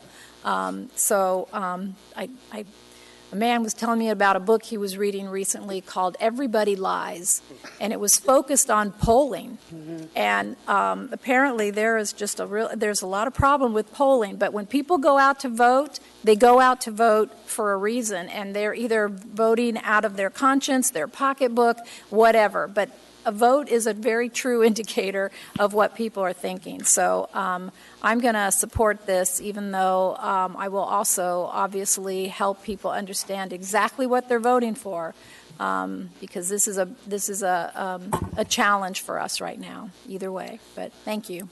Well, and I'm sorry, if I could just make comment, I don't want you to think we're not discussing Plan B. We just don't have it in place. So we are looking at options. The district is looking at options in case this doesn't pass. And you're not the only one that we're going to rejoice if we don't have to talk about bonds next year. It'll give us time to talk about something else. Thank you. And that was all. Yeah, my comment about that was I always call it the killer bees: bonds, budget, and boundaries. So anyway, killer bees. But I think you're exactly right in terms of you haven't come up with Plan B yet. But I know that we're savvy enough out there to understand you can see the writing on the wall, so to speak, in terms of what some of those options are, and they're not looking real pretty. So anyway, thank you. Thank you. Seeing no further discussion, members may proceed to vote.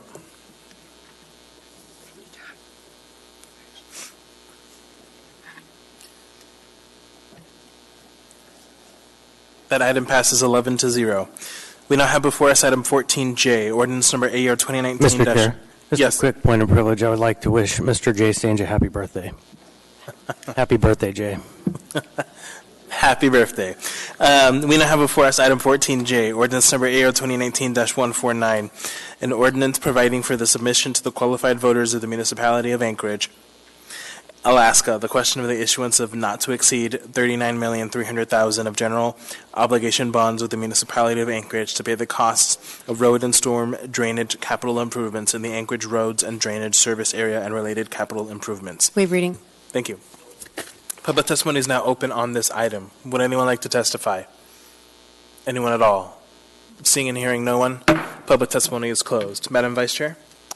I move to postpone indefinitely. Second. Moved and seconded. Madam Vice Chair? This item has actually been replaced with an item that was included on the addendum, item 9F9. Thank you.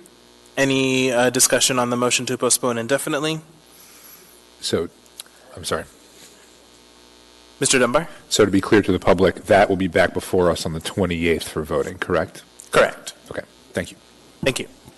Mr. Constant? Yeah, thank you. Just for the edification of those who haven't yet read it, what they've had to do is add a project to the bond that is the repair of the culvert under Northern Lights at University of Alaska area. And it's a pretty substantial and expensive project. Expand the bond somewhat and also reduce two projects that were in the packet. We'll have it next month, or next meeting. Thank you. Seeing no further discussion, members may proceed to vote on the motion to postpone indefinitely.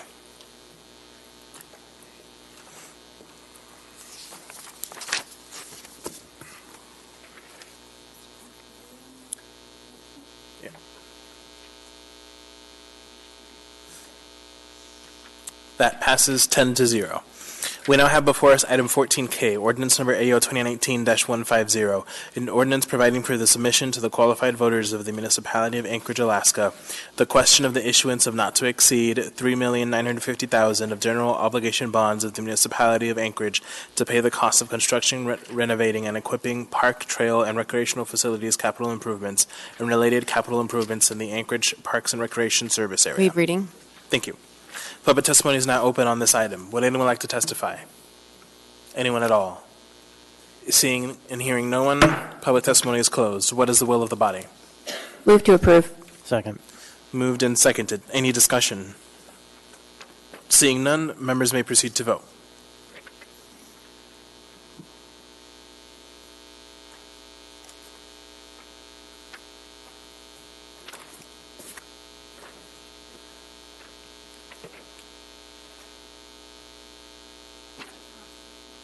Mr. Constant, how do you vote? That item passes 10-0. We now have before us item 14L, ordinance number AO 2019-151, an ordinance providing for the submission to the qualified voters of the municipality of Anchorage, Alaska, the question of the issuance of not to exceed $2,400,000 of general obligation bonds of the municipality of Anchorage to pay the costs of public safety improvements, police, and related capital improvements. Waive reading. Thank you. Public testimony is now open on this item. Would anyone like to testify? Anyone at all? Seeing and hearing no one, public testimony is closed. What is the will of the body?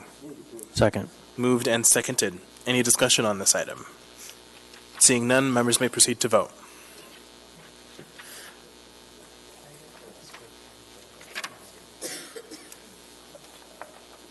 Thanks.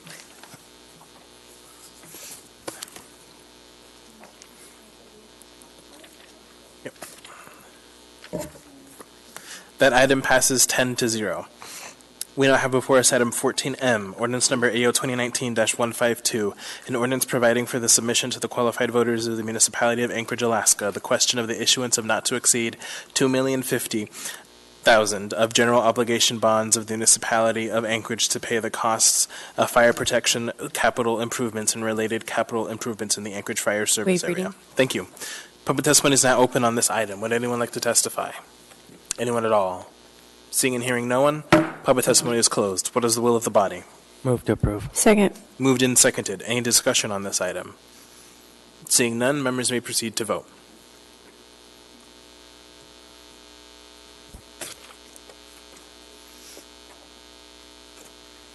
That item passes 11-0. We now have before us item 14N, ordinance number AO 2019-153, an ordinance providing for the submission to the qualified voters of the municipality of Anchorage, Alaska, the question of the issuance of not to exceed $5,095,000 of general obligation bonds of the municipality of Anchorage to pay the costs of area-wide public safety and transit improvements and related capital improvements. Waive reading. Thank you.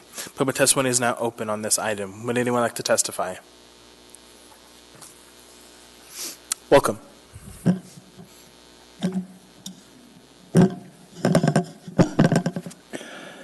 My name is Eugene Colhaven, Alaska resident for over 42 years, approximately 20 of those years resident of Anchorage and currently resident in Mountain Valley. While addressing you tonight, I am representing myself. Please know that I follow the public process, and when the public process is done appropriately, decision made by the governing body is more likely in the public interest.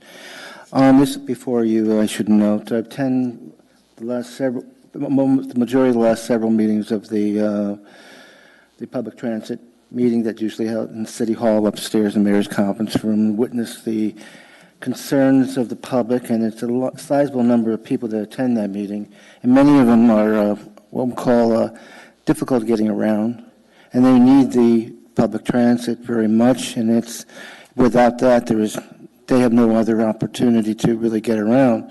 So the deep concern of two things that really came out is public safety for the people on those buses. That really was quite a few comments on that in the meetings that I attended, and more were concerned about that.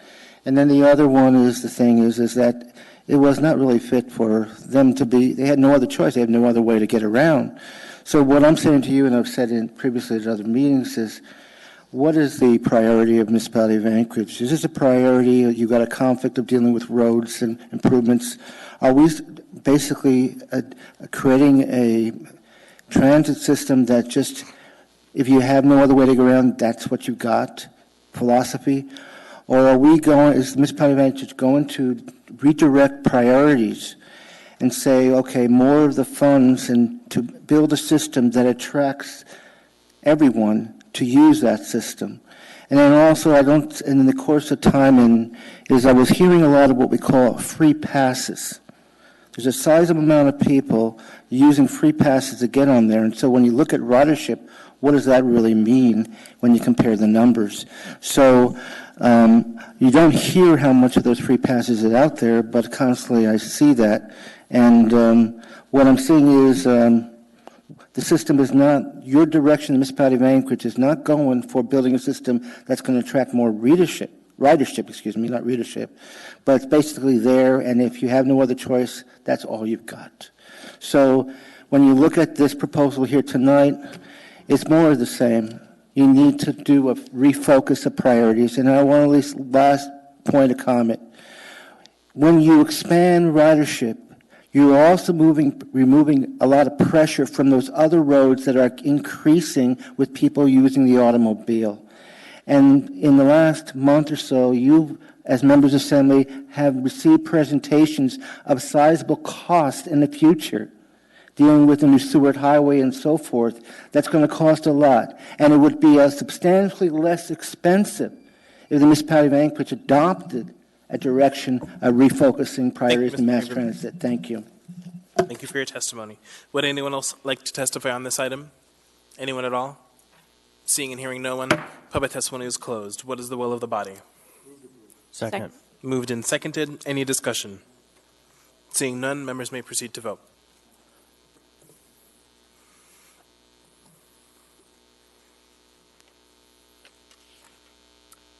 Ms. LaFrance, how do you vote? Yes. Ms. LaFrance votes yes. That item passes 11-0. We now have before us item 14O, ordinance number AO 2019-154, an ordinance providing for the submissions of the qualified voters of the municipality of Anchorage, Alaska, the question of the issuance of not to exceed $5,375,000 of general obligation bonds of the municipality of Anchorage to pay the costs of area-wide facilities capital improvement projects. Thank you. Public testimony is now open on this item. Would anyone like to testify? Anyone at all? Seeing and hearing no one, public testimony is closed. What is the will of the body? Move to approve. Second. Moved and seconded. Any discussion? Ms. Kennedy. Yes, thank you, Mr. Chair. There is a slight amendment just to the name of the senior center in Chugiak. So wherever you see Chugiak Senior Center, it should be amended to read Chugiak Eagle River Senior Center. So, or I move that amendment, put it that way. Second. Second. Moved and seconded. Any further discussion? Just that is their official name. So. Okay. Seeing no further discussion, members may proceed to vote on that amendment.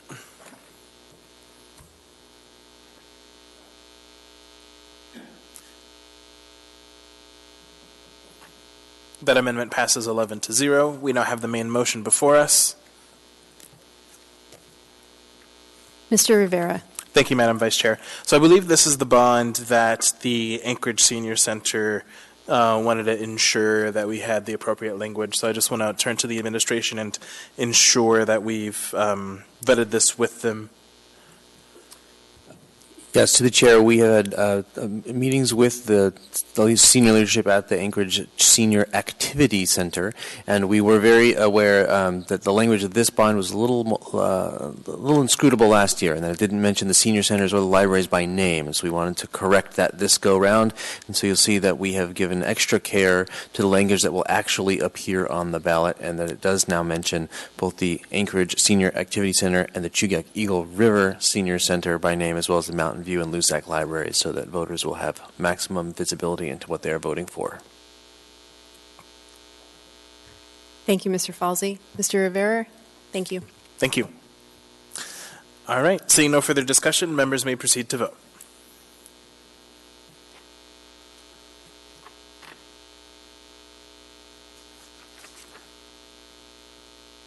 That item passes 11-0.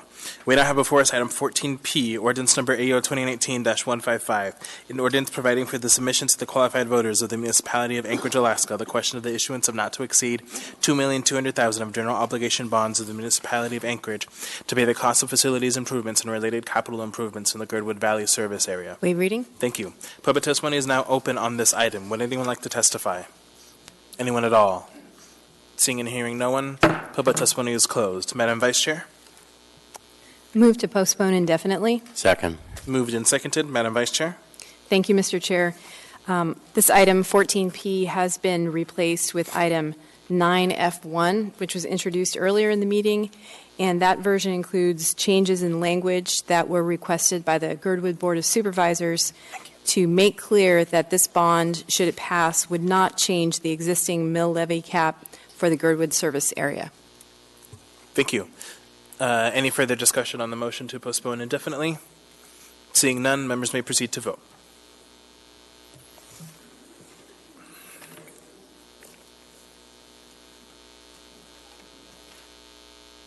That item passes 11-0.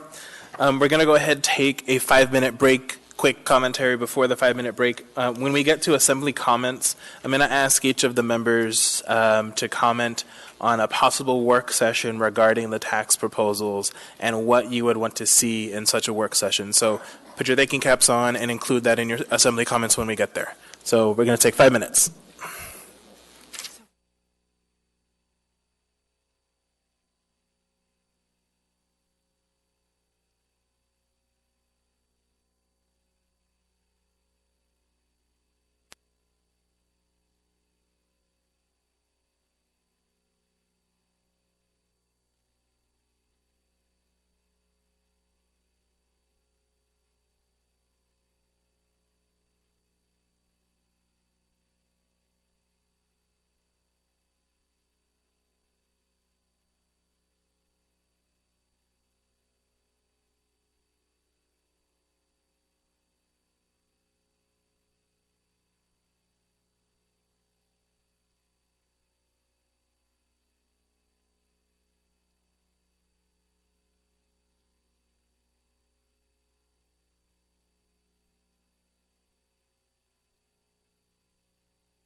people complain.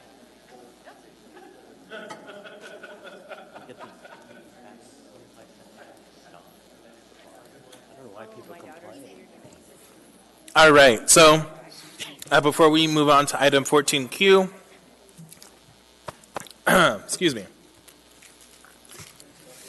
the clerk advises me that on item 14E, there was a procedural error made.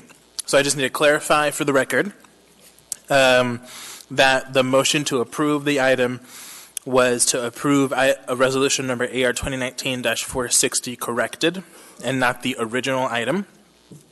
So I want to confer with Mr. Constant, the mover, and Mr. Peterson, the seconder, that is the case, and Mr. Constant's not here. So Mr. Peterson, the seconder, can you, yes? Okay, and then I guess we'll ask Mr. Constant when he gets back to confer into the record that was the case. So I want to thank clerk staff who's actually watching from home who corrected that. All right, we now have, before we get to 14Q, the next items on the agenda involve applications for a liquor or marijuana license and or a special land use permit for alcohol or marijuana. The process to review these items is different than the Assembly's legislative role because these are administrative or quasi-judicial in hearings and require the Assembly to be impartial, refrain from ex parte communications, except in liquor matters, and make a decision based only on the record before us and testimony today. The next item before us is item 14Q. Resolution number AR 2020-2, a resolution of the Anchorage Municipal Assembly approving a marijuana license and special land use permit for Alaska Tasty Cannabis, LLC, a marijuana retail sales establishment with license number M20151, doing business as Alaska Tasty Cannabis. Public testimony is now open on this item. Would anyone like to testify? Anyone at all? Seeing and hearing no one, public testimony is closed. What is the will of the body? Second. Moved and seconded. We have an amendment. Who wants to do this? Let's move Weddleton Kennedy Constant Amendment number 1. Second. Moved and seconded. Mr. Weddleton. We've got kind of an odd issue on this. Is this location has a liquor license with that was formerly operated here, so the address on the liquor license is the same address as this proposed marijuana retail. And our code says a marijuana establishment shall not be allowed in the same establishment as a use that holds a state alcohol license. So we're getting perilously close to an alcohol license with this marijuana license. The special land use permit with that license has expired, so they can't operate an alcohol business there without that special land use permit. And it's not quite exactly as having an establishment as a use, alcohol thing. So it really, even though there's a license with this address attached to it, it meets the spirit of the law, which is you don't have marijuana in a place that's selling alcohol. So this amendment just essentially makes that clear. It states essentially findings. So if you read number 4, notwithstanding Anchorage Municipal, is this posted up so people can see? Okay. Should I read this, or is that good having it up there? Should I go ahead and read it? Okay. Sorry. So, urge support. It's a kind of an odd technical thing we tripped over, and the Community Economic Development Committee did support an amendment, essentially that would with this intent, and also supports the license. Thank you. Any further discussion on the amendment? Seeing none, members may proceed to vote.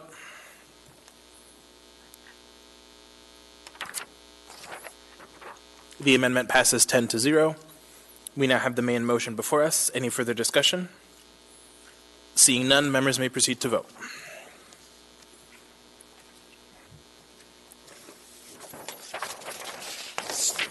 That item passes 10-0.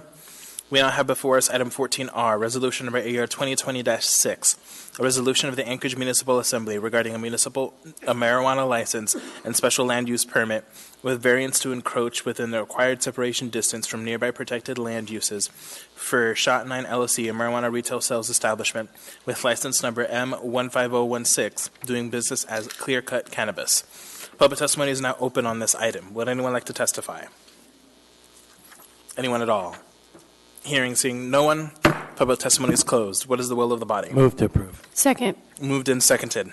I understand we have an amendment for this one as well? Yes, Mr. Chair. I move Zalatil Amendment Number 1. Second. Moved and seconded. Ms. Alatel?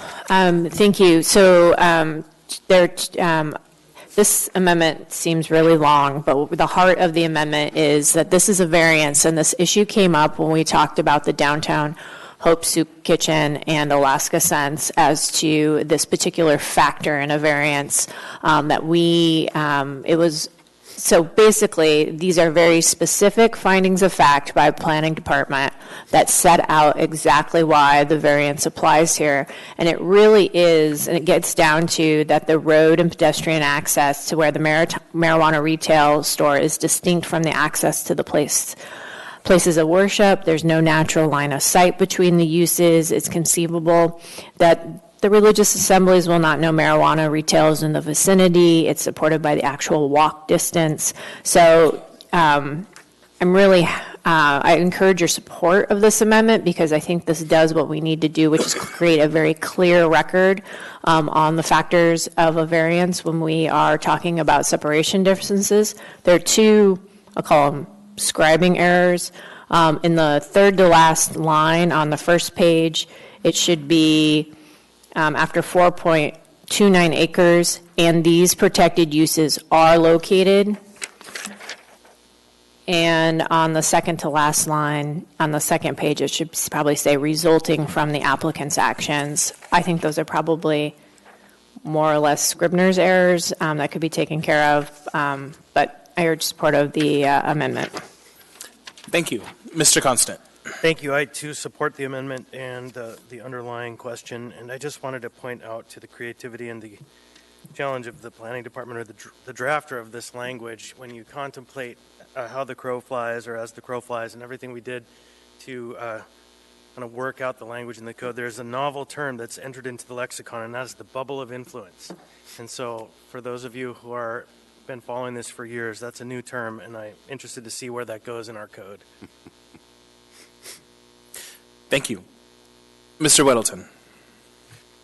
I hope it goes well because I'd have to apologize for its use. But, I support this. I think we should do it. But with a little bit of hesitance because we do have what have become fairly clear guidelines on separation distances. But we want them to make sense. And I don't want this set a precedent that 200-foot buffer, that first step in measuring a separation distance, I don't want to set a precedent that goes away. This is just such an extreme example where you have a business that is essentially out of the bubble of influence, very, effectively far away from where these marijuana operations would be, out of sight and out of mind. This meets the intent is to keep these types of uses separate. But I don't want it to be in any way saying we're really weakening that 200-foot separation distance. Thank you. Seeing no further discussion, members may proceed to vote on the amendment.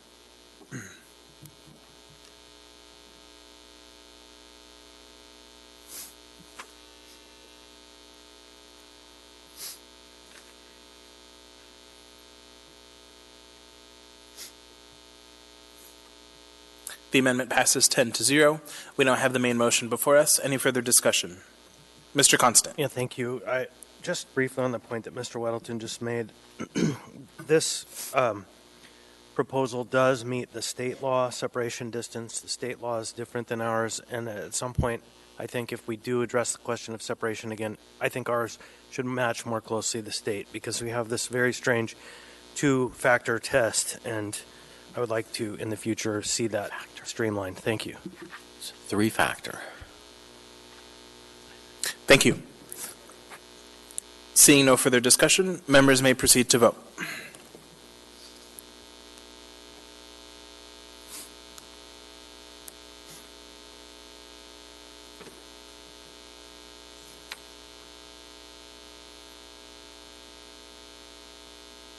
That item passes 10-0.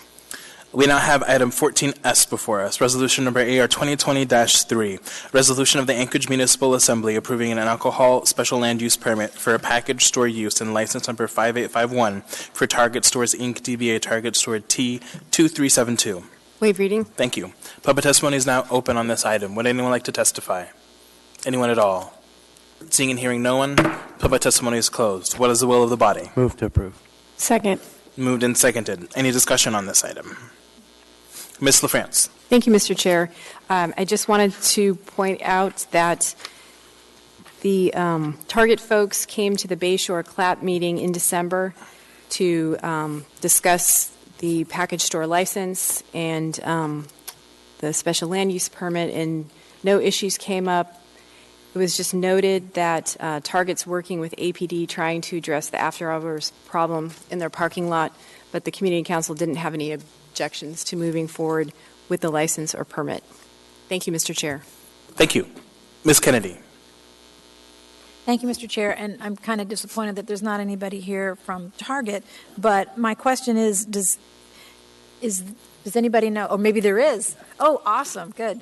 Well, my question is just, is there any new construction going on within those Target stores? Are you staying within the confines of the current building, add-ons? What's that really look like in terms of putting my name a is store in there? Peter Scully. I'm here on behalf of Target. All the construction will be inside the existing walls. There's no expansion of the facilities. So.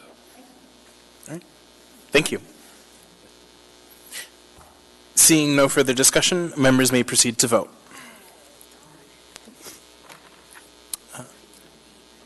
Ms. Quinn Davidson. Ms. Quinn Davidson votes yes. That item passes 10-0. We now have before us item 14T, resolution number AR 2020-4, resolution of the Anchorage Municipal Assembly approving an alcohol special land use permit for a package store use and license number 5850 for Target Stores Inc., DBA Target Store T2371. Waive reading. Thank you. Public testimony is now open on this item. Would anyone like to testify? Anyone at all? Seeing and hearing no one, public testimony is closed. What is the will of the body? Move to approve. Is there a second? Second. Moved and seconded. Any discussion on this item? Seeing none, members may proceed to vote.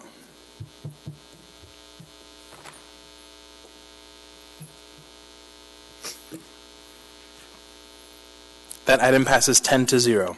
We now have before us item 14U, resolution number AR 2020-5, resolution of the Anchorage Municipal Assembly approving an alcoholic beverages conditional use for a beverage dispensary tourism license for YC Anchorage Hotel Group LP DBA 4 Points by Sheraton. Waive reading. Thank you. Public testimony is now open on this item. Would anyone like to testify? Anyone at all? Seeing and hearing no one, public testimony is closed. What is the will of the body? Move to approve. Second. Moved and seconded. Any discussion on this item? Seeing none, members may proceed to vote. Ms. Quinn Davidson votes yes.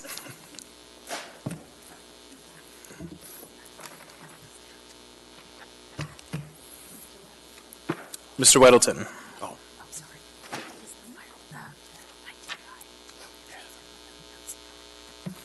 That item passes 10-0. That completes the regular agenda. Special orders, there are none. Audience participation. Would anyone like to speak before us?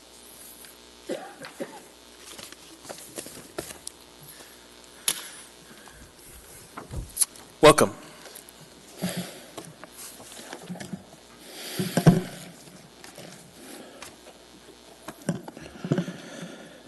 My name is Eugene Carl Hayman, Alaska resident for over 42 years, approximately 20 of those years a resident of Anchorage and currently resident of Mat-Su Valley. While addressing tonight, I'm representing myself. Please note I follow the public process, and the public process done appropriately, decision made by the governing body is more likely in the public interest. My comments tonight will focus on 14A tonight and 14B, where you had public hearings. And where the concern is that I would like to remind you, and I've said it to many times before, but you have public hearings.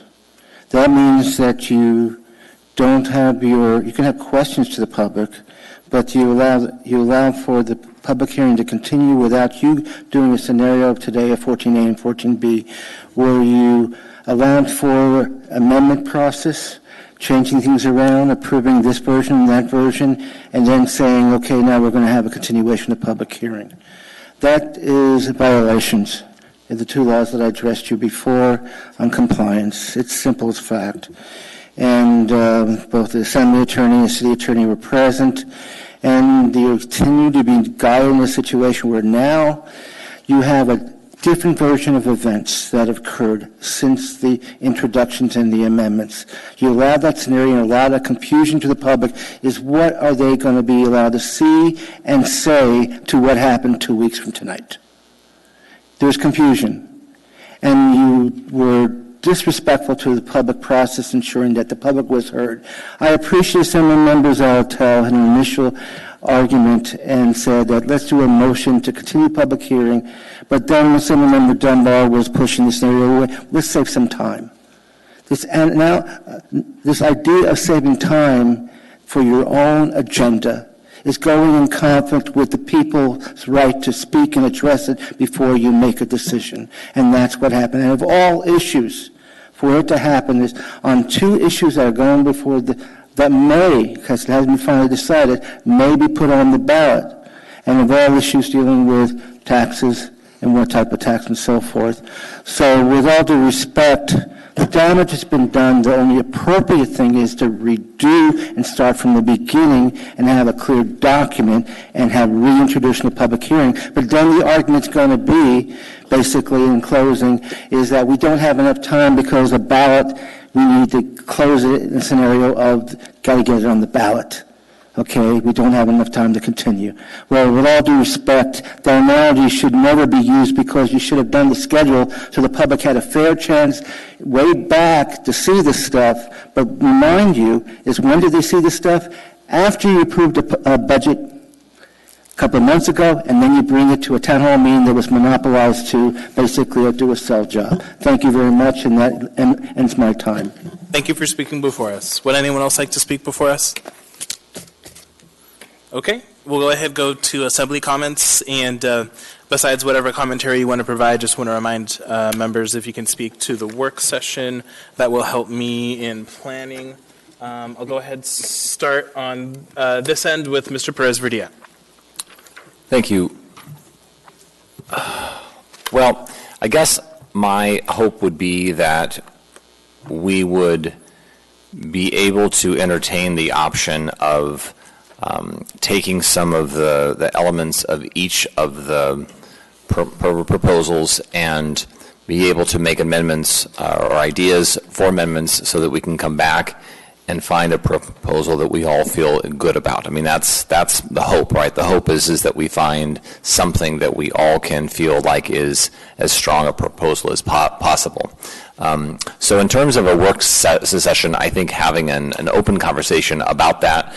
But the other piece that I would really like is that, as I mentioned earlier, there was information coming out of public testimony in terms of the rationale for why we made the choices that we make. For instance, we chose to highlight certain areas to focus funding in, and there was a comment about how there was a survey done for the community that's where they got that from. So I'd like as much as possible for us to have that information being shared in our work session so that we can have a strong rationale for the proposals that we're bringing forward. That's what I got. Thanks. Thank you. Ms. Quinn Davidson. Nothing from me, thanks, but I think Cameron has a good idea. Thank you. Mr. Constant. Thank you. My sense is that we're all over the place, and I don't know how we narrow that down, and so that's not a very constructive comment, but that's the challenge that we face, is figuring out some path toward some sense of unity, and we're not there. Thank you. Mr. Peterson.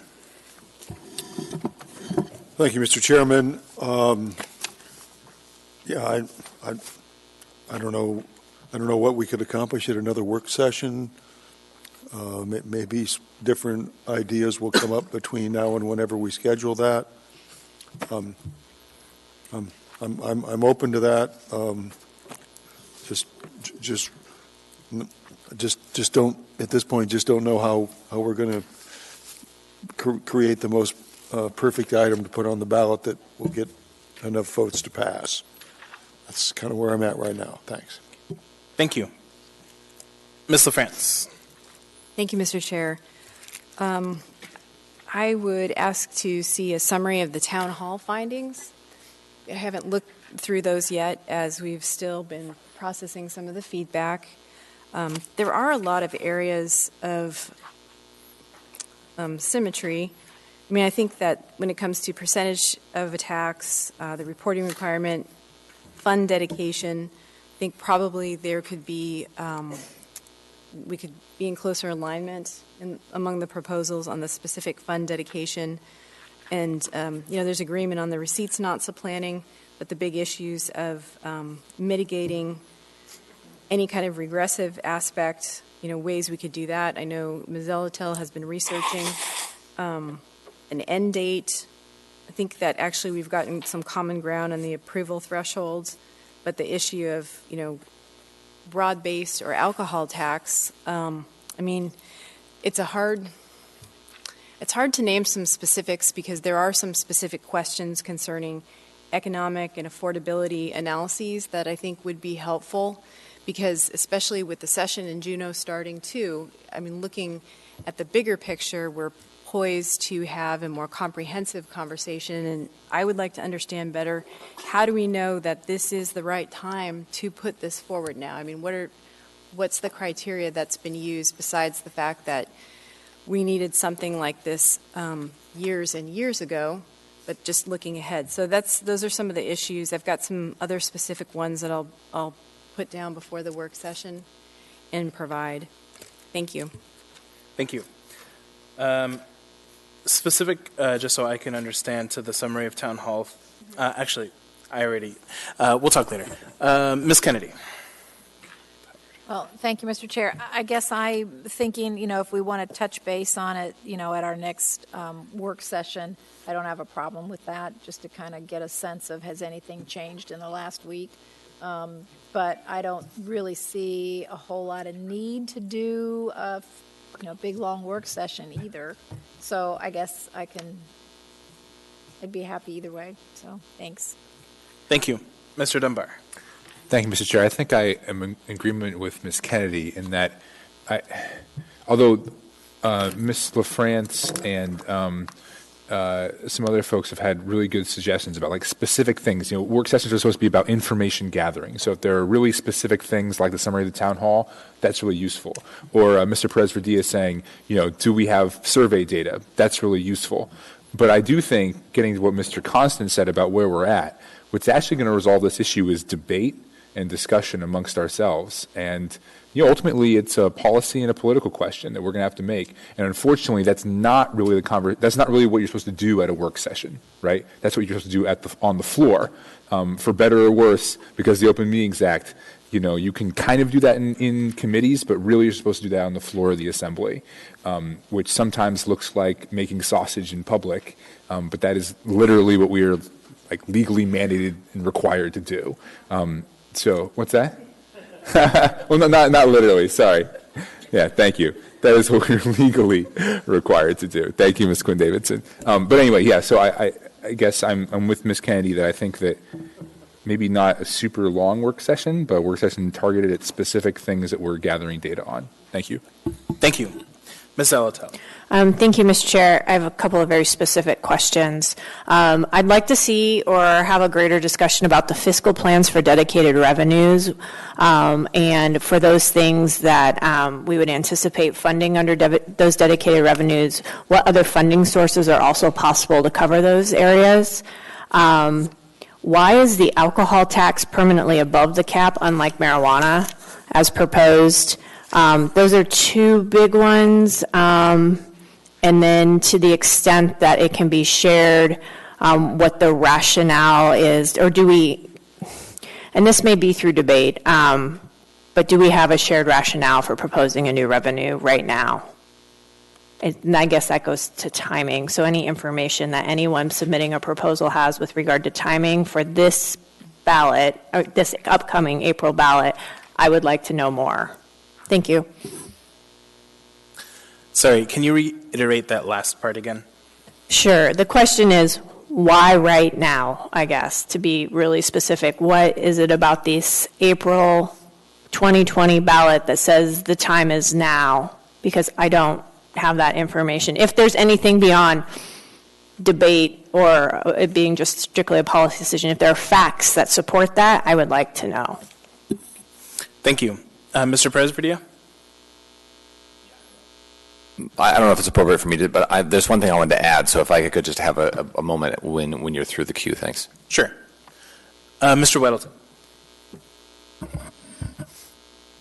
I don't want to go on record of wanting another work session if I can help it. But well, I think Meg's questions are good ones, and it wouldn't hurt to get some more concrete information on what are we talking on the budget on any of the various uses, and get that more clear. I mean, that was a real thing people pushed back on last year. I think we did ultimately get a list of this is what we think we'd spend it on, and that became even a bigger target. But it would be good for us all to, it would be helpful for me to see what budget do we expect for any of these dedicated uses. And if that's something that we could have available for a work session, that would be fine. Thank you. Mr. Perez-Padilla. Thank you. Just a couple of other comments real quick.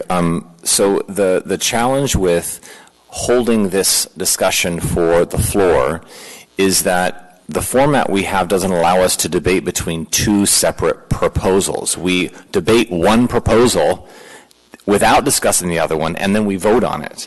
So the problem is that we can't have a discussion and compare the two. And I think that's something that we could have some of that discussion in a work session. So we can have a discussion comparing alcohol versus sales tax, comparing percentages of the tax, comparing whether there's a sunset or not, comparing those kinds of ideas as it relates to multiple proposals that's difficult to have when we're on the floor.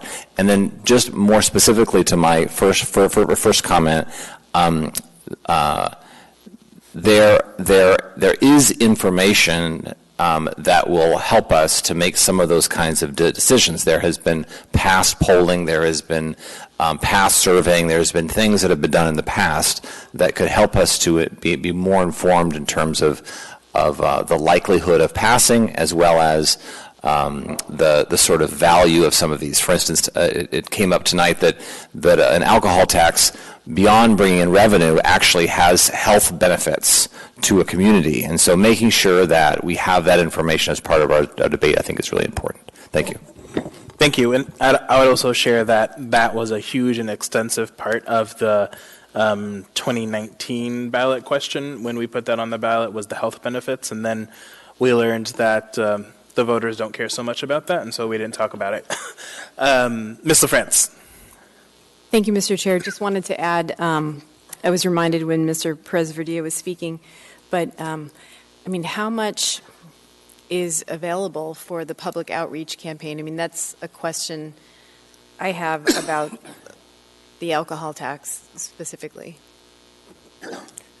Thank you. Mr. Constant? I would suggest that the proponents of the alcohol tax would be unwise to share how much is available in their strategy with the public, because then it would arm their opposition to know what their target is. But it's certainly a good question I would suggest to ask from your folks you know who are working on it, so you can get a sense of that information. And one unique factor of our debate tonight that I had not seen before since I've been on the body is that we're actually working on 3 proposals, 2 concurrent under one item. And this is certainly the first time since I've been on the body where we were amending both the S1 and the S2, and they're both kind of moving forward. And so that, I guess, is another element to contemplate for the work session, is how to sort through not just the 2 packages, but also, you know, version 1.1 and 1.2 relative to 2.0. So, thank you. Thank you. All right. Thanks, everyone, for those comments. At this point, I will entertain a motion to adjourn. We're adjourned.